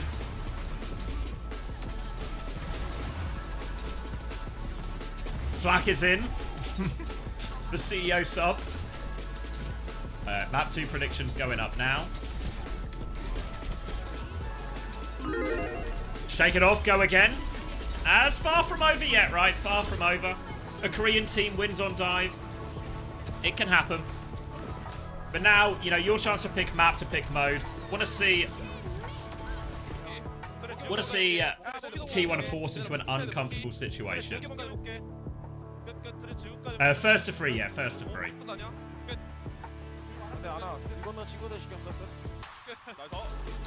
Ban Winston and he'll go Doomfist. Yeah, but you can make it hard. I think you go it's over. It's not over till it's over, Coleman.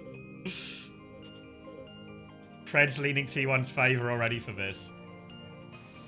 Nightmare's map pick, remember. Dongfist versus Hot is EV. No substitutions, no movement player-wise from Nightmare. Expected to say the same. So yeah, really anticipate a Circuit Royale or something. A chance where Ram can be played.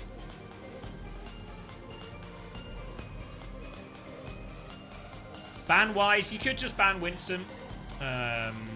Could just ban Winston. I mean, Winston's pretty hard on... To be fair, on Circuit Royale, I think Winston's really hard on first point. But once he gets to second and third, I actually don't think Winston's that bad on the attack or the defense. I feel like just because first point is so egregious for Winston, it often... Everyone always thinks about like it's impossible on that map. But I think if you can sort of just get a bit of time off first point on the defense, or play, you know, if you're on the defense, or play for your ult on the attack, I think once you get to second point, dive is really viable there. So they could always just go to Circuit and ban Winston, right? Definitely a possibility. Because we saw when they played Circuit Royale earlier in the day, T1 up against Onside Gaming. Onside Gaming tried to run a Sigma and a Zen, and that is the composition that T1 tried to dive into. But that's also a very greedy backline. If you just do maybe a slightly more conservative version where it's like Ram and a Juno or something, I think that's one where if they want to dive it, it's actually really tricky for the Doomfist.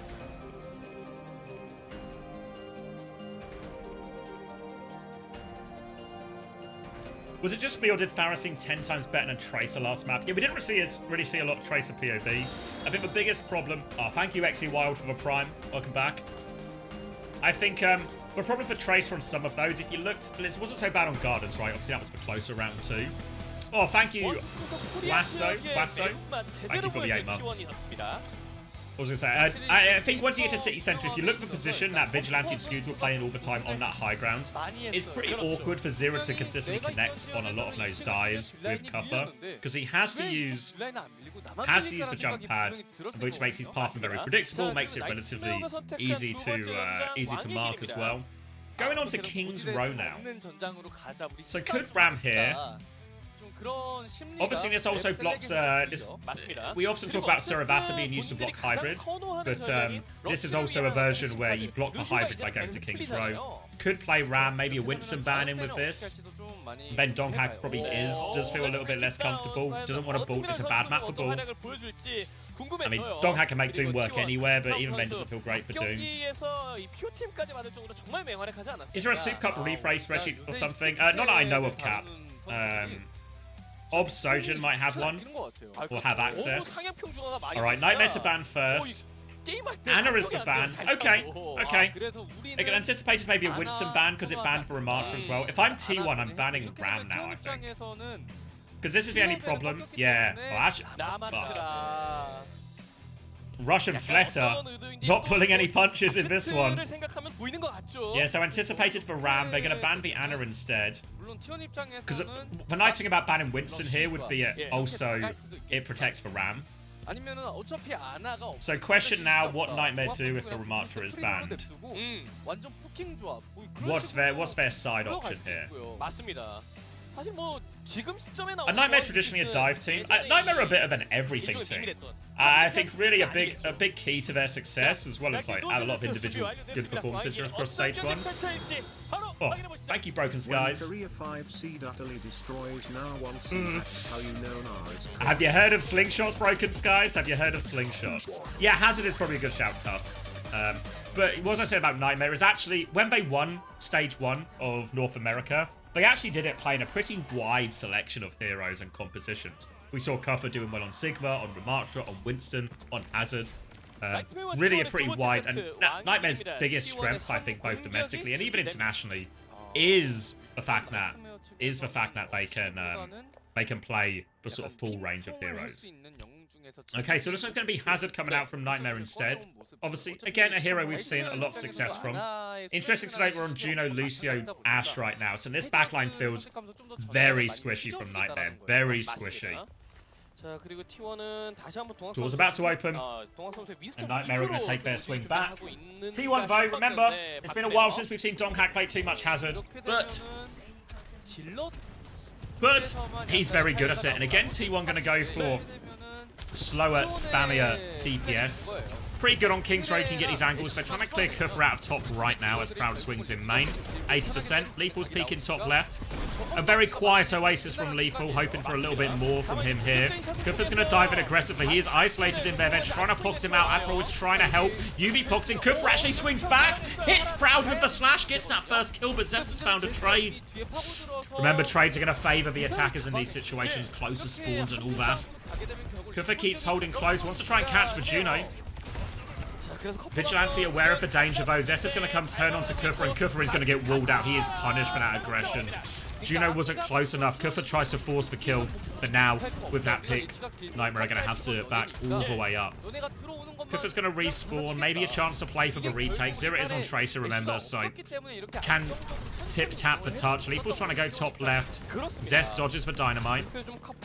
Lethal is still half HP. Thank you, Hunter, for 14 months. Cheers, brother. Zest gets that pick on Lethal top left, which means Kufra's retake is going to be hard. Admiral's going to come and try and respond. He's on the chase. Oh! Admiral takes Zest with him. Admiral wanted that one. Gets the trade, but all the while, no support from Verash. Taken down early. And Admiral, he gets his one.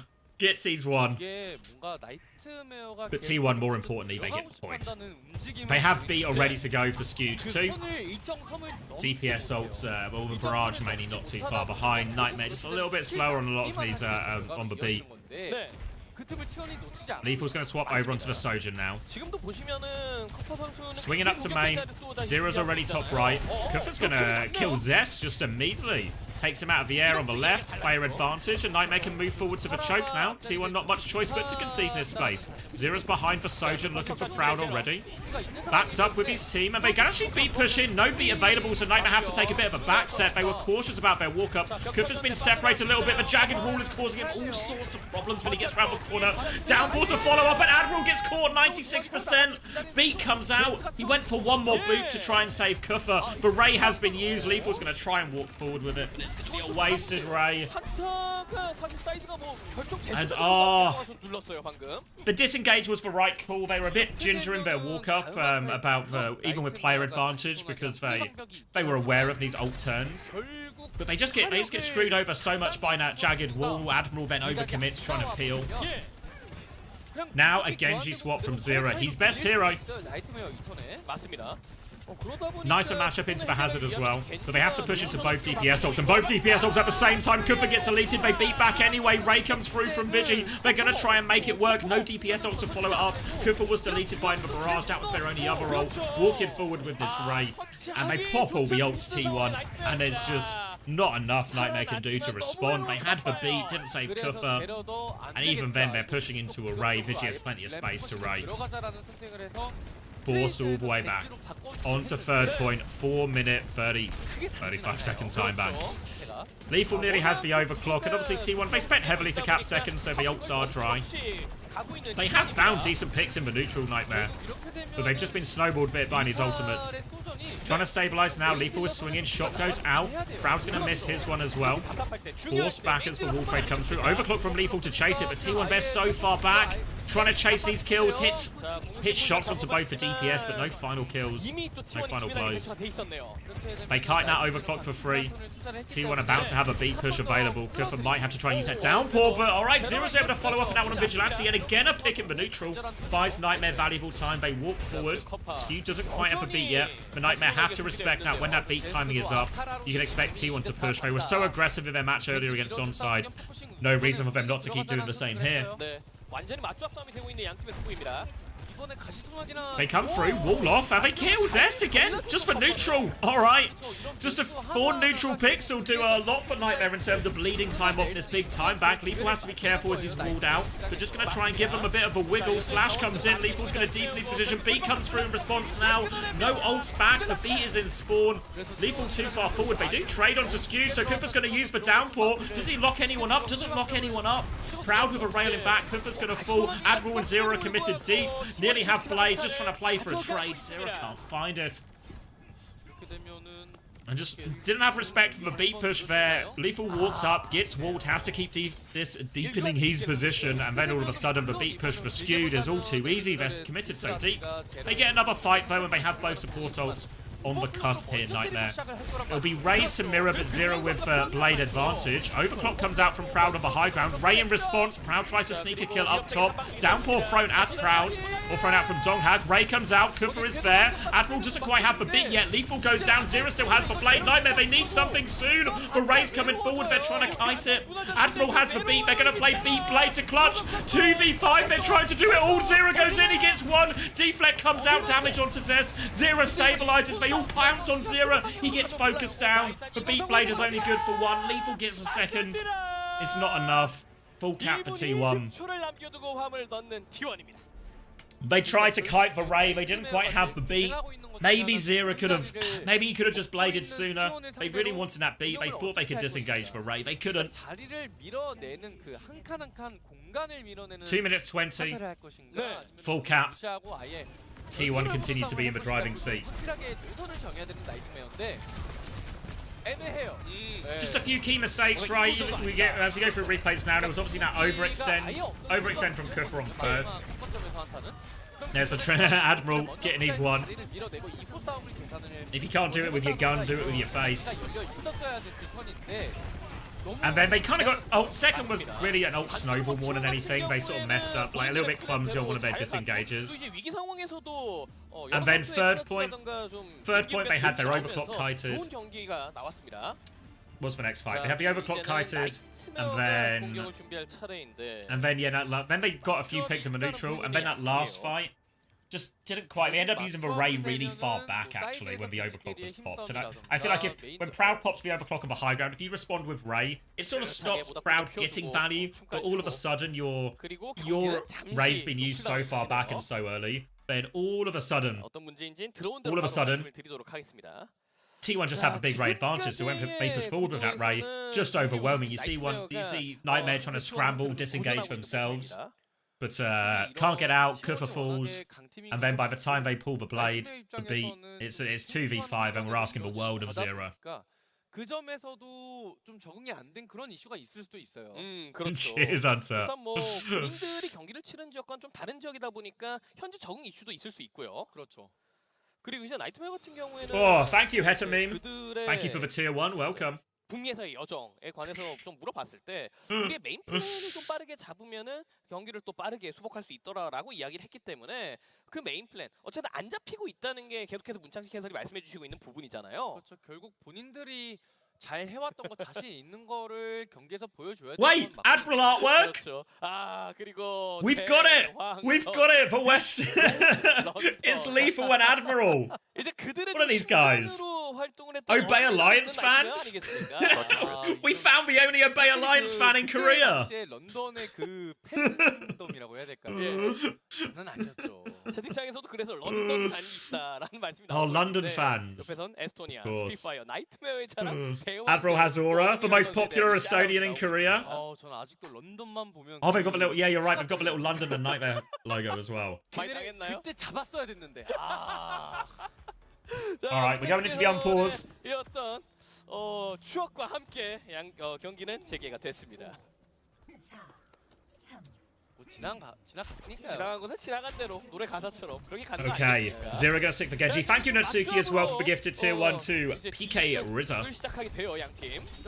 Gonna be Genji from Zero. Zest is gonna match him. It's gonna be full mirror across the board. Early swing comes out. Lethal's forced to backslide. 그렇죠. Body charge doesn't get all that much damage, but they can walk forwards here. T1 have been backed into the corner a little bit, have to try and reclaim some of this space. Trying to swing through, and Lethal, Hazard behind him, slides out into the Genji, though, needs more help. Will fall, both Sojins have been traded. Wall now behind Kufa, he's going to take some damage. Slash onto Zest, but he's topped up immediately, and Kufa will be punished for that one. Both Sojins go down, quicker respawns for the attackers, so a little bit of a chance for Nightmare to come forward. Take a bit of space on this first point. No ults to speak of just yet. Will be a full another neutral. Donghag with a downpour advantage. Admiral takes a big slash as he comes through. Zero dashes in, forces it back. Pull out torpedoes will get Zest. Player advantage, but Proud responds for UV kill. Limited healing available now for Nightmare. They either have to wait for UV or they have to go quick, and it doesn't look like they're going quick, so it's going to be a wait for UV situation. Lethal has to be careful. Both DPS forced out as T1 reclaims some of the space, but Kufa has kept this position top right. UV is back now. Donghag has the downpour Kufra, and he's got Lethal in main. Kufra is still behind. This time they go in aggressively, slash onto Proud, wall out 2. But now they all turn onto Kufra. It's 5 people blasting this Hazard in the face. He'll fall.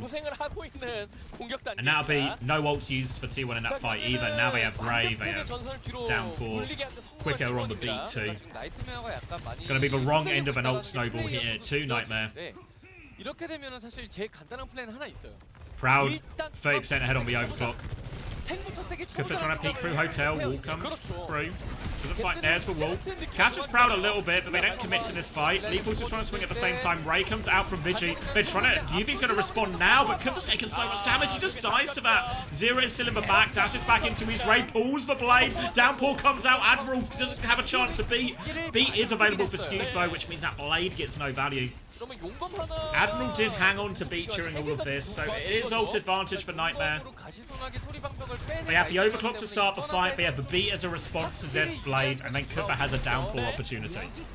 Lethal's going to pop the overclock now, swinging onto Proud, doesn't connect anything, jump into the air, beat push to keep going, they're going forward, Proud has got the overclock, they're trying to get all over him, but they disengage T1. Now the blade retake onto Lethal in the back, all the way over him, no escape for Lethal, 1 kill for Zest, he's pretty deep. Admiral is low on point. Zero's found 2 kills. He's looking for more. He's got pocket from UV as well. Zest actually dashes back.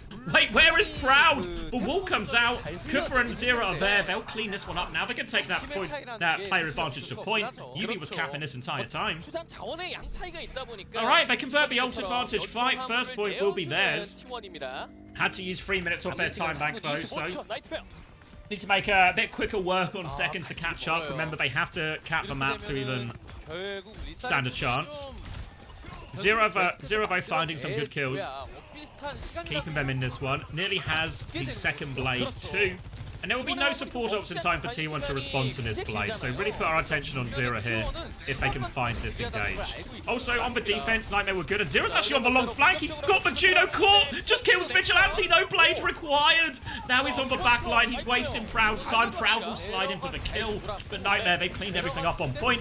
Now they'll deal with Proud, and this payload is going to keep moving. Zero flanks left, unsupported, just makes the play.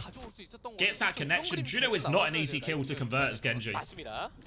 He manages to do it, and now all of a sudden, Zero's getting even closer to Blade, Yuvi's getting closer to Beret, T1 don't quite have the ults yet, so now the snowball for Nightmare, the opportunity is here. This is the important one to convert. Wait for Ray, wait for Blade, use the combo, trust in Zero. Lethal's going to slide out on the side. You see Zero peeking through the left right now. Speedring in main. Yuvi's going to drop the torpedoes. Lethal's in a spot of bother. Tops him up. Ray is now available for UV, but Zero's used his cooldown, so a bit of an anti-timing. Go fast, Nightmare. Go now. You have a slight ult advantage. They're trying to walk in here a little bit. You see Zest on the far right from the defender's point of view. Zero is matching that. We can go. We can go. I don't think they realised their ult advantage was there. Kufra's going to get walled off. A chance for Yuvi to turn the corner with Ray. Now here comes the torpedo swing.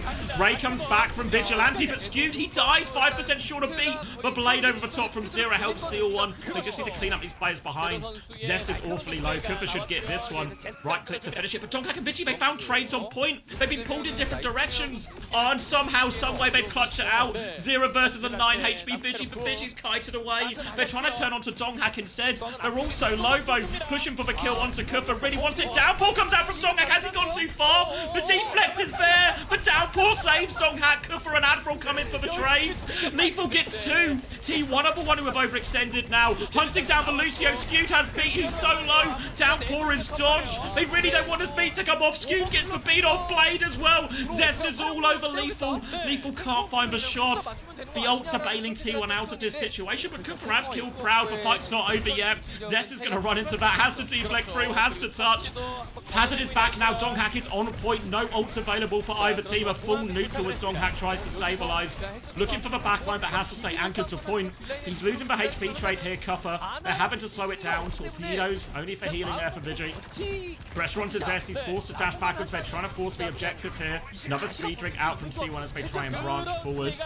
No kills as of yet, but Zero, he's on the flank again. He's looking for the Juno. Pressure on, but it's UV who dies first to Proud. The aggressive swing out. Zero can't find the trade in Nightmare. They are forced back. 20 seconds left on the clock. They can't afford to die late here, Nightmare. They need to slow it down. They need to get 5. They need to get their ultimates. They've got one more chance at this second point. Zero nearly has Blade. Yuvi nearly has Ray. But it's just not quite quick enough. They're going to have to touch before they have the ult. And Vigi's going to have the first Ray.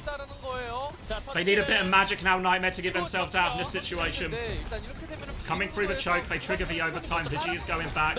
1% away from the Ray. We'll just drop this Ray on point. Kufra is in so much trouble. Proud wins the duel with Lethal. They're diving into the back, and the Ray is just too much. Admiral gets the beat, but there's nobody left by the time he gets it. 1v5. He can't do it. They're held on second, and T1 take a 2-map lead in the series.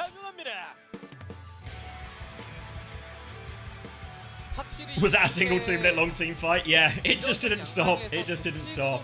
There were chances there. I thought they had it. I thought they had it after they got those early kills. But then we didn't see it because it was happening off screen, but somehow Donghack and Vigi, they find a killer piece, some trades on point. And then all of then, it's just a dogfight. It's a dogfight, and Skewed has beat. They nearly get Skewed on his way out, but Skewed lives. Again, worth noting, we asked questions at the start. Oh, thank you, Elta91, for the 7 months prime. We asked questions at the start about how good will Skewed be. We know how good he is on Brig and the traditional flex support heroes, but how good will he be on Lucio? But I think he more than held his own there.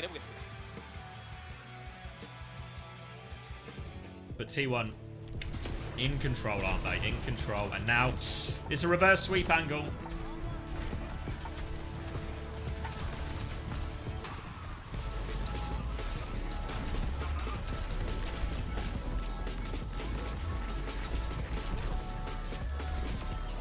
Yeah, Lethal. Yeah, Lethal had a very quiet game. You think back to those NA Championship game, Lethal on the Ash was all over them. Here, really struggling to find the same openings and opportunities.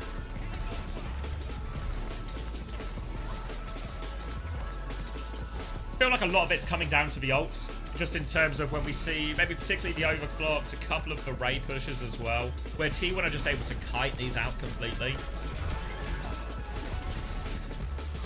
So then they're kiting out more of these ults than Nightmare are, so the ult economy is in their favour more often than it is for Nightmare. Likewise, even when Nightmare finds success in some of these fights, T1 always find the trades. You'll see it on any attack, on push, any of these maps. If you are winning fights but taking trades, it just hampers your progress so much. And even in that case, that big long fight at the end of second, it doesn't just hamper their progress, it actually stops them capping as a result, and T1 are able to clutch it out.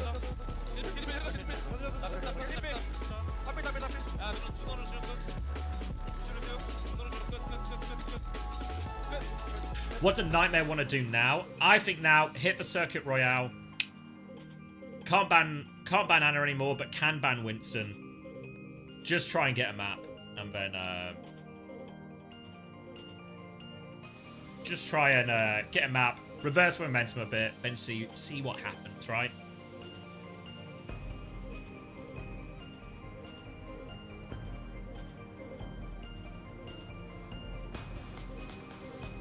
Yeah, Vision's in Korea, yeah. Yeah, Vision clear. The whole gang's out there for Nightmare. How did Nightmare not get a sponsor after stage 1? Nightmare is the sponsor. Nightmare is the organisation. Alright, predictions up. Howaway looking with top 8. Pretty good, pretty good. It was only versus Poker Face. They lost a dive mirror on Route 66. But, yeah. Not too shabby. Yeah, Nightmare is an organisation. So, they're the one. Nightmare are paying for, like, the boot camp and the reason they're able to participate in SOOP and stuff, so. I mean, I'm sure after winning, they probably got some bit of interest anyway as well, but we'll see. If they go Circuit, I mean, we watched Circuit earlier, and T1 didn't even really play Widow, right? Did Proud play any Widow? Like, it's not, I don't think it's going to be quite the, I don't know. Maybe it'll be different if both teams just play Ram or something. Maybe they will lean into the Widow, but I think there's a chance it's not just a full Widow one. Is this an elimination match? Yeah, there's going to be a third place game tomorrow as well. So this is essentially, if I show you the bracket, we're halfway through the first semi-final, and we're going to watch the next. This is the one. Here we go. So we're halfway through. Let me refresh this. halfway through the first semi-final. So winner goes to grand final tomorrow, loser goes to third place match. So you can't, you still play tomorrow even if you lose, but obviously the best you can do is third. T1의 매콤함은 너무 자극적이었나요? Alright. 어려운 시간들이 좀 계속되고 있는 나이트메어입니다. 아, 확실히 좀 Oh no, he did when they played Doomfist. You're right, Fire Wizard. Yeah. 좀 얼얼하겠는데요. 그러니까 이게 로고도 하필 빨간색이다 보니까 정말 실제로 매운 기운이 좀 느껴지는 것 같기도 하고요. 특히 이제 동학 Alright, 선수가 Route 66. 선택기를 너무 잘해주고 있는 것 같아요. 근데 3세트 나이트메어 쪽에서 66번 국도를 선택을 했어요. 그렇죠. 오호. 사실 A curveball? 66번 국도가 윈스턴, 디바 좀 이쪽에 좀 기동성이 좋은 영웅들이 1거점에서 되게 좋거든요. 예. 근데 나이트메어가 이런 선택을 했다라는 거는 What's the play here, though? 뭐 윈스턴 쪽을 건드릴지 아니면은 다른 전략이 있는지 Greencasters saying Winston. I mean, they could ban Winston, but then they just force the Hazard Mirror. 그리고 그들에게 있어서 Was the Hazard Mirror close enough for Winston Mirror? Yeah. 가기 전 Yeah. 좀 최종 체크 단계일 텐데 뭐 본인들의 피드백할 거리들을 좀 만들어내는 건 좋겠습니다만 어쨌든 승리의 경우를 좀 만들어내면서 가면 더더욱 좋지 않겠습니까? 그렇죠. 오프라인 경험 물론 중요하죠. 하지만 이기는 것도 중요합니다. 자 그리고 You think Root ban Brig? 선수의 좀 자리 교체가 있는 T1이네요.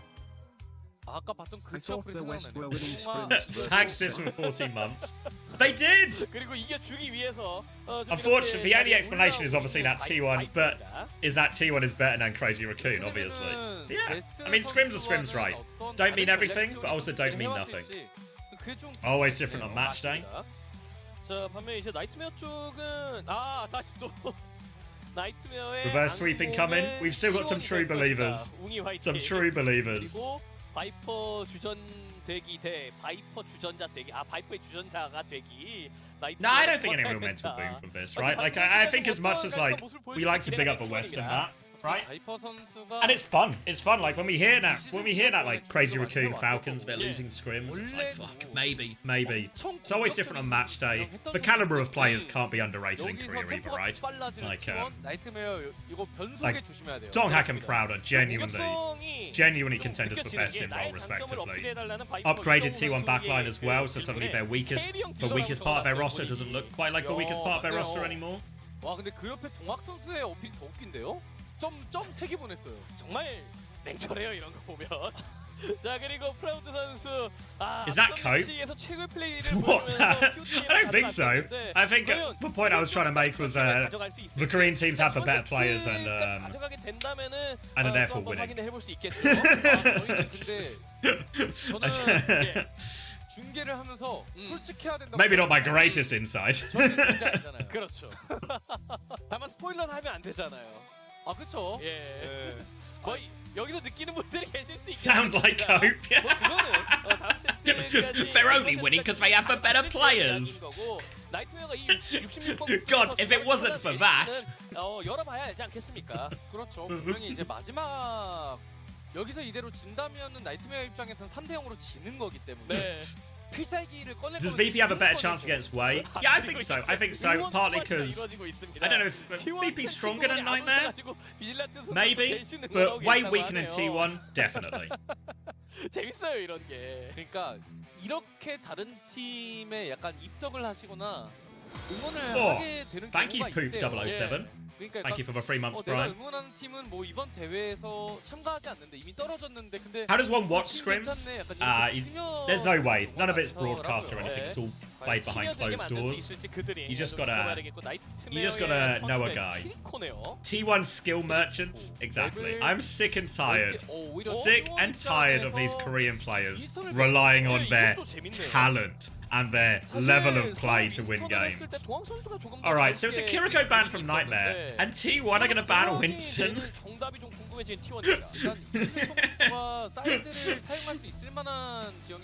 Russia's forgotten what team he's coaching. So, alright, let's go back to the start here. So we go to Route 66, they ban Kiri. The idea of banning Kiri is what? To force an Anna Brig mirror? And then the Winston ban in response is T1 trying to force it back to a Hazard mirror?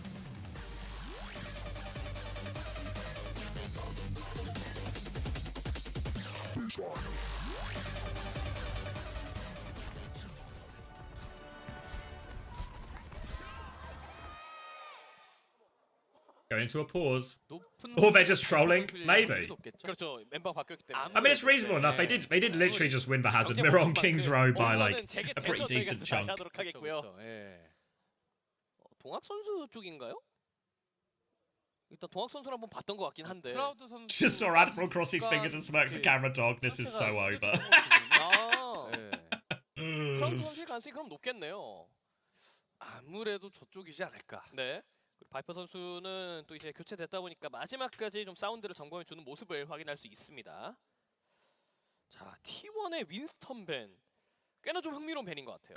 They're talking about the T1 Winston ban as well. What's bloody going T1 on? 입장에서는 윈스턴으로부터도 되고 해저드로부터도 되고 그냥 그런 것 같아요. 어쨌거나 우리가 소화할 수 있는 조합의 폭이 우리가 더 넓으니 상관없다라는 선택을 한 걸로도 보이고요. 자, 저희 했던 거 멈췄던 거 다시 해볼까요? Sorry, I was talking to the mod. Alright, predictions still open. Any last minute gambits? Anyone who believes in Nightmare's direction here? 이렇게 응원까지 Make yourself known now with your bank account. 바로 재개해 보도록 하겠습니다. Expecting this to be Hazard. They're going to play Anna Brig with it as well. Does that swing anything in their favour? Nightmare are on the defense, so their comp is locked in. They are sticking on this. It will be Anna Brig, Hazard, Sojin, Genji. Proud going for a paddle. But it's been Nightmare who have been in for a paddling for the most part so far today. Proud back onto Sojin. Viper is in as well. A chance for Viper to stretch his legs, get a rare run out. Really has been a pretty zest heavy. Early wall comes out. Kufa doesn't commit to that one. Donghak with the immediate response, trying to force Kufa back. And Lethal's going to find the pick. Finally, Dennis has arrived. Thank you, Sans Hope, as well for the prime. Dennis arrives, opening pick onto Proud. The forward hold can continue for Nightmare. Don't call it a comeback just yet. Viper's going to get himself onto point. Dash forward there. Viper's awfully low after this. He's stuck behind. Donghak goes so deep. Does kill UV. Lethal good for a second one. Donghak will clean up these players. Main source of healing gone. Nightmare trying to sort of stabilize or die on point. Die on point is the choice for Admiral. Lethal slides in looking for a last trade. Can't find one. Good from die on point as well, and Nightmare will play retake. Scrappy fight in the end. Donghak actually went so incredibly deep for that kill, but connects onto UV. Admiral's going to go Lucio. Brig isn't really the greatest hero into Hazard a lot of the time. Interesting that we're seeing Vigi stick onto the Juno here. Both Juno and Anna can be quite vulnerable in these situations. Donghak's trying to hold the top right area now as they go for this retake. Support ult is significantly closer because Admiral swapped and he's going to get his head taken off. Kufa's got a bit of space, but a player down, and now Proud gets the high ground for free. Skewed has been traded, but Donghak is still causing havoc in the backlines. He's got a couple of kills. They're all split. They're all divided. They're all going to fall. Kufa's going to die late here as well. He's going to try and die on point, but nah, not in time for a recontest. Nowhere close. 2 minutes and done on first point. And all the ults coming up for T1. Nightmare, because of the swap from Briggs to Lucio, means their beat is going to be significantly slower. Lose a couple of fights as well, but they do have the nano. Depending on how quickly this next fight starts, could see Nightmare just use the nano early onto Kufa. Could even wait to combo with one of their DPS ults as well. And then even versus the Ray.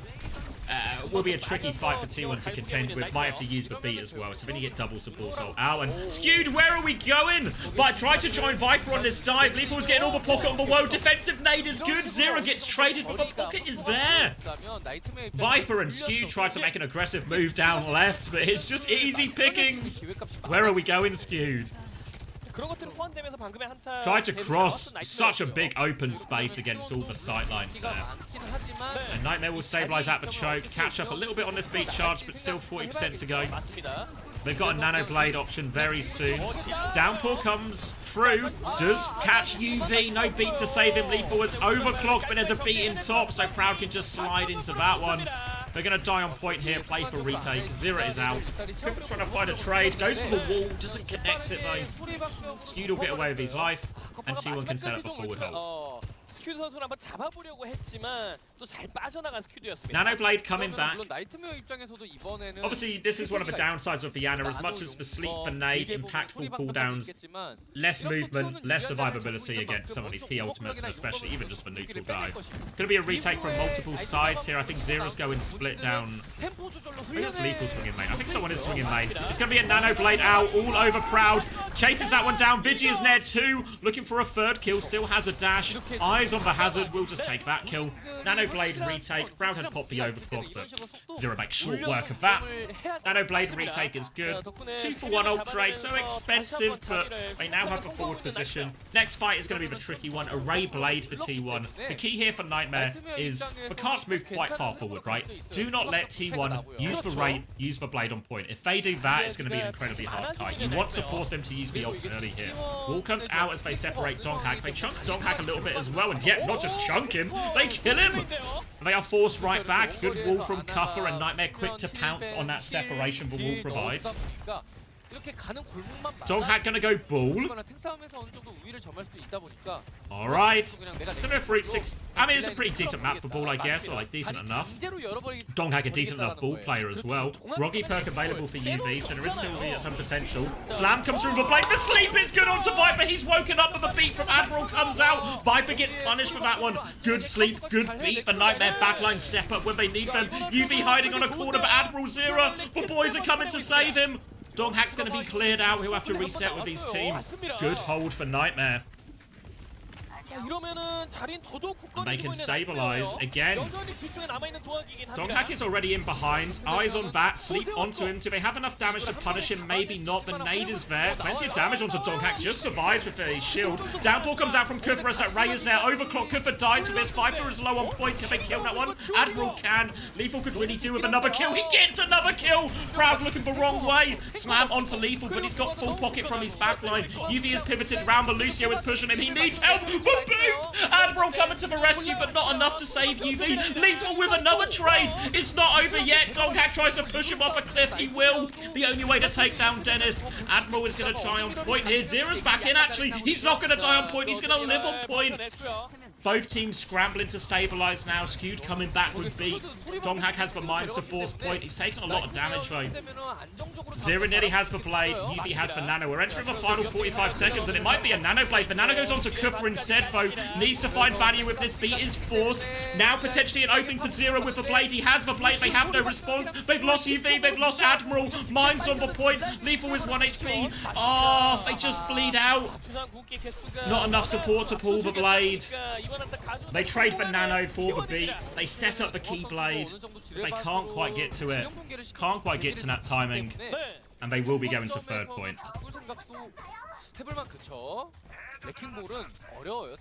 1 minute 40, so not a huge amount of time. And Nightmare do have beat blade for this next fight.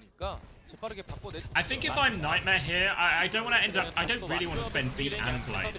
Zero's going to go for the flank as they come in early. Apple doesn't quite have the blade yet. So just trying to win it through the neutral. UV has swung out aggressively. Pressure onto Viper. Zero really wants to push his kill. Runs into the Juno, but has to deflect. Both Junos pocketing their Genji, so Zero and Viper are going to sort of stalemate out. Donghack's going to try and get involved now, and Zero's going to try and DP. The wall cuts him off, but Admiral, he's got the moves. He gets out. Kuffer's found a kill. Kuffer's killed both DPS. Wow, this is all going on. Might kill the Lucio too. He's awfully low. Don't trade, Kuffer. Don't trade. Manages to get back out, and Nightmare can actually just hold the spawn here if they want. They've got the beat blade to do it. T1 are catching up on ults while all of this has been happening. The Nightmare have held their back. Kuffer will back up to the choke now. 45 seconds left. Zero's trying to go through this right-hand side. You see Lethal top left right now. Flank opportunity for Lethal. Doesn't have the overclock, but will catch him by surprise. T1 are getting close to all of their ultimates. Zero's going to try and make a first move. Blade to chase this Sojourn. Lethal has slid out behind. Proud is not ready for that. Torpedoes come through and Lethal finishes the kill. Beat from Admiral to keep a push going. They need more kills as this Ray comes through. One more slash from Viper in that. Kuffer's taken so much damage. Lethal is still behind. Skew's going to drop the beat, but not in time to save Vigi. The overclock from behind from Lethal. He found two. They're completely unaware of Lethal. He's done everything in this fight. He's fighting Proud. Donghack can get the kill, but he's done enough. He even kills Proud with a disruptor shot. We're going into overtime. T1, but can't is far enough back. They can get an extra touch, but they're going to have to push into UV's Ray. Nightmare needs to not panic now.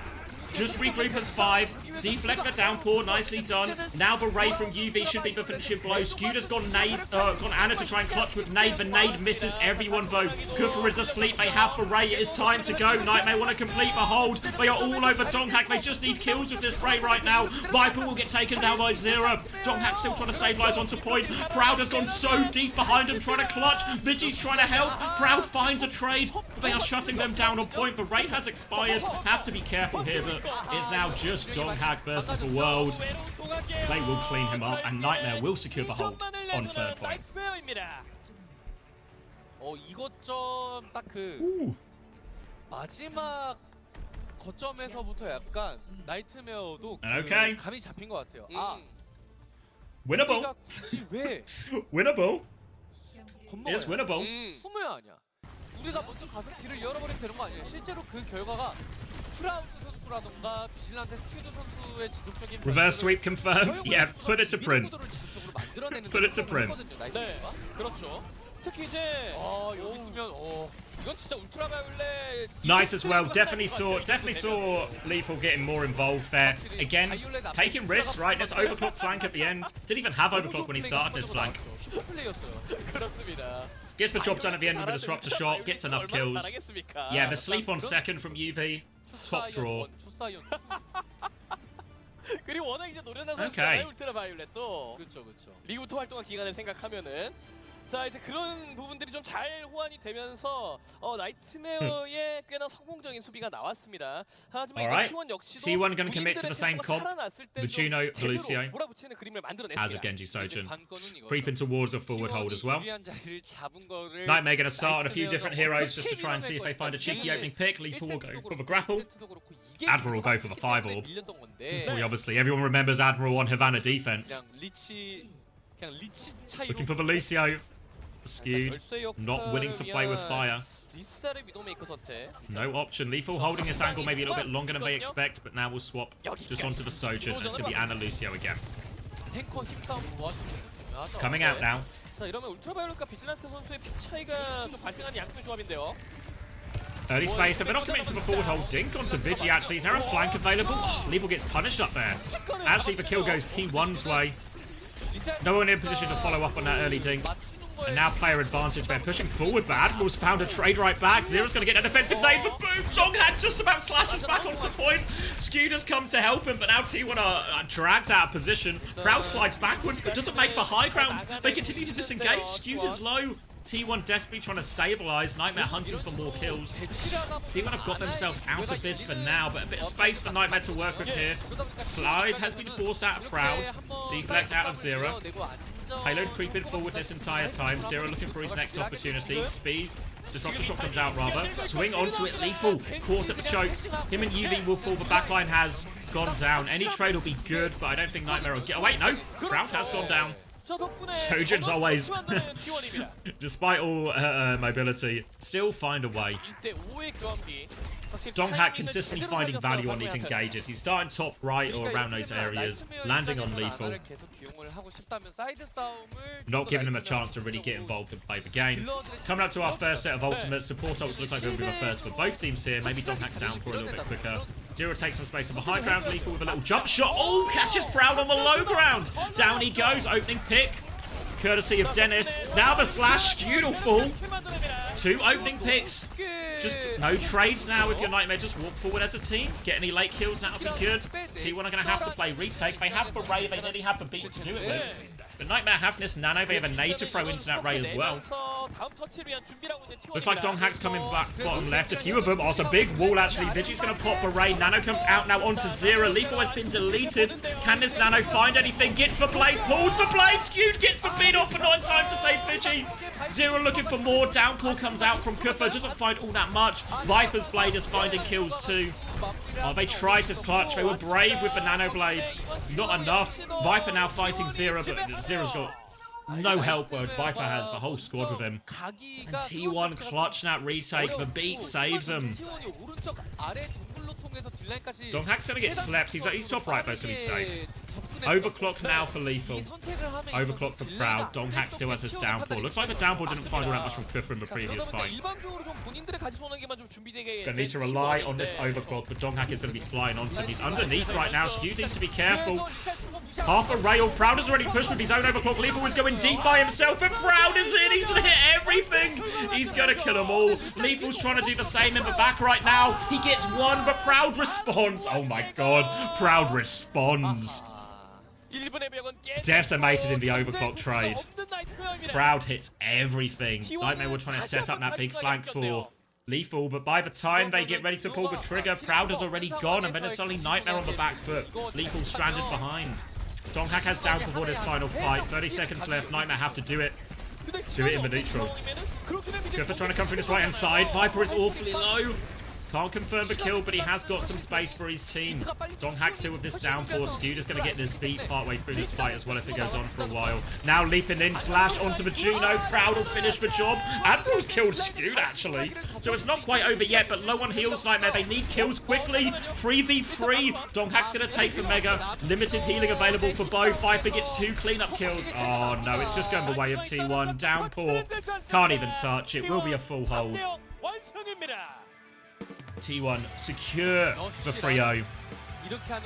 We'll go through to the grand finals tomorrow, and Nightmare will play it out for 3rd place.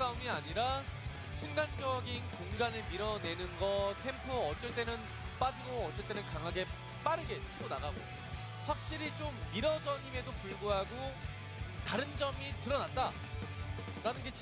Rough? Yeah. Yeah. I mean, I think I said at the start, right, we talked about like predictions, and we did head versus heart. Head was T1, heart was Nightmare. Was hoping for a little bit more. Player of the match. Who should it be? Donghack? Yeah. Yeah. Proud pretty good for it for most of it. What did the Soul say? The Soul was actually T1. When is VP? After this one, so we'll do interviews with we'll do an interview with Donghack. I say we in the loosest sense of the term. We. There will be an interview with Donghack. Then there'll probably be about a 10-minute break. Then we'll do walkouts and pre-game interviews. You know, so we've probably got like 20 odd minutes or so until it happens. But yeah, that game is happening today. Will be our last game of today versus Pro against Way. 지금 한 분이 엄청 긴장을 하고 계실 것 같은데. 지금 옆에 살짝 보니까 표정에 벌써 긴장감이 묻어나오고 계세요. Hoping for a smash gap? I think we got a good smash gap going. 리벤지전이다. 이지훈 아나운서님과 동학 선수 간의 리벤지전이다. 왜 라이벌리가 선수끼리가 아니라 장외에서 펼쳐지는지. 일단 아직까지 라이벌은 아니에요. 동학 선수가 완승을 하고 있는. You profited from that, so you take the W in a sea of L's. Yeah. 근데 사실 5화팀 때부터 이렇게 좋은. Yeah, I mean, it would have been nice. Would have been nice to have a bit more fight back, like a traded map and stuff like this. Still a little bit curious why we didn't try and force a ram mirror.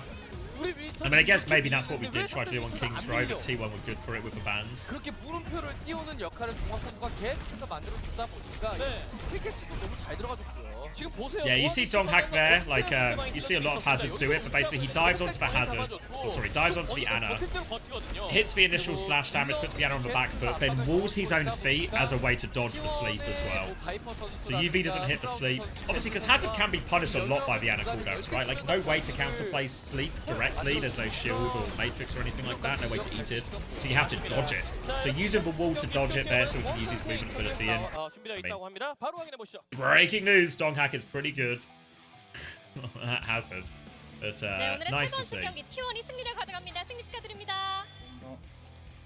네, 오늘 승리 축하드립니다. 오늘의 POT Divorce breeds strength. Well, you know, adversity is a tool for growth. 네, 오랜만입니다. 자, 북미 1위 나이트메어에게 한 점도 내어주지 않으면서 오늘 승리를 가져갔는데요. 승리 소감 들어볼까요? 오늘 That was going to be hard for Nightmare even if they didn't before. Yeah, I think one of the big problems, I mean, there's plenty of problems when you talk about the West Bank career, but I think one of the big problems is especially for the NA team. Their best comps are Winston comps. But then all of a sudden they're playing these Winston comps against 팀들이 다르던가요? It's just against these like elite Korean dive teams. 한국에 비해서 좀 So your strength that allows them to dominate 좀 domestically 느렸다. 다 보였다. doesn't translate as an 빨리빨리 advantage 좀 once 해야 we get to the 되는데 international stage. 좀 느릿느릿한 것 같습니다. I think out of all the 한국에 like 빨리빨리가 좀 VP and 필요할 것 Alcancia 같다라고 말씀을 해주셨습니다. are going to run into the 자, problem 그리고 that they 또 don't 기록에 really 남은 장면 have a 중에 Winston. 하나가 오아시스에서의 So instead, they're going to have to find an alternate solution. But maybe actually the alternate solution is a better path than having to take the mirror in some of these situations. 그 굉장히 이게 아나 유저분들은 눈물을 흘리셨을 것 같은데 When Eddie became 바이올렛 in 선수에게 the 너무 Winston 많이 region, there's only main tanks in North America, right? Like he's the best off tank, like clear probably. 오셔야 될 것 같아요. Oh, what is Donghak doing? Donghak hasn't shown a hint of emotion, but he's got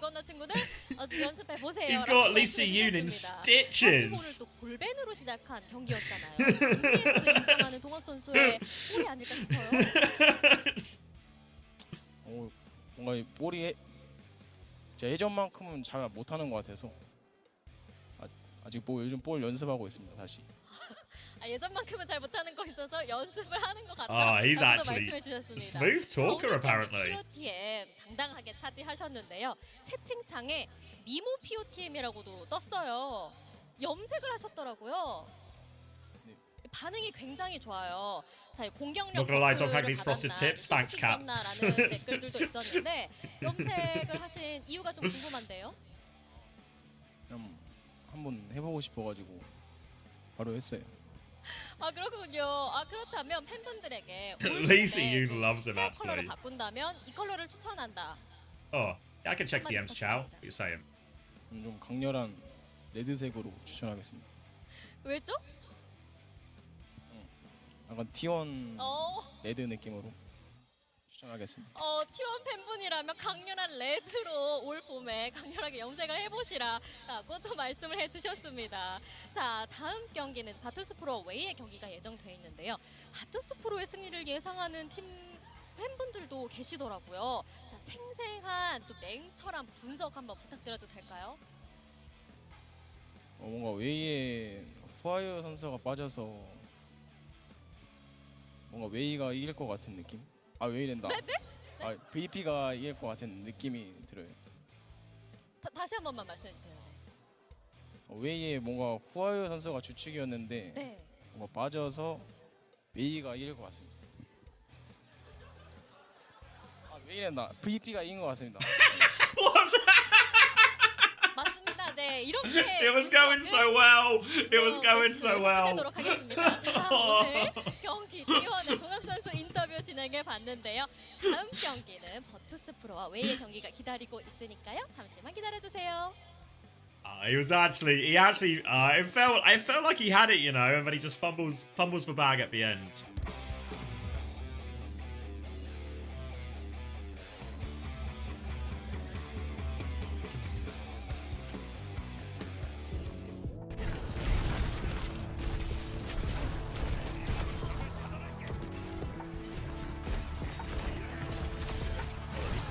Respond to the mods.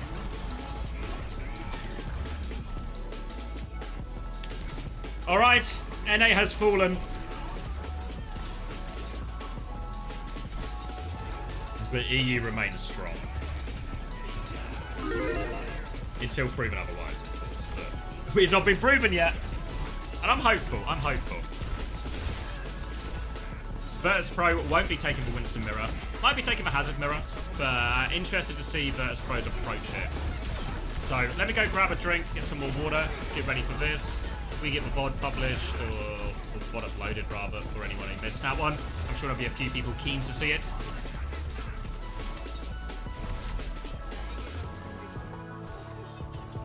Let me just wait for this to upload, and then I can upload both at the same time.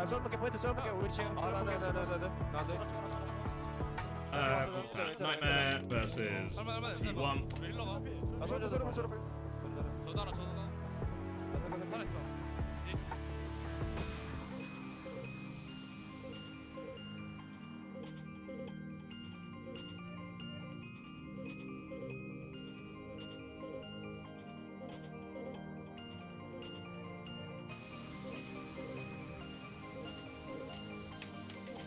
All right, let me grab a drink and I'll be back. Have we got any VP believers? 80% VP believers? All right, we're so back.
We got 5 minutes, plenty of time. Alright. NA has fallen. It's time to take all our energy, all our cope, and direct it towards EMEA. Paul, should Can VP take one round? Nah. I think as much as T1 had a disappointing stage 1, for Vigi signing's big for them. It's a huge upgrade. And Donghack and Proud, always good for it. So I think stream is a little loud. You mean the volume or the whole thing? I'm not sure what the music is. Who's playing on onside? It was We've got a whole thing. We can just turn it down. Is it the OWCS theme? Oh, okay. Yeah, it's basically the FTG team. Plus, it was Kivis and... I forget the tank's name already. Where are we going? Here we go. Oh, and Jasmine as well, yeah. So, worse, I think, in reality. But, still, like, obviously, still Profit and stuff. Sunjin, even though he didn't have it, but Sunjin didn't have a great showing today. If anything, the most impressive performance on onside was probably actually Kivis, honestly. But yeah, onside definitely weaker. Suffer the same problems as a lot of these orgs that are just not like big salary orgs or full salary orgs. So their best players just get picked. Where's he sunk? We'll have to wait and find out.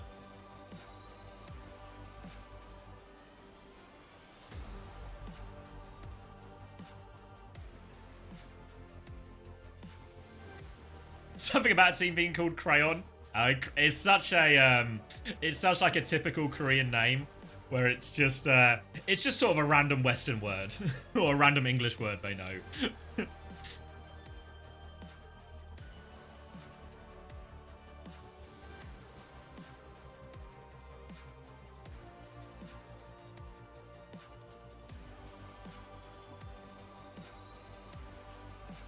Shot him in the head. That's the rumor. Do we know where Violet's going yet? No clue, honestly. Always falling out with Gesture. So many of the Korean names are just some random word. Gesture, Proper. Violet, yeah.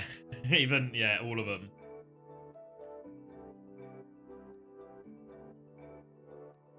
Decay Assassin. Yeah, Mag. Yeah, like, someone. Merit. Exactly. Like, every name is just, I mean, to be fair, it's kind of the same. Kind of the same all around, but yeah, Vigilante. Search, Farmer, Proud, Viper. Even Zest, really. Ruler. Link. Infinite, really. Dart. Of course, Dart. Dumbbell. Some work better than others. You know, some work better than others. Dumbbell, not up there.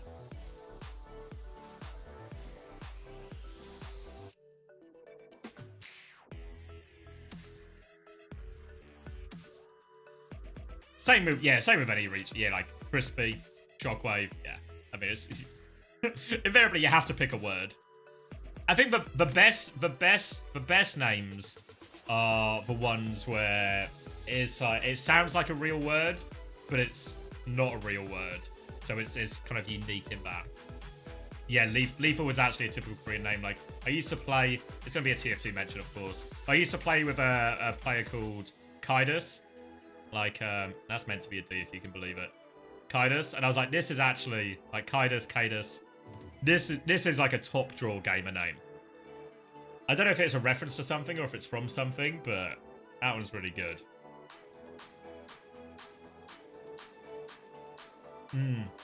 Haksao, yeah. I don't know if Haksao means something in Korean.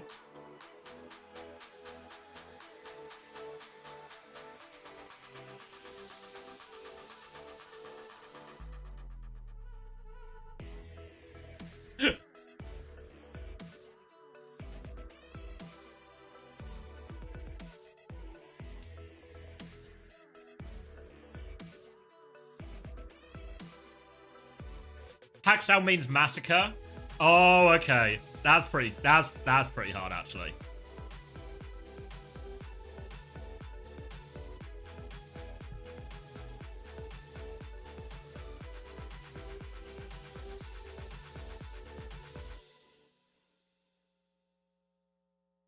Striker? Why have you written Cumboy?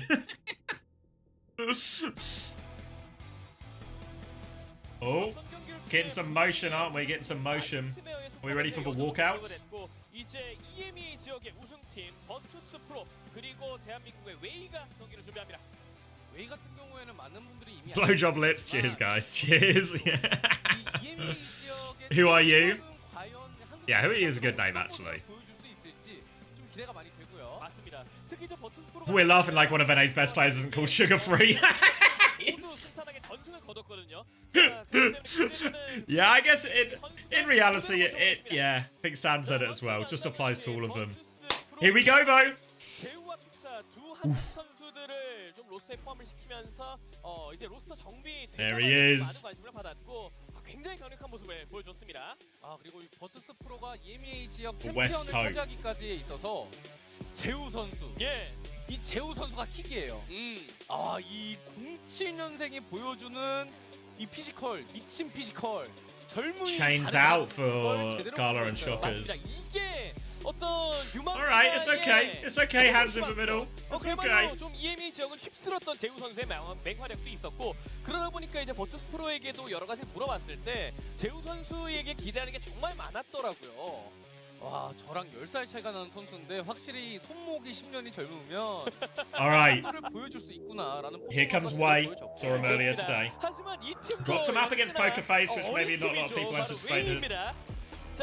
Much weaker than T1, I think, with the roster changes. I think you talk about some of the biggest. Because I think EMEA are going to struggle a little bit at Hang Chao, depending on how good their solution is to the Winston stuff. Because how could Verts Pro they don't have a Winston? But the nice thing about playing Wei is they don't. Milgaro and Winston not elite. Not elite. You're not playing against Donkak or someone like that.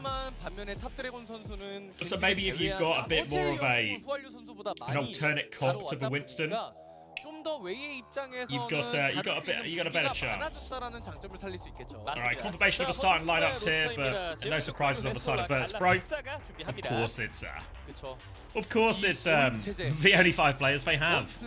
그렇죠. 그러다 보니까 그만큼 팀원들끼리 합도 좋을 것으로 좀 예상이 되고요. 맞습니다. 또 이제 워낙 노련한 선수들로 구성된 Doesn't Tread play Winston? He does, but I really don't expect we'll see Tread at all.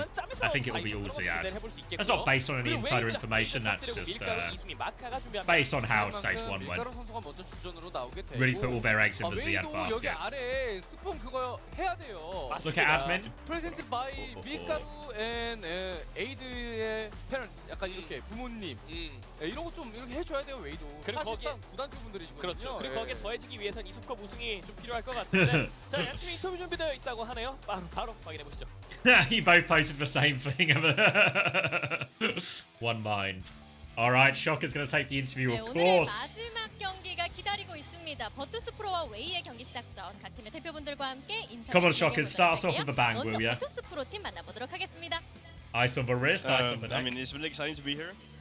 We've been practicing pretty hard in Korea. I think, even today, honestly, they look pretty good as well from scrims. And yeah, it's pretty exciting. 네, 자 그렇습니다. 자 웨이 팀도 만나보도록 할까요? 안녕하세요, 웨이 팀의 페피라고 합니다.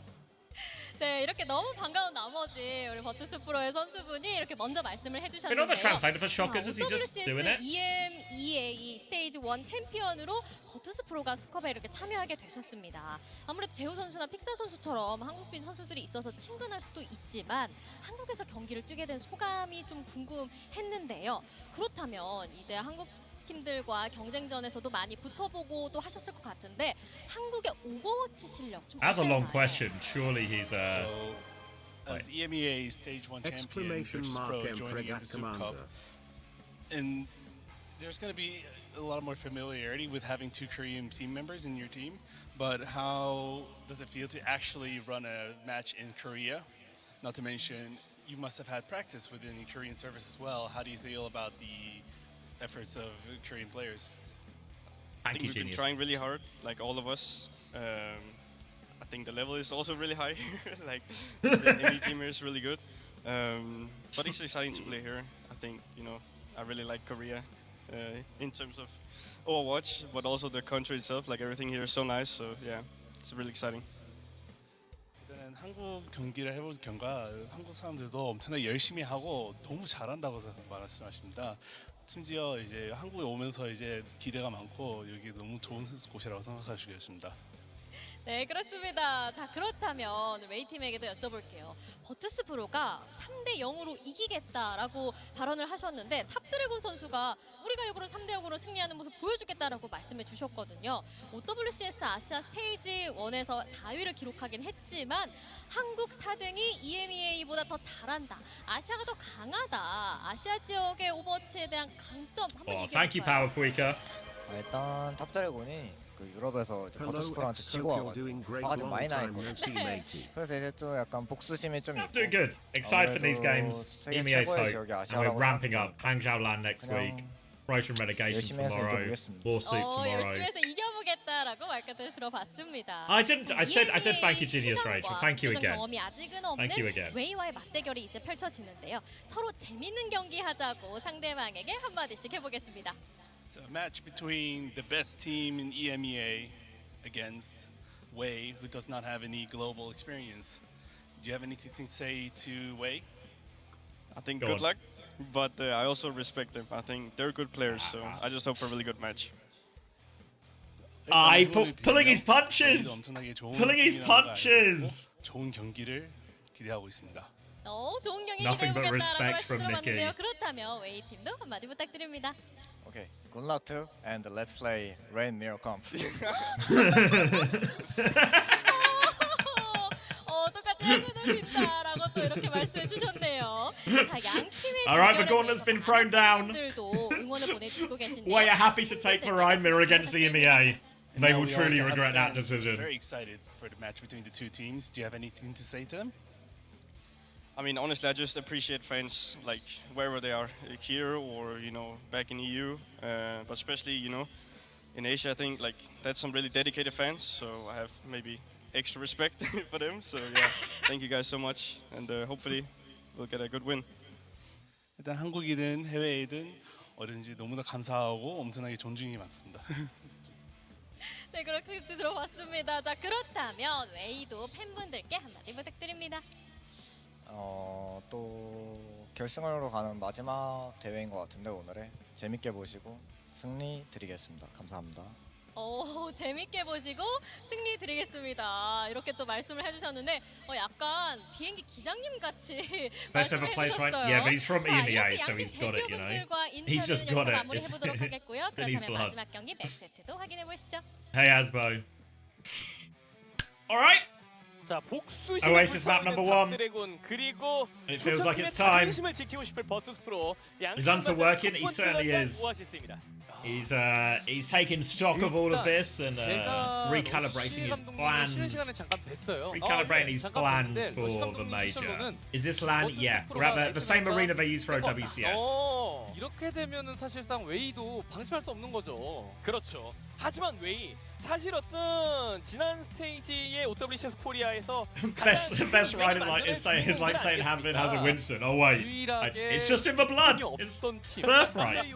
Birthright. What's the meta looking like? Oh no, they're in Seoul right now. Oh wait, I'll answer the back question in a sec. So yeah, they're all the Western teams, NA and EMEA, they're in Seoul right now for a boot camp, and then they'll be making their way out to Hangzhou a few days from now. 그러면 탑드래곤 선수 입장에서는 Meta-wise, yeah, lots of Monkey, lots of Hazard, lots of Anna.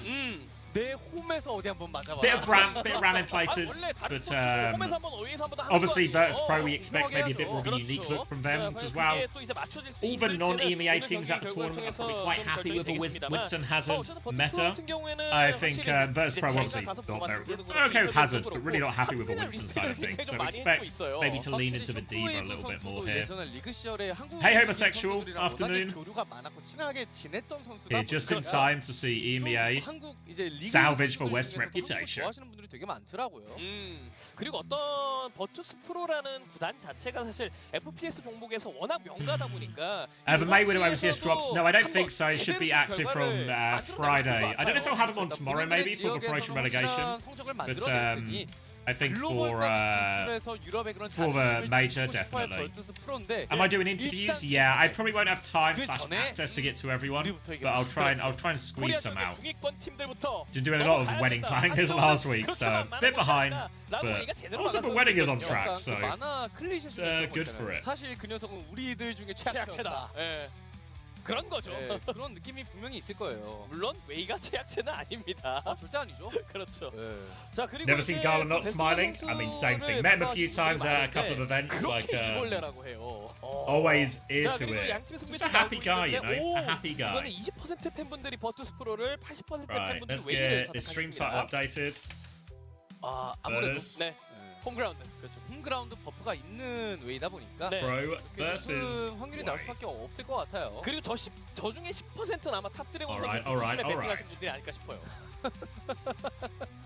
Gonna win the lap. 네. 솔직히 EMEA on 첫 top. 번째 라운드에서 떨어진 Loading in, 팀이 아니었잖아요, locking in, 젠지가. ban phase. 그렇죠. Let's 자, break it the initial ban. 밴 한번 살펴보겠습니다. 버투스 프로. And a 먼저 ban, 안을 so 잡아줍니다. big commitment immediately. 그러니까 확실히 EMEA Big commitment immediately. 네. Whoa, where'd Diva come from? 나왔던 The Diva 딜이었고요. takeover. Diva ban in response. 이렇게까지 강조를. Alright, so two pretty impactful bans burnt in early 무섭다. from both teams. Meaning Anna is going to be open for Wave for the rest of the series, and Diva is going to be open for Virtus Pro for the rest of the series. So, you know, we'll get a slightly different one here. There's too much aura. 자, 어쨌든 Ban Anna, then ban Winston, then ban Brig. Yeah, I think that's a really reasonable sort of set of ways to go, depending on how the maps go. But I think, yeah, those are probably up there with their 3 biggest bans. So Diva, no choice. I think we're going to see Hazard instead, probably.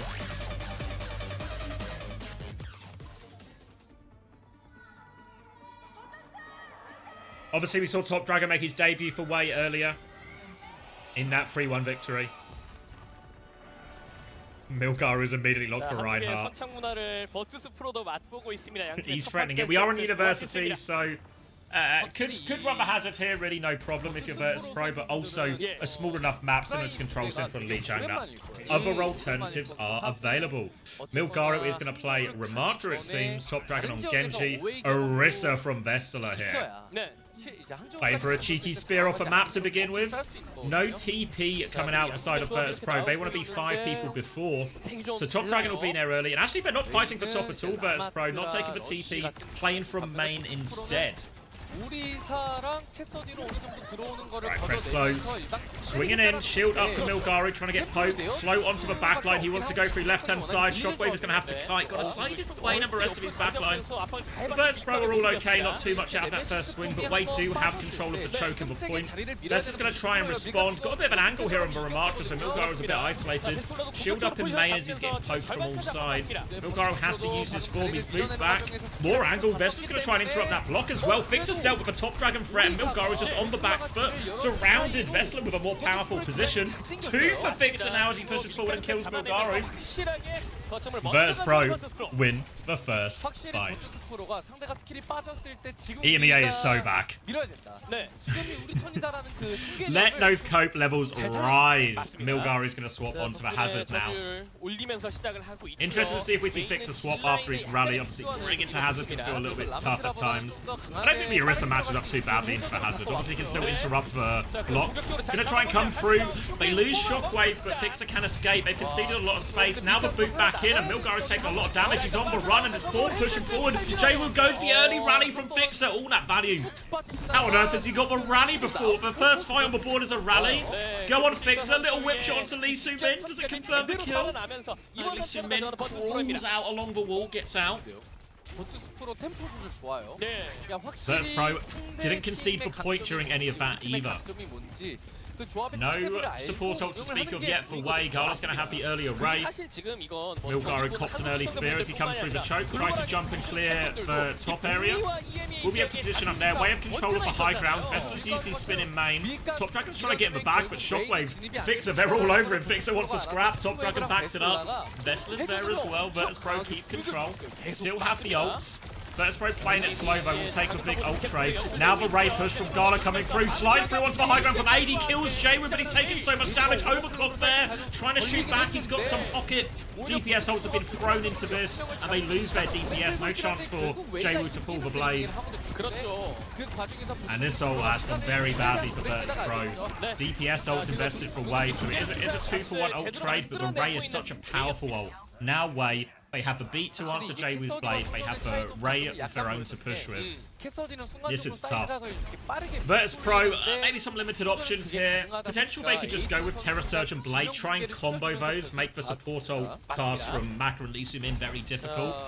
Maybe that's their best. They could also play a more economic one, with me just trying to swim with High Noon, bait out an early Ray or an early beat or something like that. Gonna walk up to the choke, push Milkari back, spear and whip into him. Ray comes out now, Vester's pulled the Terra Surge.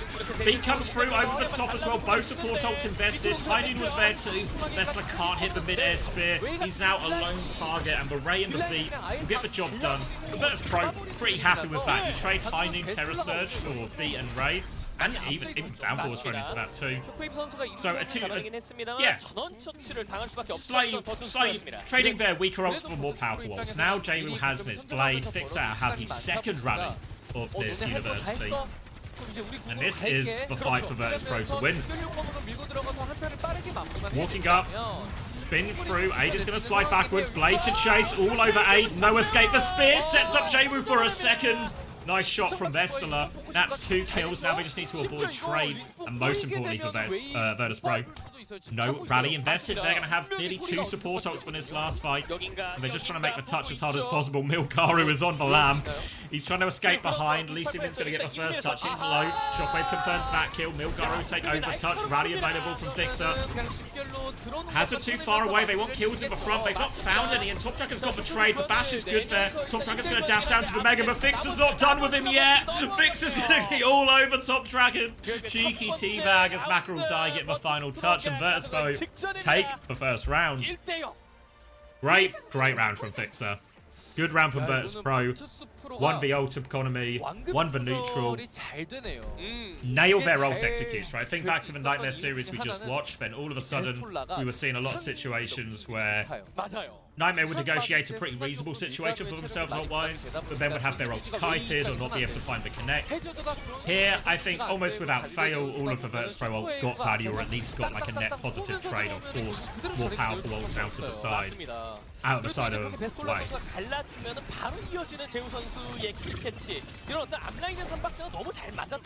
Virtus Pro. All good. This is why you believe the Scrim Bucks and VP over Crazy Raccoon. I mean, Shockwave, he came in respectful. But good Overwatch, and they're going to keep playing the Orisa here. It's going to be Ball, Pharah, Sojin, so Milgar is going to be doing a lot of harassment. And it's going to be pretty tough, I think, on this map. Shockwave, the map's big. The range is going to be hard for him to find impact. You can see harass from the ball behind, Pharah from up top. They're going to go clear the ball out now. Vestler, meanwhile, just made some money moves onto Aid. Opening pick out of nothing.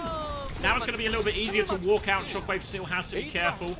Kunai's coming his way. Rocket's coming his way.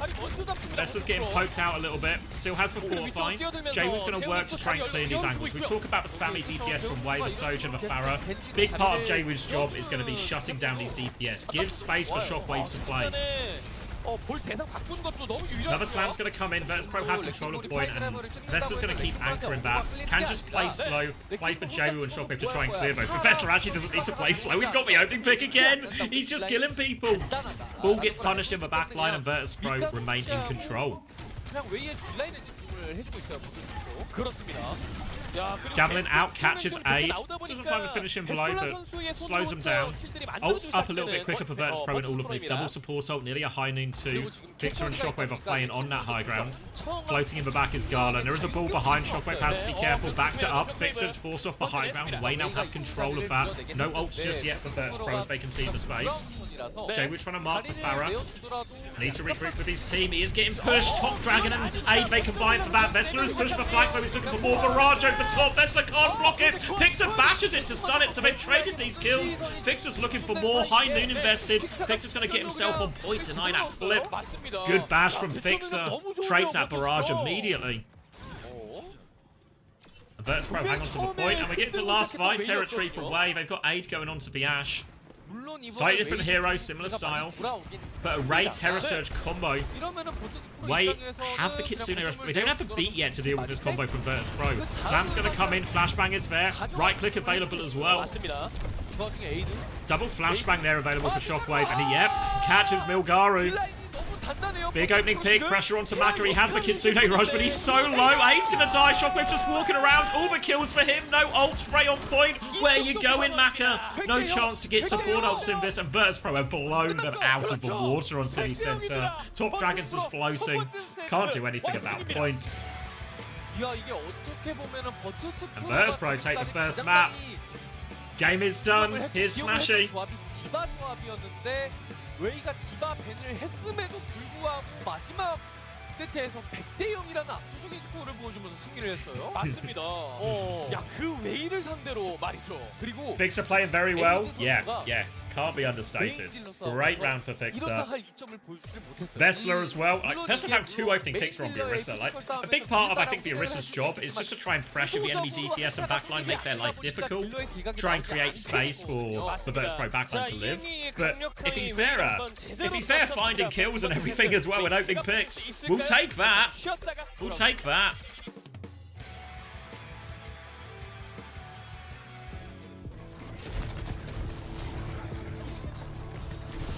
We can't look at a fist bump. It won't dampen his positive demeanor though, don't worry. Oh, thank you Machu as well. Appreciate the prime. He's smashed the go with coaching. He's making a campaign for it. He's making a campaign. Yeah, Shockwave 2. Yeah, honestly, the whole performance, won the map, looks really tidy from Virtus.pro. Organised in all of their fights. Like, for one time here, Jwoo does get overloaded on the side fight and punished, but Virtus.pro so quick to respond. The backline, you see as soon as...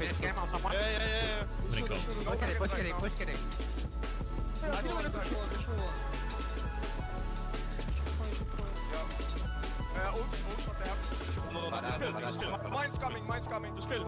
He's dead. Just kill. Oh, okay. Nice. This is EU, bro. What did he say at the end? Is Double Flash good? We've seen a couple of the casters running it, maybe especially versus Bull. There's a big argument for it. He said this is EU, bro.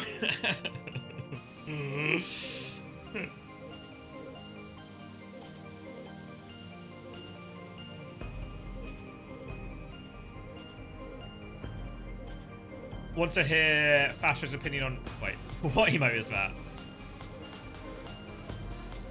Go on, Eggs.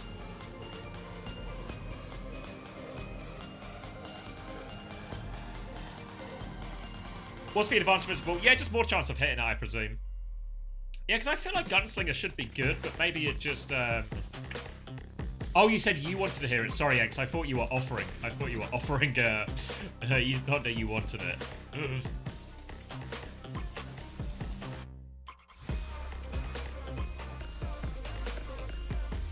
Yeah, I still think the Gunslinger would be really good, but maybe versus like Bull and some of these like... We're going to play the spammy DPS far away, the headshots, you're not really in consistent headshot range. And the flashbang just more likely to hit some of these harder moving characters. Him calling it China Finals, 4-0 for Virtus.pro against Falcons easy. Thanks, Creed. Calling it China Finals 4-0 for Virtus.pro against Falcons easy. Alright. I'll buy into it. Virtus.pro are refilling our supplies of copium for the West.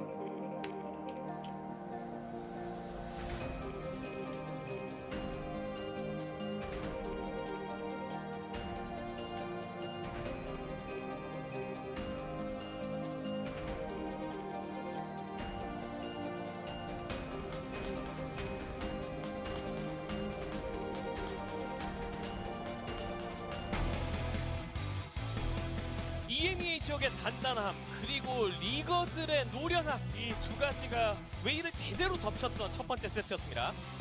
진짜. Can I coach you in the NBA playoffs? I've never really watched basketball.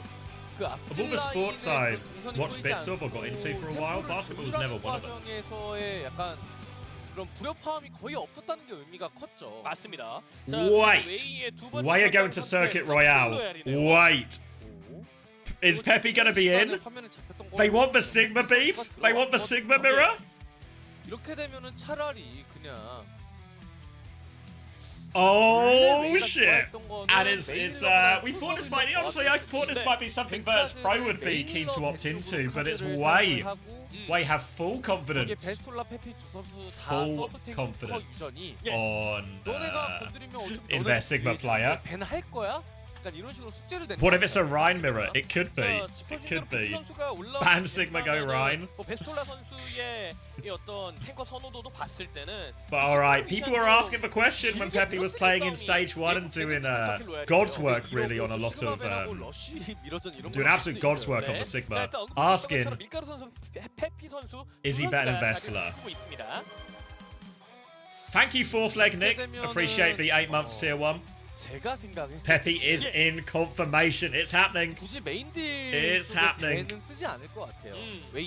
Now we just need all the coaches to be respectful and not ban Sigma. Just let it happen. Just let it happen, okay? There is also always the option that if, you know, maybe it'll be a handshake Sigma, but obviously Ram really possible in these. But I think the crowd wants Sigma. No reason for Pepe to be scared. No reason for Vestler to be scared. Ban Ram. Nice, yeah, 4s for Sigma Mirror. 그럴 수도 있어요. 그렇습니다. 자, 고문 웨이를 찢어. 그래서 첫 번째 세트 제대로 또 찢어냈었거든요. 워너 락 윗 가루. Last time Vest played against Hamlin on this map, he won. Vesta is a better tank than Pepe, but Pepe Sig might just be the best in the world. Oh, look at who are those guys? A rare SSG sighting? Why have they not done us any art? Where's the artwork? Take it off them. Oh, there's the Nightmare guys as well.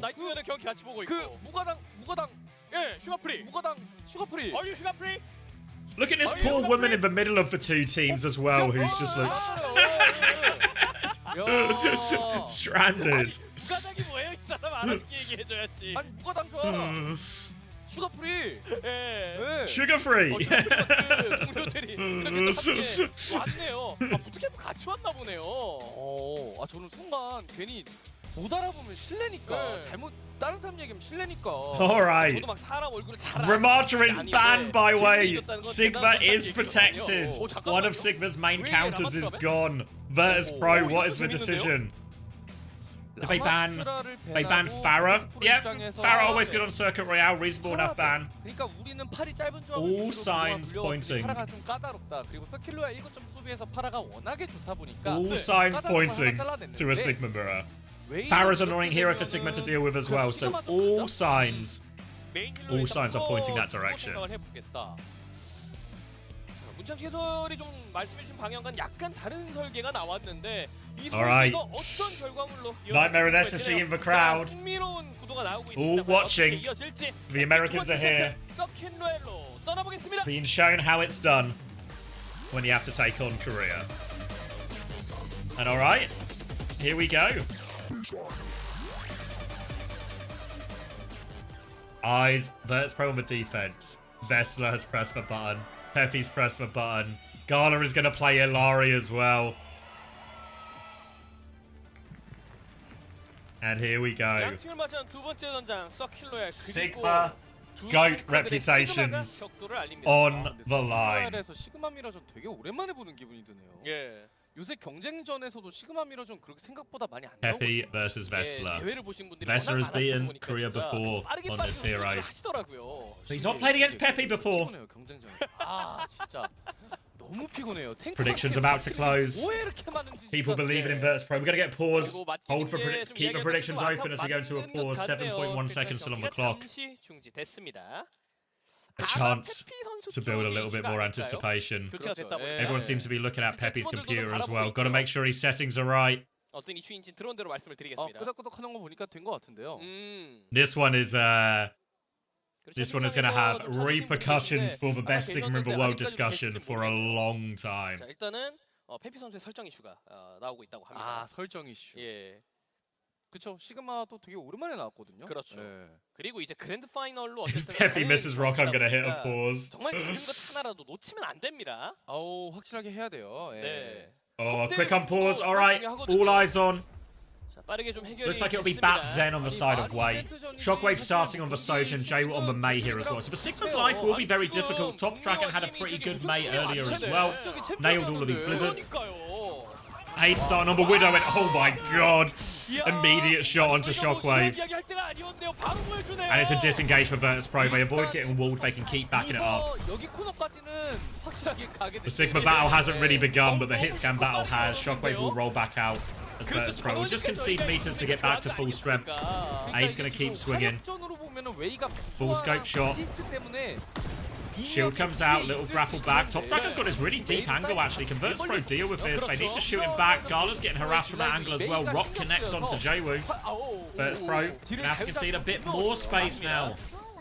They clear out the healing pylon and Virtus.pro are back on the final corner already. So much ground gained and Aid's going to hit another one onto Gala. No response to this Widow so far. Rock catches Vestala. Lamp has been forced. Lamp advantage now. Player advantage for Wei.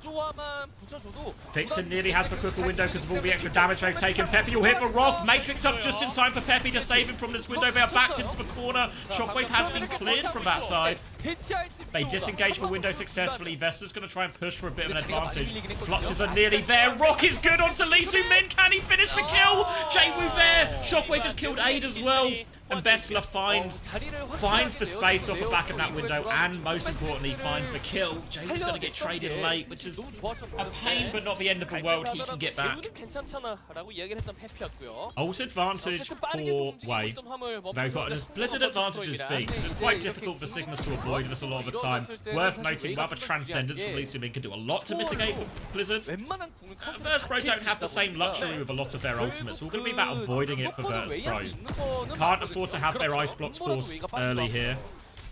Can't afford their Sigma to get stuck in it. Vestala might be able to flux to get away, but not a straightforward interaction. Wall comes through, but door is available for Vestala. He'll back right out of there. Peppy has dropped the flux now. Looking for it. Caught the Mei inside. Now the rock comes through, the blizzard comes through. Vestala fluxes in response. Damage onto Peppy. Top Dragon kills Jaywu before the blizzard comes out. Transcendence walking forward. Window. Ilari with a captive son.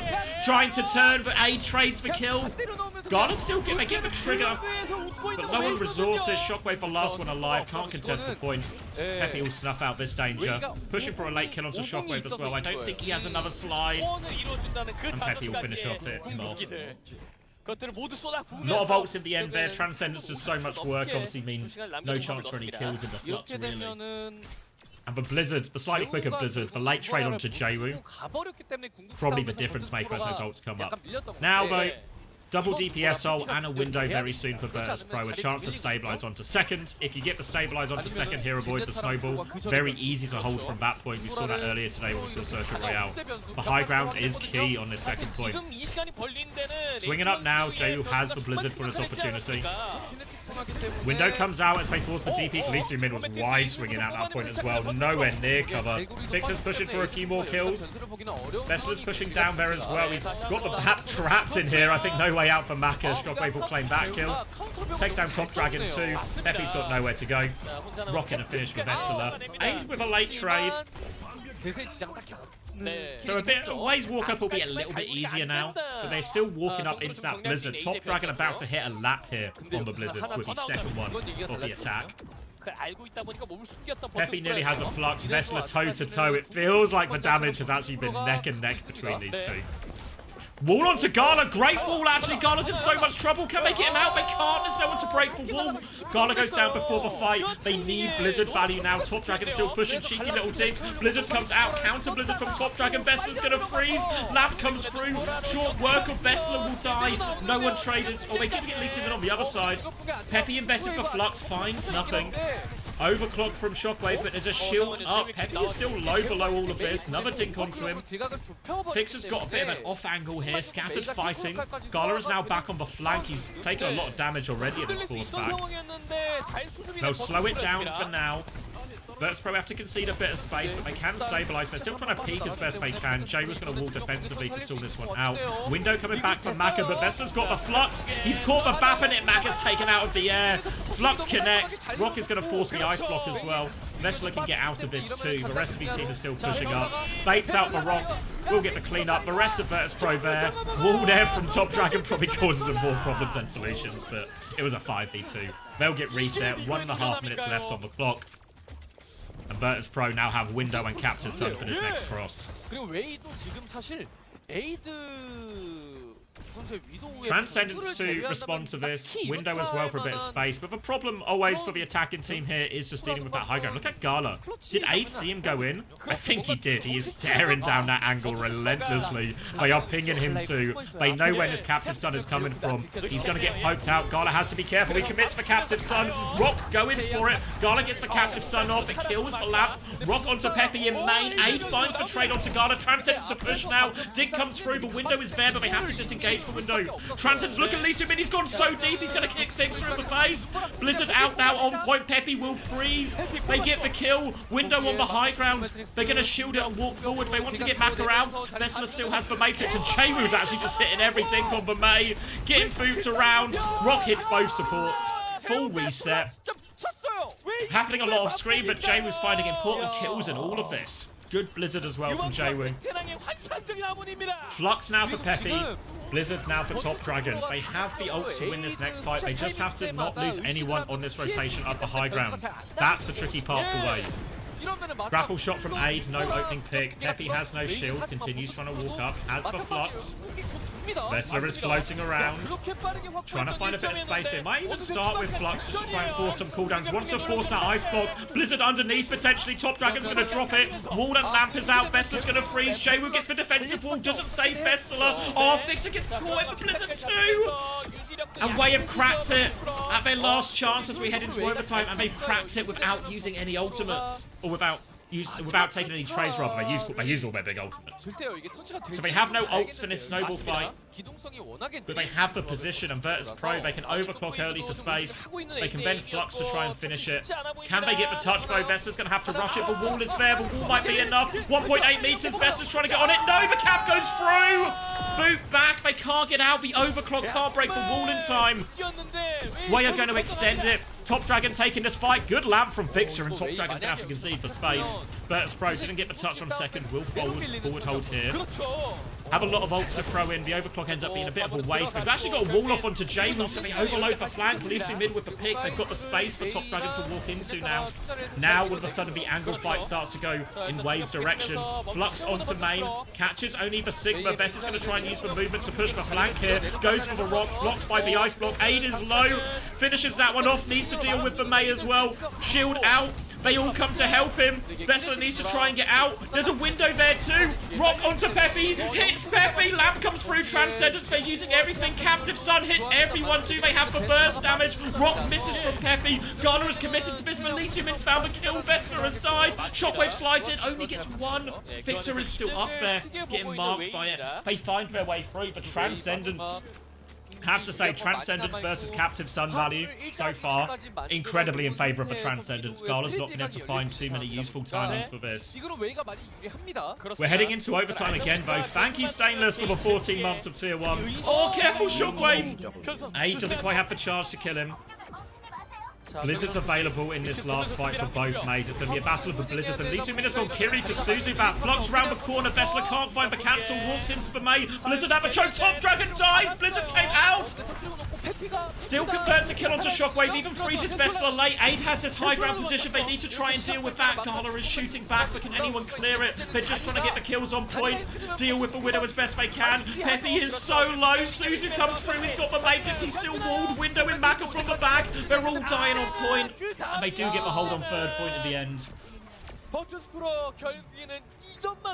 And it's not bad. It could have been better. Could have been better. Looked like they were destined for that hold on second. But ultimately, the touch, so as much as these comps are so good at controlling and holding angles, retakes with these comps, especially when you are rushed, these comps are not quick. They don't have a lot of heroes that can touch, like Tracer Genji, really extend overtimes, or extend touches long period of time. Have to say, Jaewoo was deadly with the icicles. Oh, thank you, Sabo Tabby. 일리아리가 아니고 Vestler. Appreciate the 4 months. 버터스프로가 밀렸을까? 궁극기 상황에서 밀리는 상황에서도 이렇게 베스톨라 제어가 변수를 내주면서 이겼는데 네. 그 밸런스가 맞았더라면 그건 어땠을까 하는 그런 약간 다른 평행선. 이제 그걸 확인할 수 있도록 갈라 선수가 언급해준 Okay. 제냐타로 선택을 So- 해주는 버투스프로예요. Virtus Pro actually felt pretty comfortable for the most part. Obviously, it's like a fight on first where A just gets to the opening pick, they can see so much space. 어쩔 수 없어요. It was really the transcendence timings were the most difficult for Virtus Pro to deal with. 예, 아니, Obviously, Gala could play Zen as well. We've not seen as much of Gala's Zen as Alari, of course. 잠깐만요. But Lisu Min finding good value, especially once we get to the ult period of the game.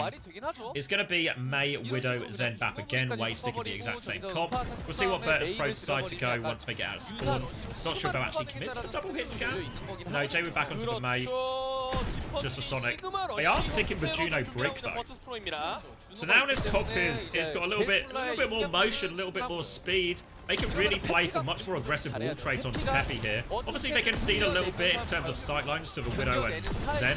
But the wall behind the Sigma, just for a bit of pressure to keep the cart moving. Peppy still wants to swing, but Vestler's got control of the high ground, so they didn't get an opening pick or anything, but they've gained all the same ground. You see Fixer's happy to play aggressively. He wants to be swinging on this Sigma on their wall timing. He should allow Vestler to win this frontline trade.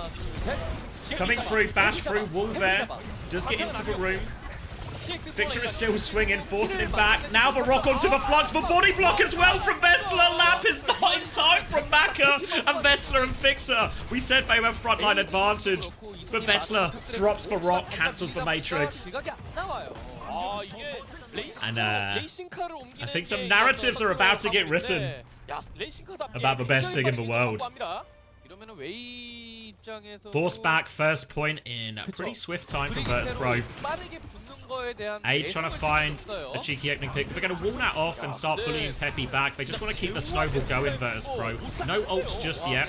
Top Dragon's actually got a much quicker Blizzard, so they need to be a little bit careful. Peppy's going to swing out. Rock now onto Peppy again. He goes down. The lamp is not there. The lamp was in the room. Vestler's going to get a lamp of his own from... Or not a lamp from his own. He's just going to get pocketed. Whip shot from Fixer as they chase this one down. And all of a sudden, the attack from Virtus Pro has been brutal. They continue to hold forward for this snowball. They want to make it so difficult. Rock avoided by Aid. Wall comes out. Vestler isn't trapped by that. Fixer is in big trouble. Both Fixer's in so much trouble. He drops the rally, but Wall, the bash is good. Aid is the one who was trapped. It was an elaborate bait. Vestler is pushing through now as well. Another bash onto the brig. All over it. Cancel. Peppy misses the flux as well. Top Dragon's found a trade. He is back on point. He's still down. He wants to Blizzard too. There's no bash. Is Top Dragon going to clutch it? 2 kills for Top Dragon. Dink onto Jaywu. Vestler's died to that Blizzard. Everything's been thrown in by Virtus Pro. No one's on the point. Top Dragon has clutched it. They're coming back. Top Dragon saves the day. Top Dragon pushed to point. He kills the person on point. And he saved it.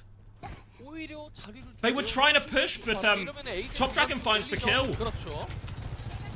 That's an insanely huge play.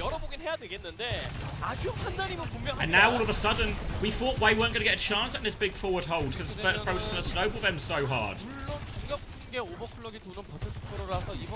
And now Virtus Pro, they have to try and deal with this difficult uphill battle. They have a flux. They nearly have an overclock. Lisu Min has the rally. He wants to go with it as well. Vestler can't use the flux until that bash is committed. Never bashes, but Vestler's now so low it kills him. No chance to use the flux. Good rally from Lisu Min. Just need to clean up the remaining players here. Jaywu should be made short work of underneath. Well, slide to the high ground. Deal with the Juno. No trades away. And a huge reset of the momentum. Huge reset here. Shockwave has overclock and they have flux. Can you use those 2 ults in conjunction? Use the overclock, especially if you've got the 150% charge perk. Take anyone out in the air. Vestler's going to try and commit the walk up first. Rock comes out, forces an early ice block. Now he can flux for Mei if he wants. Yeah, Vestler wants to punish that cooldown. Flux is with it. Does Shockwave have the angle? They're all in the air. The wall to try and land him. Rock from Peppy saves. Doesn't save Top Dragon, but it does save some of them. Wei are trying to fall back now. Play a disadvantage, but Fixer has the rally. He's looking for it. Bash onto him. Fixer dies for going in for that, and Aid finds the kill in main. Another disaster for VP. 급했죠. 이게 딜라인이 따라올 수 있는 Forced all the way out. 오, They're going to get reset. 웨이 입장 쪽으로 경기가 조립되기 It looks good for Fixer, right? He had the forward position, but the rest of his team weren't quite there in time. They pushed all the way forward to spawn, and Aid really considering going for more kills, but will slide back to the choke. Down to the final 2 minutes on this second point. 4 ults in the back away. Oh, Shockwave's going to die early. There's more time off the clock. Wall onto him. Defensive wall to counter that out from Jaywoo. But Fixer's alone on point. The Blizzard comes out. They try and catch him overextending. Fixer's awfully low. No one's in the Blizzard. It's a miss from Jaywoo. Gala will fall. They pushed all the way back to spawn. Jaywoo has gone Widow trying to catch anyone peeking early. Can't find Aid. They'll force him back to the choke. Gala has Ray, but Way have everything. They can take this Ray trade. They can throw the rally in. They can throw the Blizzard. 수비하면서 궤동광선을 빼내고 맞궤동광선으로 보안 싸움을 노리고 결국 다음 한타는 웨이가 불리하지가 않고. Speed ring round the corner. Blizzard available for Top Dragon. 1 minute 15 on the clock. Virtus Pro up against it now. Ooh, doesn't find anyone. They'll be able to break that. Top Dragon continues to hold this post position. Fixer wants to fight him. Trying to bait the Blizzard. Blizzard comes through now. Fixer tries to go out the other way. He's baited it out perfectly. Masterclass from Fixer. Ray trade on the point. Oh, but meanwhile, Jaywoo's found a kill. Top Dragon. Virtus Pro have found a way through. Lee Min doesn't even best for rally there. Are they gonna kill Peppy late? Don't let Fixer trade now. Yeah, Peppy's gonna die late. The cart rolled back a bit, but the touch is gonna be horrendous here for Way. Even with the overclock, even with the rally. They're gonna push it to a flux and rally of their own. Top Dragon trying to move early. They want to get an early ice block out. Wall is fair. Can they break the wall in time for the touch? Vesta trying to body block. They do get the touch. Rallies will be exchanged now. Bash through. A just got the overclock. He slid all the way in there. They need to deal with overclock. The flux is massive. Everyone's in for flux. So much damage for Vestler. Now finish it. They all flood onto point, and it just sets Vestler up for the huge flux. And Virtus Pro, not out of the woods yet. Remember, they did get it a decent amount through third point here. So Virtus Pro still need to close this map out. But all comes black. Top Dragon goes from a huge clutch early on the second to a huge miss with his Blizzard late on the second. And the door has been open for Virtus Pro. Way wants to try and take a fight early. They're rotating left-hand side. Rail connects onto Jaywoo, but he has ice block. Disruptor shot behind him, trying to make Jaywoo's life hard. Peppy is out on the high ground, looking for the flux.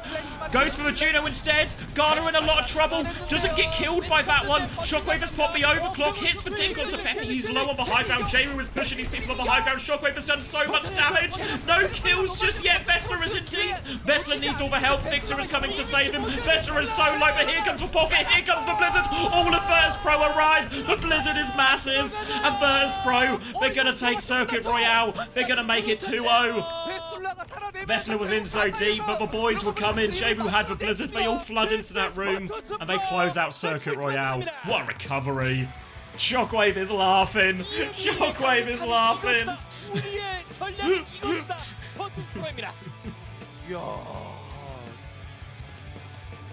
Smash, bringing them back into line here. As much as they clutch it out,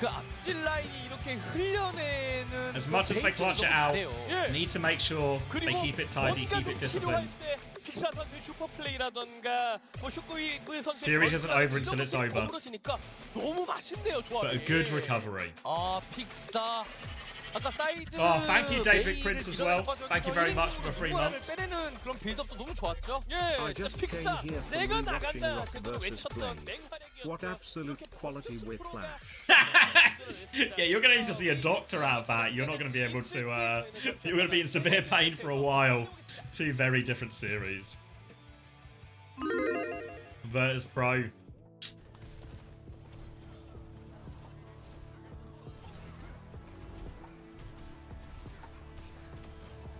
Nearly blew it with the snowball. Can't forget they nearly blew it with a snowball. But I think it still feels like on that comp, they were just better. Even with the Alari not finding the same amount of value as the Zen. Lots of the big ult trades going their way. Jaywoo good for it on the May for the most part. Yeah, it was I guess essentially what happened on the second is Virtus.pro were dominating, massive snowball. They blow it, overextending, letting Top Dragon through, blah, blah, blah. So they make a big fumble. And then what happens when Wei are looking good for the second hold? Top Dragon fumbles a key ultimate, and it sort of undoes essentially all the good work he had on, all the good work he did at the start of that second. Huge. It was a Flux 9 as well, wasn't it?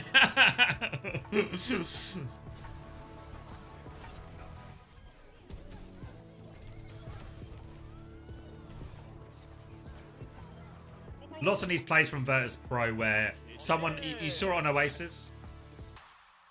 There we go. Not too many comms, I guess, from the end there. Don't watch how I died. Don't watch how I died.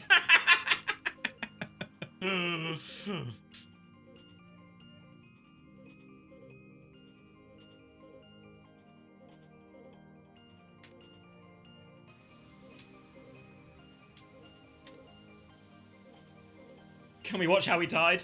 We'll never know. We'll never know.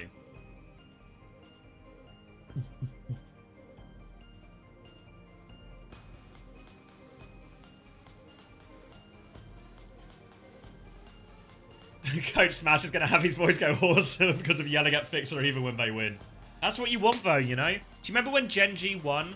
Was it against Vision Esports or something? Crossy does the interview afterwards and he's furious. High standards. High standards. Gultak here. Trying to rally Wei. Remember, loser goes to the third place match, so... I mean, to be fair, actually the Wayness has lined up means what we... If Virtus.pro close out this series, as it seems like they're in pole position to do, really. Then tomorrow we get T1 versus Virtus.pro and Nightmare versus Wei, which I think is... That's actually, you know, scripted, but that one's set up pretty nicely. Alright, I'm just going to nip to the toilet.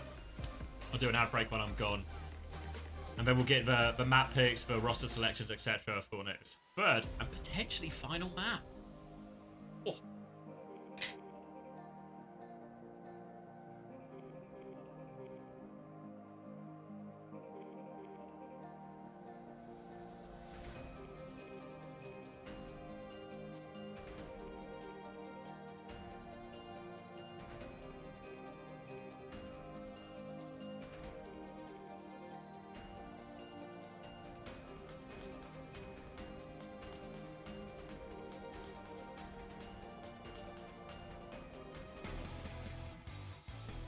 세 번째 경기가 한국산 매콤한 맛이었다면은 자, 네 번째 경기 양식의 맛 제대로 좀 느낄 수 있게 해주고 있는 버튼프로입니다. 이야, 진짜 장난 아닌데요? 예. 진짜 그 베스톨라 선수가 어떻게든 악착같이 끝까지 버텨줬기 때문에 뒷라인의 본대의 지원이 온전히 닿을 수 있었던. 네.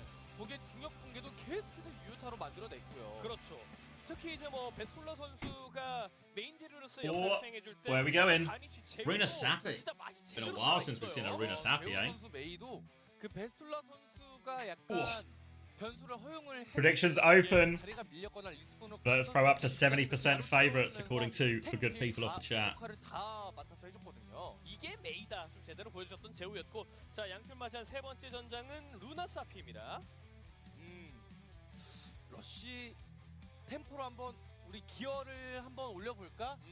웨이는 사실 러쉬보다는 조금 Best hate watch of your life. The Korean hate watch arc. 그렇죠. 자 멤버의 기용 변화가 있을지도 좀 궁금해지는 웨이고요. Would Top Dragon be better if he didn't have hands? I don't think it would help. I don't think it would help. Alright, why are you going to ban Genji here? Obviously. We're out of the who are you era of Wei, so a Genji ban is all of a sudden on the cards a little bit more.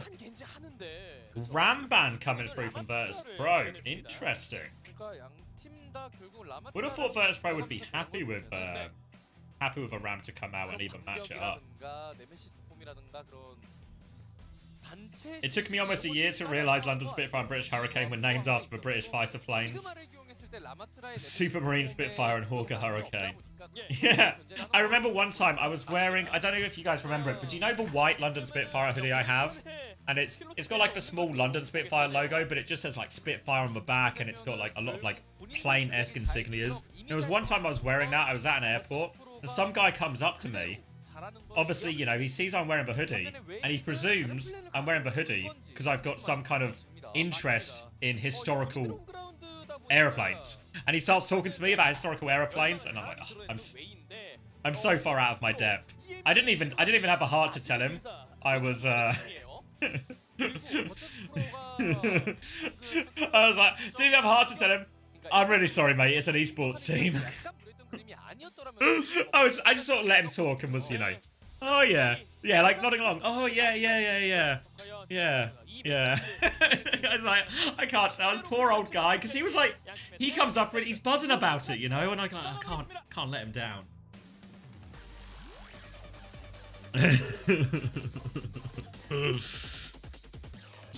I mean, it was nice, yeah. I mean, I wasn't like, if anything, I was sad that I couldn't reciprocate the energy or with any knowledge or anything. It was hard to freestyle some historical aeroplane chit chat, you know. 데스톨라의 오리사가 다시 한번 등장하고 있습니다. Should have said my granddad shot down lots of Spitfires. I mean, my great granddad on my mum's side was in the RAF during the war, so that's what I should have leaned into. Anyway, enough about historical aeroplanes. The Overwatch is on. It's a Ramatra ban. Vesta's going to play more of a D.Va. Peppy's, or more of the Orisa, sorry. Peppy's going to match the Orisa. Okay. May for Top Dragon here. Farah for Jaywood. So going to be a lot in terms of how free can Jaywood get versus this cast. We've seen Aid do a lot of big work on the cast already today, and he's got an early dink onto Fixer. He is dominating this off angle right now, and Virtus Pro, they're pinned in a little bit here. Aid is going to start taking over. No meaningful headshots there, but they conceded a lot of the space, Virtus Pro. They're going to have to try and spam their way out. Javelin hits, but Peppy's taken so much damage, so VP can re-push a little bit now. They've got the maze separated on the left-hand side, but Aid and Top Dragon, they give him the old two-tap from two different sides. Shockwave's going to try and respond to Aid right now, but Way are stabilizing a little bit low on HP. Vixer's going to find Top Dragon. Oh, Aid's trying to push this one, wins the duel. Fixer's going to try and respond. Fixer wants to fight him, gets the dink through, but he has to reload. Fixer gets the kill, but they've lost the fight in main during all of that. And Way, a bit atypical with Virtus Pro, honestly, to be losing the angle fight so much. But Aid gets that wide position, opens it up, has the high noon ready to go on, ready for this next fight, which they can start trying to use to bully checkpoint. Gotta wait for all 5 of their players to be back, so Way aren't gonna rush into this next one. No ults to speak of yet for Virtus Pro. Jaywood trying to harass. Will peek through this left-hand side, but look at Aid. He's got the high noon drop. He uses it quite defensively. He has to avoid the spear. Just to bully position so they can force threat the checkpoint. Continues to swing wide, but it expires. But they had to go so far back here, Virtus Pro. And yeah, that's just checkpoint off that high noon. Clean fight from Way.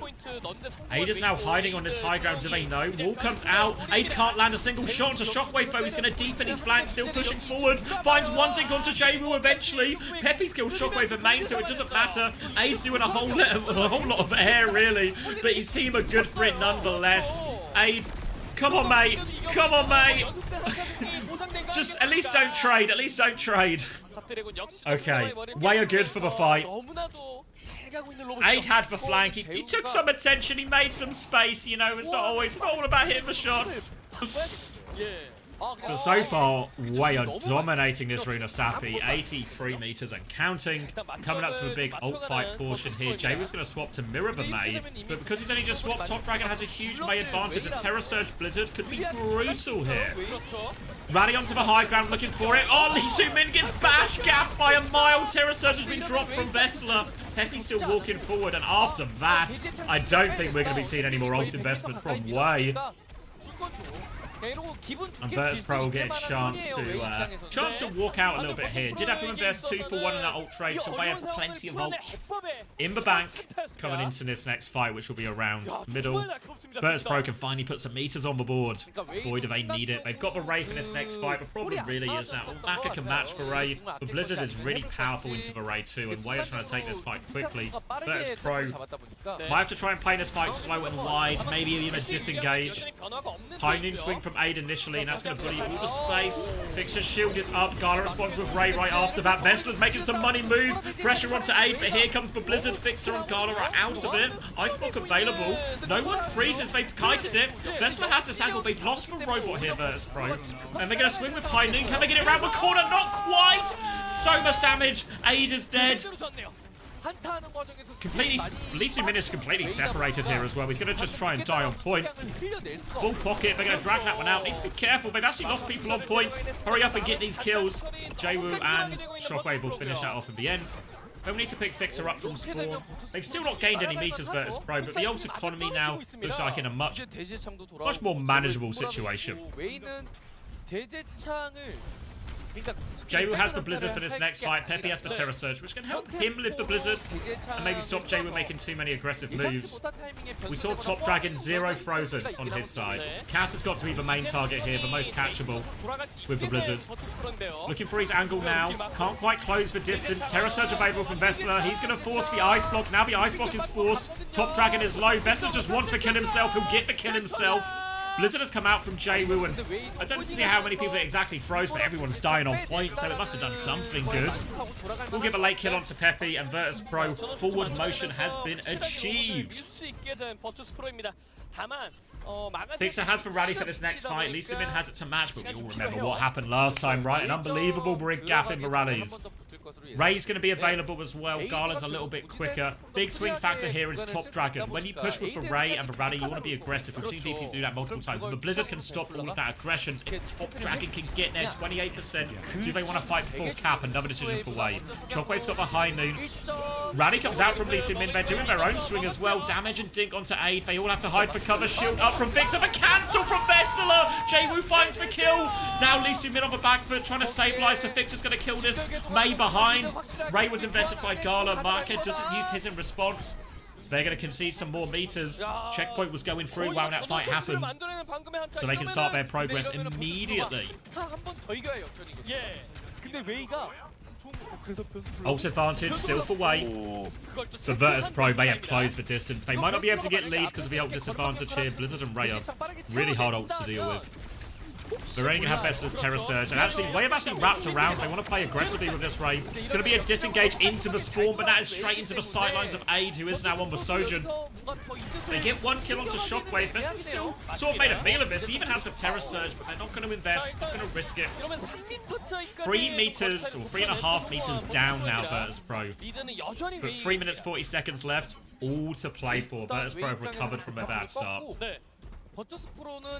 And Jay was closing this Blizzard gap here on Top Dragon. Should hopefully be able to get it mid-fight. The Terror Surge Blizzard, so again, brutal combos. Last time we saw Virtus Pro, they start with the Terror Surge, force the Ice Block, and then they get the free Blizzard off. Now the Terror Surge, it's got so many people. Top Dragon throws out the Blizzard, but Lisu Min dies anyway. Top Dragon there, oh, the counter. The Terror Surge Blizzard just so much from Peppy. But Vestler's still finding kills. Surely he can't do it all. He's got to fight 3 people. Top Dragon is low. The Javelin hits. What if Vestler could do it all? He's got his cooldown soon. He has got Jaewoo with him, to be fair. But Vestler is just doing it all. Oh my god. The combo. The Blizzard Terror Surge. I thought it would be enough. It looked like Way got a huge connect. But Vestler does it all. Now Virtus Pro pushing for the lead, but Aid for pick. Here you as the main man for Way for so long, but it really feels like Aid has taken that mantle now, and what an important pick, an important moment. Now they can move the fight back to mid.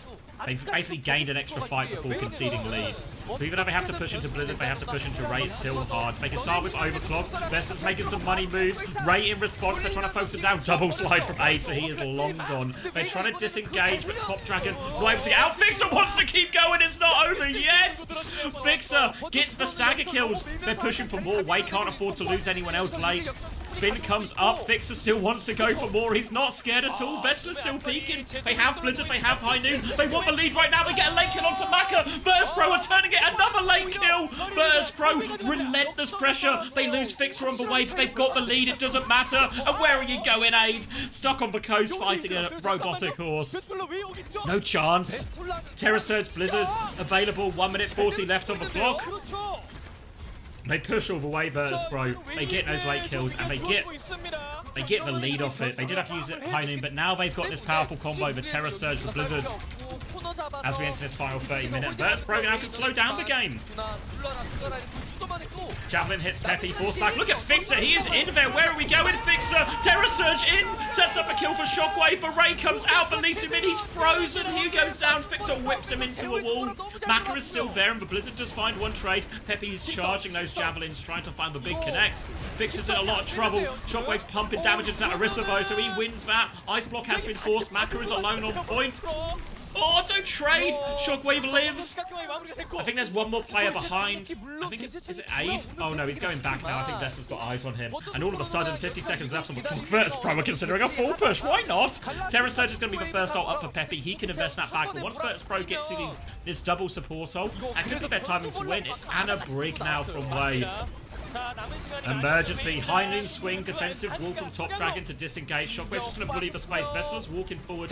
Shockwave is low, so has to slow it down. Gala now has the Ray. They can keep going if they want. They've conceded so much space. Fortify comes out. Torpedoes force the ice block. Top Dragon needs help on point. Barani from Fixer is there. He wants to finish it. Just shielding in a corner. The Bastion so much. Virtus.pro, they full push for Matt. It's a 3-0. Another miraculous recovery from Virtus.pro. It's a full push. It's a 3-0. They're going to grand finals to play T1 tomorrow. Huge from Virtus.pro. Huge performance. What a game from Fixer. What a game from all of them really. Like Virtus.pro, a couple of blunders. Like we talk about the Snowball Circuit Royale, you know. But a thoroughly good team performance there against what is admittedly a weaker way than in stage 1, but thoroughly good performance. 그러니까 선 템포를 잡아야 될 때 선 템포 잡고 상대방이 먼저 템포 잡고 들어오면 그거에 대한 대처도 되고 그러니까 공방 양면으로 Player of the match, I think it could be Fixer or Vest. I think they should. Yeah, they give it to Vestler. Don't have the replay codes now, unfortunately. I'll see if I can rustle them up from somewhere.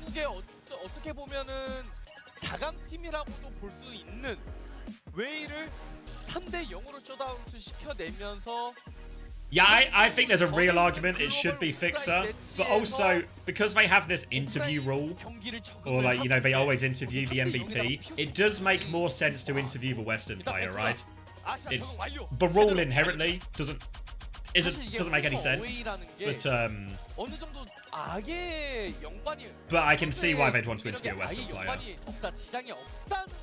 아니에요. 그렇죠. 조금이라도 있을 수밖에 없어요. 그렇지만 이 글로벌전에서 Looking forward to a gripping Vestler interview. 퍼포먼스를 보여주면서 큐팀을 가져갔다라는 거 이거는 항저우를 기대할 수밖에 없는 이유가 되지 않을까 싶어요. 맞습니다. 아 그리고 이제 버투스프로에서 좀 가장 열심히 한 선수가 누구라고? There we go. EMEA on top. Oh, great result. Great result for EMEA. Great result for Virtus.pro. 제대로 이루어진 경기가 아니었나 A bit more fuel to the coke fire for Hangzhou. 준비해주신 그 자료에서 나의 장점 어필. 베슬라 선수만 안 적었어요. 나는 이런 거 적을 시간이 없다. 나는 지금 연습해야 된다. 나 경쟁 한 판, 스크림 한 판인데 피드백 리플레이라도 돌려봐야 돼. 이런 거 할 시간이 없다라는 거예요. 그렇죠. 아, 이 좋은 한국에 왔는데 이런 거 적을 시간이 없습니까? 어디 있습니까? 연습해야죠라고 외치는 건 베스톨라였어요. 와, 특히 저는 서킬류알에서의 Who you might have helped a bit. Yeah, I mean, what's also true, and Genji might run into this problem as well, is how much Genji did we see in this series? Or how much Genji have we seen today? We watched 4 games, right? How much Genji have we seen? Not a huge amount, right? Like Zero played a decent amount, but by no means hard meta like it was for a lot of stage 1. 네, 그랜드 파이널 궁금합니다만 항저우에서의 이들의 경기로 기대감이 안 올라갈 수는 없겠네요. 이게 확실히 강착, 수상 이런 스킬의 This was the crazy clip, right? Because at that point, I think, like, oh, God, I guess Gala takes no damage from a Terra Surge, but the Ice Block's force. Well, I should have kept playing that, because Vestler does more in that fight, too. Now he's just hunting town. Where are you going, Aid?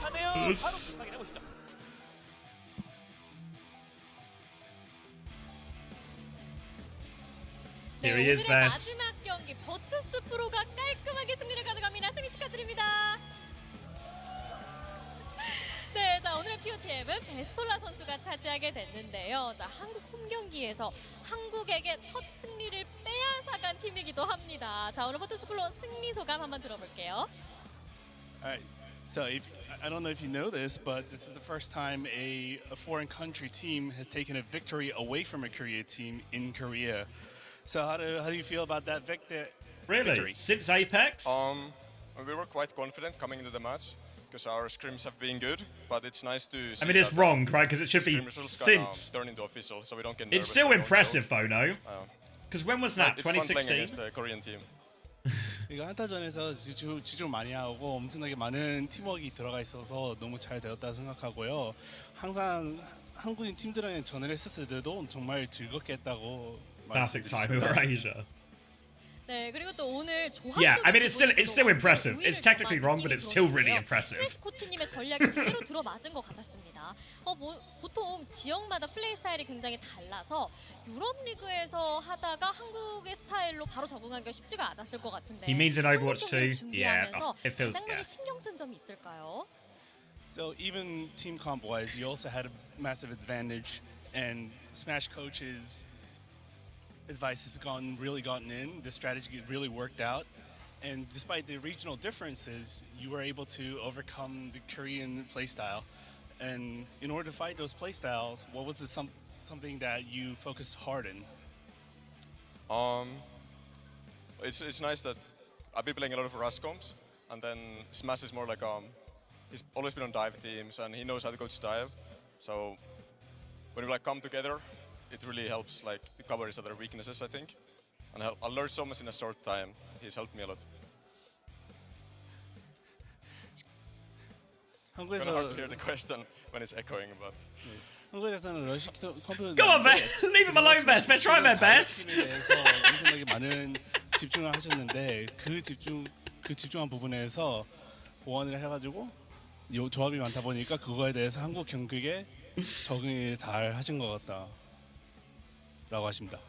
네, 그렇습니다. 자, 그리고 서킨 로얄에 한국의 시그마 장인이라고 불리는 페피 선수를 상대로 시그마를 들었습니다. 자, 게임을 승리로 만드는 키로도 작용이 되기도 했는데요. 정말 오늘 완벽한 시그마 보여주셨는데 좀 부담되지는 않으셨는지 궁금해요.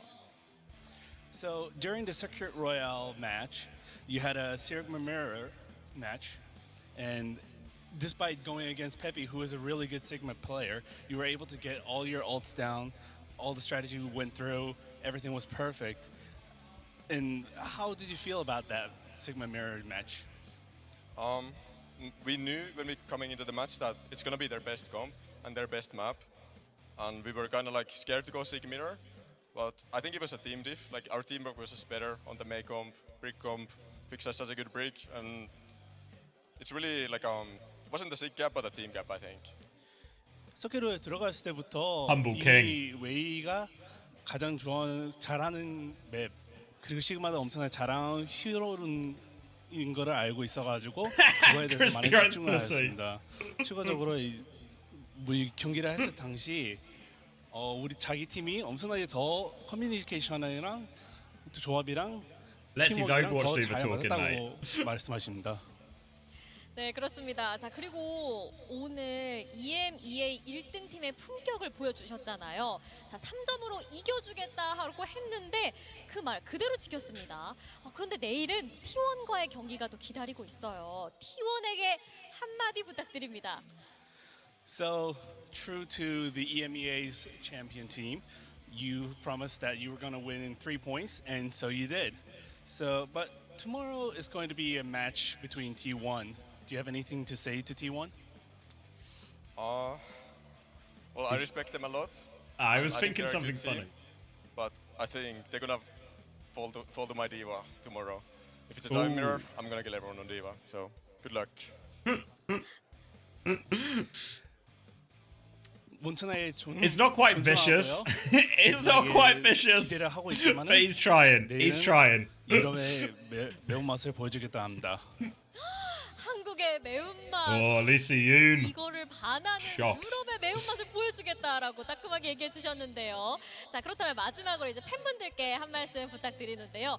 Bear in mind, we all know Vess's personality, right? So that from Vess, that is like brutal. 라고 써주셨어요. 못 돌아가시겠는데요? So, one last thing too for the fans. But also It says, "Don't leave Korea, give me your saying, passport." Don't leave Korea. Give me your passport. It seems like you're not leaving Korea anytime soon. Anything to He's say getting to that? bugged. Yeah, I wish I could stay. The ranked here is so much better. Practice here is so much better. I've been really enjoying my stay. Like everything has been so nice. People have been really nice as well. So. 한국에서 수련하는 거하고 한국에서 문화 배우는 거하고 한국에 있는 게 너무 더 좋아가지고 이것도 나쁘지 않다고 생각을 하십니다. 한국이 체질인 우리 베스톨라 선수의 인터뷰 여기서 그렇다면 마치도록 하겠습니다. 자, 오늘 마지막 승리팀 버투스 프로의 인터뷰는 여기서 마치도록 하고요. 오늘 총 경기 결과는 화면으로 만나보시죠. Best smiling, but buzzing, isn't he? All right. Well, I guess we won't be seeing Vess back in EMEA anytime soon, but happy for him. Saw Vess laugh. I know he was beaming, wasn't he? Yeah, good interview. All of Virtus Pro tried to keep it pretty respectful, you know, above board, etc. Obviously, it all ended with Vess getting stranded, you know, getting stuck in Korea. But maybe everyone's happy with that situation.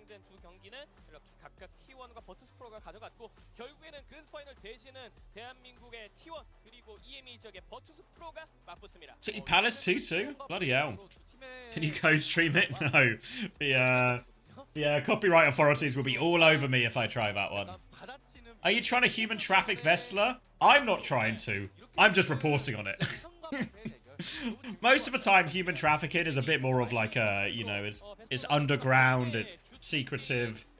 Obviously, in this occasion, it's just happened in broad daylight. So, on camera. All right, confirmation of our fixtures tomorrow. We'll get the third, fourth place decider between Nightmare and Way, and T1 versus Virtus Pro as well for our grand finals. If you want, I can help. I appreciate it. Not that I know of, Crispy. I can maybe do some digging. Maybe 9K has a hookup or something. I'll do a little bit of asking around. When's relegation? It's all happening tomorrow. All happening Sunday. 본인들의 컨디션 체크인 나이트메어와 버투스 프로인 만큼 양팀 모두 승리를 가져가고 싶을 텐데 대한민국 상대로 좀 어떤 경기를 보여줄지 기대를 하시면 좋겠습니다. 안녕하세요. 네, 저희 Best should learn Korean. He's gonna have to. He's got no passport anymore. 찾으시더라고요.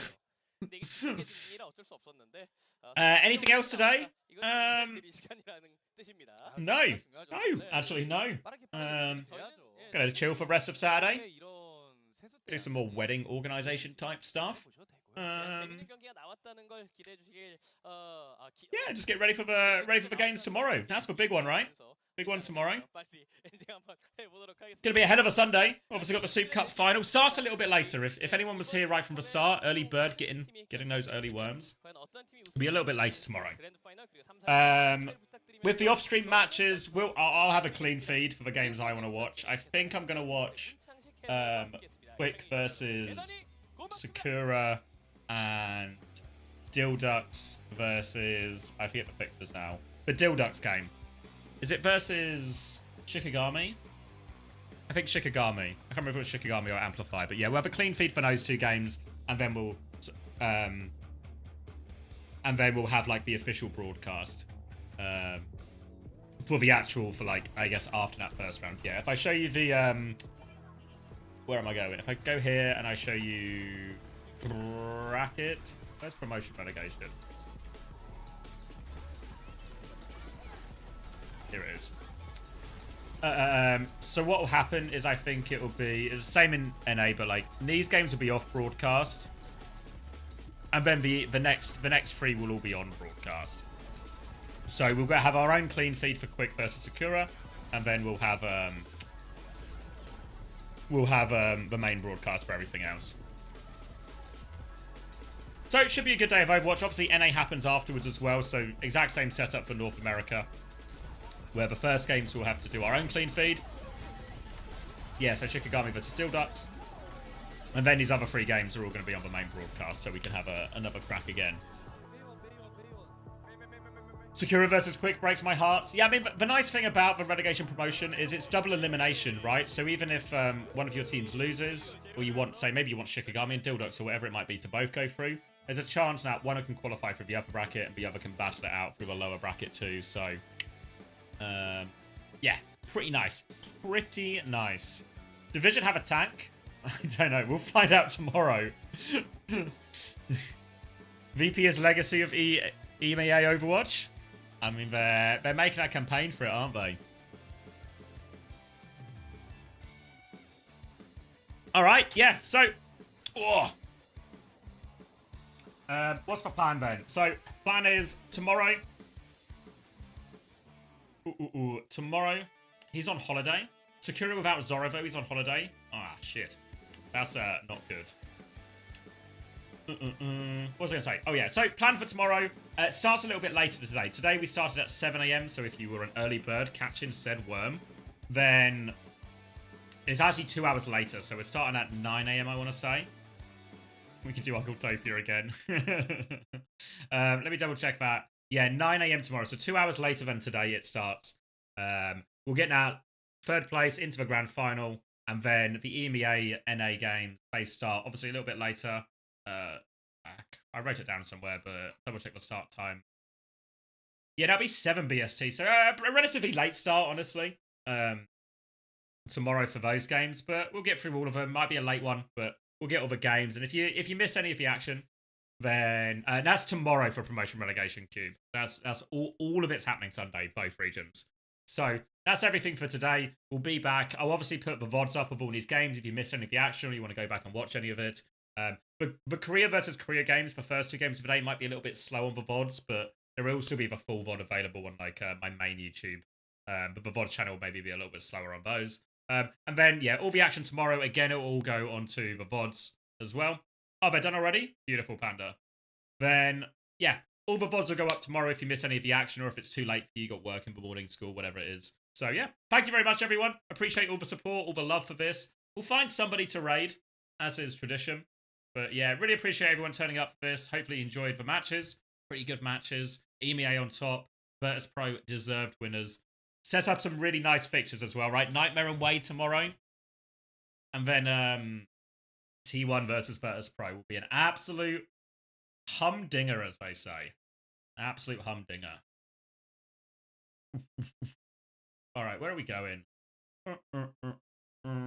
Who's still going to be streaming for a bit after this? Who's going to be streaming for a bit?